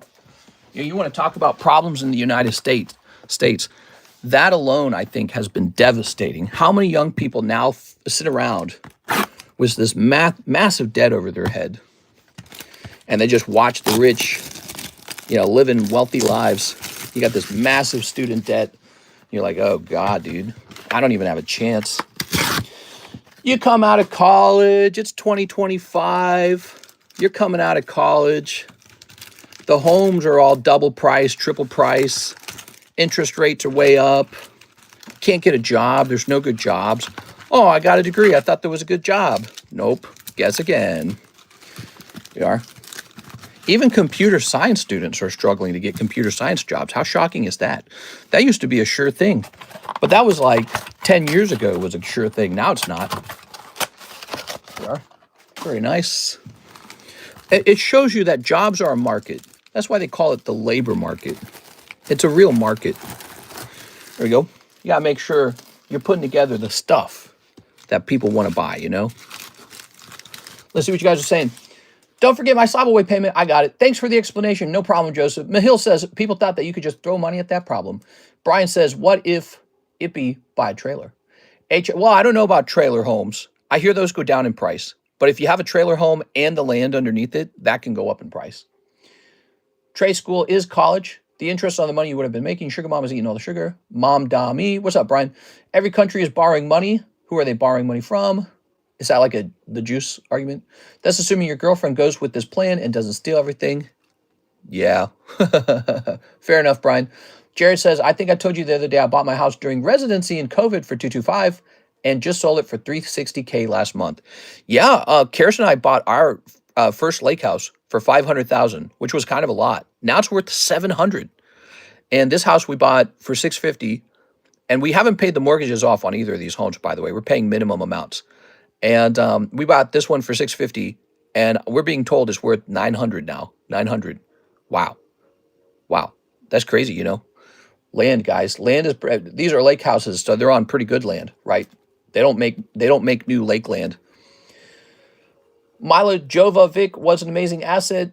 Brian says, or sabotage it. I'm sorry if you had any bad girlfriend experiences. Claudia says, do you have Snivy? I think I do. I think I have a Snivy somewhere. Did you check Discord already? We have all our slabs posted in Discord. You don't want to do the Cardos slab away set. Can I do the Hanafuda bird set slab away? Yes, absolutely, 100%. That's why I was working on those. Notice I lowered the price too. This is a great deal. You will not get this. You will not get another chance for this. People do not appreciate how rare this is. Only 360. Let me use car sales menu for a second. Okay, listen. These were hand cut by a child in 1996. This is the real deal. I could go pull a sheet of this Korokoro out and cut it with a paper cutter and make it really sharp corners and nice. This is the real deal. This is the authentic thing. Him cutting those cards in 1996 can never be replicated again. And they are all marked authentic by PSA. I think it's absolutely lovely. And here they are as a group as a pair or whatever you want to call them. So you can get these all together, and this can be a really special part of your collection. You can show that off on Instagram, on YouTube, on whatever, and people will say, hey, that's pretty cool. Just be sure to tell them where you got them from, okay? All right, here we go. It's for me, thank you, Monster. All right, for Monster. All right, snipping this. Your white Monster Energy. Ready? We're snipping this Metazoo. Lovely. Yeah, I do feel very bad somewhere out there. I tell this story from time to time, and some of you guys who are regulars have heard this already, but if you're new and you just smashed that subscribe button, let me tell you this story. So back in the day when Kirsten and I were still in the condo before we moved, our car, the battery broke, and I got an Uber to take me to the store to get the battery. And I was talking to the guy about life. I was telling him, hey, I was a YouTuber. You know, I was kind of, I was bragging maybe a little bit because life was so interesting. And I don't really get to share with a lot of people in real life about my weird job. So I was telling him, I was a YouTuber. And he's like, oh, that's cool. And he's from the area that I'm from, right? We're both from the St. Charles region. And he tells me he did a different path in life. He went to school for a communications major. He got a communications degree, just like I got a degree in computer science. So he got a degree, I got a degree. And now he drives for Uber. And he was telling me how depressed he was. He was saying like, yeah, that degree cost me $70,000. Because not only did he get a communications degree, he got it from a more prestigious college than I went to. I went to a cheap college called Lindenwood. It's just an old cheap college. The only reason I chose Lindenwood, I liked the location. It was like a romantic location. But they're not known for like, degrees that are special that stand out. They're not known for that. But they're sort of like a historical college from like, it's like a 300-year-old, because it's like really old. I think it's like a 150-year-old college or so. I don't know the age of it. And it's down by the Main Street boardwalk, and it's just really pretty out there. So I went to school there. I had dreams of going there for a long time. So he goes to a much more prestigious school. Wish I could remember the name of it. It's not WashU, it's not SLU, it's blah, blah, blah. It's Webster. He goes to Webster. So he went to Webster University in the Chesterfield area, and he got a communications degree for $70,000. My degree cost me $40,000. So I paid 40, he paid 30. We're both in debt. I'm still in debt. I never paid off my student loan because it's a 4% interest rate, so I don't pay it off. I just pay the minimum. And but he went in for $70,000 of debt, and now he drives for Uber. Let that sink in, Let that sink in. He got a job at Uber with the communications degree. And, so earlier in the rant, you heard me mention communications degree. And that's why I was like, I know that's like a moral of a story kind of tale, right? Like somebody needs to be warned not to make that mistake too much, because that is a shocking mistake. $70,000 degree. He owes debt on it and interest, compounding interest. And he's got a job driving for Uber. He might as well have just not gone to school and driven for Uber for 4 years and saved that money up, But who knows? Maybe he's got a great job with that communications degree now. No, he doesn't. He doesn't, does he? How many people got those nice degrees and they just ended up working at Walmart, Target, Starbucks, right? That's the joke. Have fun at Starbucks, right? So how many people have those nice degrees and they're just waiting tables and just doing simple labor jobs and stuff like that? It's horrible. And nobody bets on that, right? Nobody goes to school betting that they're going to get a job at Starbucks. And yet it's a fact. It happens. It guaranteed it happens. Some people go to school for like 3 years, and then they don't finish the 4th year, so they don't get the degree. And it's just shy. So now you got all this debt, and you don't even have a degree to show for it. So it's just really, really shocking. And so many people have been screwed by that. It's a major problem. And so, you got like this Mamdani guy in New York. No wonder he got voted in, because he's young, more relatable to young people. And he's saying the socialist stuff. He's like, yeah, I'll pay for your stuff. Ooh, here we go. All right, Emmanuel, you're picking up a nice numbered card. Here goes. So I get it. I totally get it from that perspective. You ready? But, I feel like young people have been squeezed, The economy's no longer good.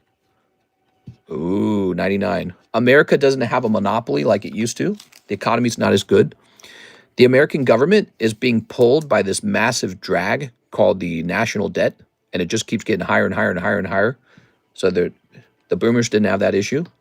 And I really don't blame young people. I don't blame millennials. I don't blame Gen Z for the national debt, because I don't think that we were the major voting bloc. I think that the boomers were. And they voted for politicians who would send us heavily into debt. That's the way I see it. They voted for politicians that would send us heavily into debt. And, When I was in college, I believed in all the free stuff too. I was like, yeah, free stuff, that sounds good. I'm older now. I believe in something called productivity. I think that we have to be super productive. So I don't believe in like taxes, and I don't believe in wealth redistribution as a solution. I believe in one thing and one thing only: productivity. Productivity. You have to go out and build something that people want to buy. You have to go out and create something that people want to spend money on. You have to go build a home. You have to go build a boat. Go build cheaper, faster, smarter boats. I want to buy a boat, but they cost so much. Well, that means that somewhere out there someone could probably design an automated boat factory and make them cheaper and smarter. So you got to go out and invent something. You got to go out and improve something. You got to go out and build something. You got to produce something. You got to take a risk on something. You got to open a business. You got to do something. Productivity is the key. And that will make the whole country wealthier and happier. And increasingly, I feel like young people, they don't want to be CEO. They don't want to own a business. They don't want the risk of a business. They're scared. Maybe they've been morally devastated by college. College was such a bad situation for them that they're looking at it going, I'm not going to take a risk on starting a business if I can't even do well with my college degree. Who knows? But all these businesses and buildings that already exist, that was the previous generations creating those things. So now it's time for the younger generations to create things, And I hope that they do, and I want you guys to do that. I want you guys to be emboldened and take risks and build stuff. But yeah, I'm not so sure college is really the method anymore. I'm not sure college gives you that. Mainly because all the information you need, it's no longer like, gate kept by the universities. The knowledge, the education, that used to be kind of a gate kept thing before the internet. It's not anymore. It's all on the internet for free or close to free. Go watch it. Go read. You want to know about the powerhouse of the cell? Go read about the powerhouse of the cell. You don't need a bald, specky guy out of shape in a college room with a chalkboard or a stupid slide, and he's just like clack, clack, clack, clack through the slides. You don't need him anymore. You just go read that stuff. And it's irrelevant anyways. You never needed to know, unless you're going for unless you're trying to get into medicine. You never needed to know any of that stuff. I can tell you with authority over the years that I'm confident that I didn't need to know a lot of the stuff I went to school for. It's all pointless. Here we are. But I needed to know how to sell cards. That is actually life-changing. I learned that from my dad. He ran a small business at home. So that was life-changing. Knowing how to sell cards online, that was life-changing. I didn't learn that from college. I learned that at home. That tells me a lot because I have the degrees and I have the experience of knowing how to run a small business from home. I learned that from my dad. And so I know what actually mattered. That mattered a lot. All that college stuff didn't matter. All right, let's see. Joshua Rodriguez. Let's see. He says, slab away for the Hanafudas. Oh, yeah. What are you guys saying? Let's see what you guys are saying. Brian says, trailer spot with amenities sent for the slab away on ZELLE. Isn't Trump working on the debt? Jared says, an attending doctor I had told me the value of paying to go to Ivy Leagues like Harvard and Yale isn't about the value of the degree. It's the value of the networking and the people you meet. I totally agree with that. That's probably true. Let's see. Jared said, with traveling nursing that exploded after COVID, you have nurses making $100K plus first job out of college. STEM degree, guys. Medicine. Minnie says, I'm in my last year of high school and I'm doing an 8-month course to be a daycare teacher instead of the 4-year degree to be a teacher. I'll make the same.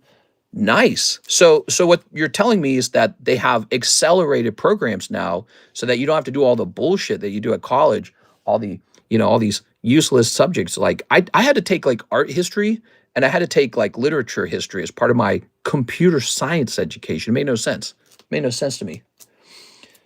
Thomas says young people don't want to do anything. They're glued to their phones. Maybe there's some truth to the fact that technology has made us lazier. But I don't like to place all the blame just on young people. And, I'm sure there's plenty of people of age who also got lazier with technology as well. Doghouse says youngs put more energy into how to not do a thing than to just do that thing. Maybe. Jared says, of course, what has fallen off so much? People reading. Yes. You will hear me say that in my channel, that I strongly, strongly believe people need to read. And if they don't read, they need to listen to audiobooks. It's the same thing. Is Joshua Rodriguez.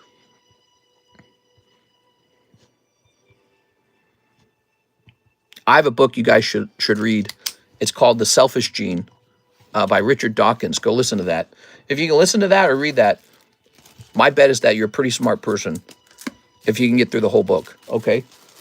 Minnie says, I disagree. You guys probably spend more time hearing about young people on the internet than talking to us. Here it is. All right, so there's Joshua Rodriguez. Let me set this up. You said 120 for it.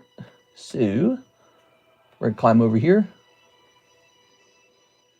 Jared, James, John, Jose, Joseph. I believe you'd be right under Joseph. So we're going to say November 25, Joshua, Rodriguez, 3 birds. And that'll be 360 down to 260. All right, very nice. Let's place this up here. Thank you so much, Mr. Joshua. We really do specialize in selling slabs on this channel. We sell a lot of slabs, man. Red Cover is an amazing book. My biology dean recommended. Brandon Sanderson books are great. Do Warhammer books count? You know, some reading of any type is probably good, even if you read comic books. When I was younger, I read Charlie Brown, and I read Foxtrot, and I read Calvin and Hobbes, and I swear to God, those kind of books made me smart. They made me witty, and they made my brain work, right? They made my brain have to think about things from multiple angles. It taught me how to argue. It taught me how to be comedic. Whereas you go to your school book and it's teaching you like phonics or something. You're like, why do I need to know phonics? This is almost like irrelevant. You know, as soon as you learn it, it's like not useful anymore. You learn like phonics or something. So you want to get smart. You want to get linguistically smart. Go read Charlie Brown. Go read like Calvin and Hobbes. That'll make you linguistically clever. Phonics does, you know, the school is trying so hard to teach you stuff. And it's boring too. It's boring. You don't learn it and it's boring to learn at the same time. It's like, it takes all the joy out of it somehow. We are. I remember playing Pokemon on my Game Boys and all that. I remember my dad was so against that. He did not like video games. And the irony is that I would play the Pokemon games and my vocabulary would expand because there was so much language in those games. Instructions, conversations, you know, just names of moves that Pokemon would use, like a huge extensive list of names. So there was so much language in those games. And I was expanding my use of words, my linguistic skills, just playing video games a lot, and that went completely underappreciated by my dad, who didn't play video games. He didn't play them because he thought they were bad. It's like, you don't know, like Minecraft. You know, if your kid plays Minecraft, they're going to have so much spatial reasoning. Their brain's going to be naturally good at design if you just play a lot of Minecraft. Or maybe they get into like redstone mechanics, which is, by the way, exactly the language of computer hardware and electricity, you know, with the NAND gates and stuff like that, right? So it's funny that a video game could be so educational and force your brain to adapt and learn and do math and do design and do like competitive skills, like even an online shooter. You have to be smarter than the other player. Like just any competitive game forces you to have to use your brain a lot, you know, and be able to determine what your opponent's going to do next. Make a clever guess. And you and him are continuously improving. So it's just like this never-ending competition that just gets harder and harder and harder if you want to reach the top, which is why, you know, those guys who get into like pro gaming are so impressive, even if they are a bit nerdy and out of shape. Which some of them are not even out of shape. Like they prioritize exercise too. It's really interesting. I thought I'd become one of those deaf mutes. What? I did an exchange program to Germany. When I was learning it there, education system is so streamlined, more than ours. You start doing graduate level stuff with like med school and law school during undergrad years. Nice. Catcher in the Rye is a great book. Let's see. 100K Japanese are good at that in their media because their language is so descriptive. A real study has shown children that play Pokemon use a different part of the brain for name recognition, and categorization.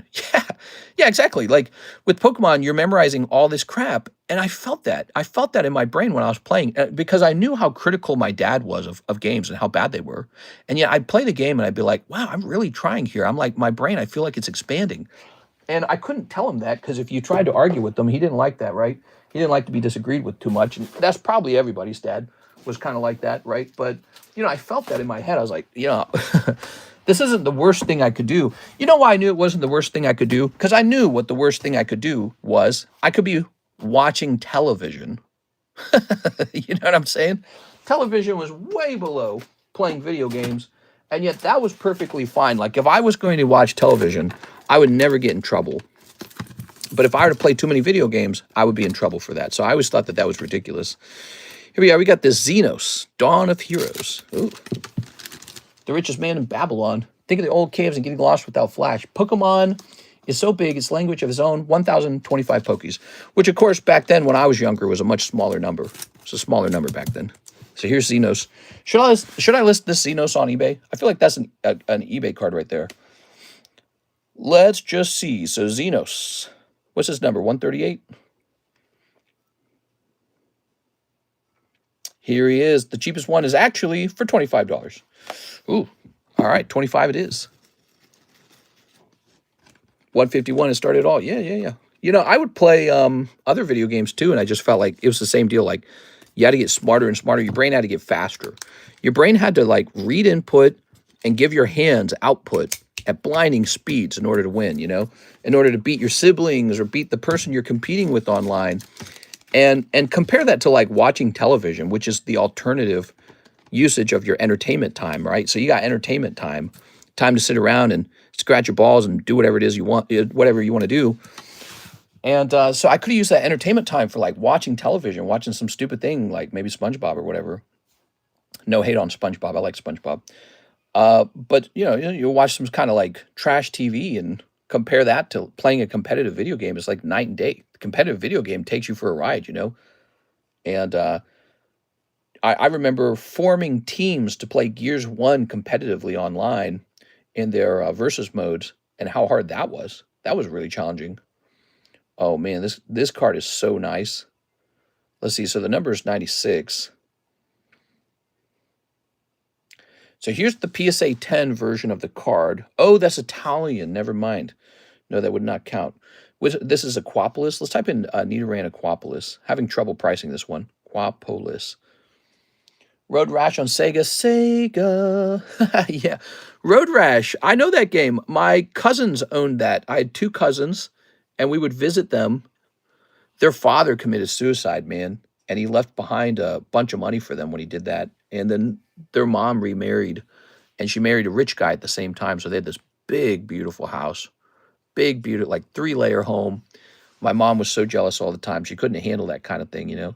My mom was like not well suited for it because she was living kind of in poverty with a whole bunch of children, and her sister in the meanwhile was doing very well. And so we'd go over to their house, and they had the Sega, and we didn't have any games. We didn't have any consoles. We'd play that crap out of that Sega the whole time we were there. But that was in Kansas City, so it was a 3-hour drive to our aunt's home. We didn't get to see them that often. And one of the games that we played was Road Rash, which is where you drive a motorcycle, and you get to punch the crap out of people as you approach them on that motorcycle. It's really fun. All right, so I believe I found it. Sold on October 13th. Nidoran, PSA 9 mint, non-hollow. Sold for about $32 with $4 shipping. I'm going to go ahead and do 35. I think 35 is fair. Beautiful card. Tempting to just cross-grade it, actually. Let's take a quick look. Make sure we don't want to cross-grade this. In the off chance it could grade 10, you know, maybe a grade 10. I'm going to try. Let's try to cross-grade this one. You know, their grading is just so harsh. Yeah, you have punch and kick, right? And it was so fun. We loved the heck out of that game. We also played a lot of Spyro. Did you guys ever play Spyro? Poor Spyro, you know, that was a good brand, and then they turned it into, like, Skylanders, didn't they? They turned it into Skylanders, which, you know, some people really love Skylander. They're nostalgic for it, but, man, Spyro used to be more than just Skylander, man. It used to be something. It's kind of like if you took an iconic character like Sonic the Hedgehog and just kind of spun him off to be a side character in another game. It's like, damn, dude. All right, where is my regrade channel? Where is my regrade channel? I can never find it. Regrades. I need to get a different sign for the regrades. All right, there it is. We're going to send this one off to tag. I think this one definitely has a chance at a 10. And PSA's grading very harsh. Spyro's hands down, the best game ever. Spyro 1 was very fun. And we would fight with each other to play that. I remember my cousins were always surprised at how rabid we were to play games. And so, and actually, I do distinctly remember a different aunt and uncle were also surprised at how absolutely obsessed I was with gaming. I was like purely obsessed with it. As a kid, I couldn't get enough of it. It's like water in a desert or something. And maybe that was part of my dad's concern was I didn't just play games. I was like, I could play this for 8 hours a day nonstop. I was really hardcore about it. Obsession's probably a fair description. I was quite I was good at them too. Whatever game I played, I'd figure it out. Here we are.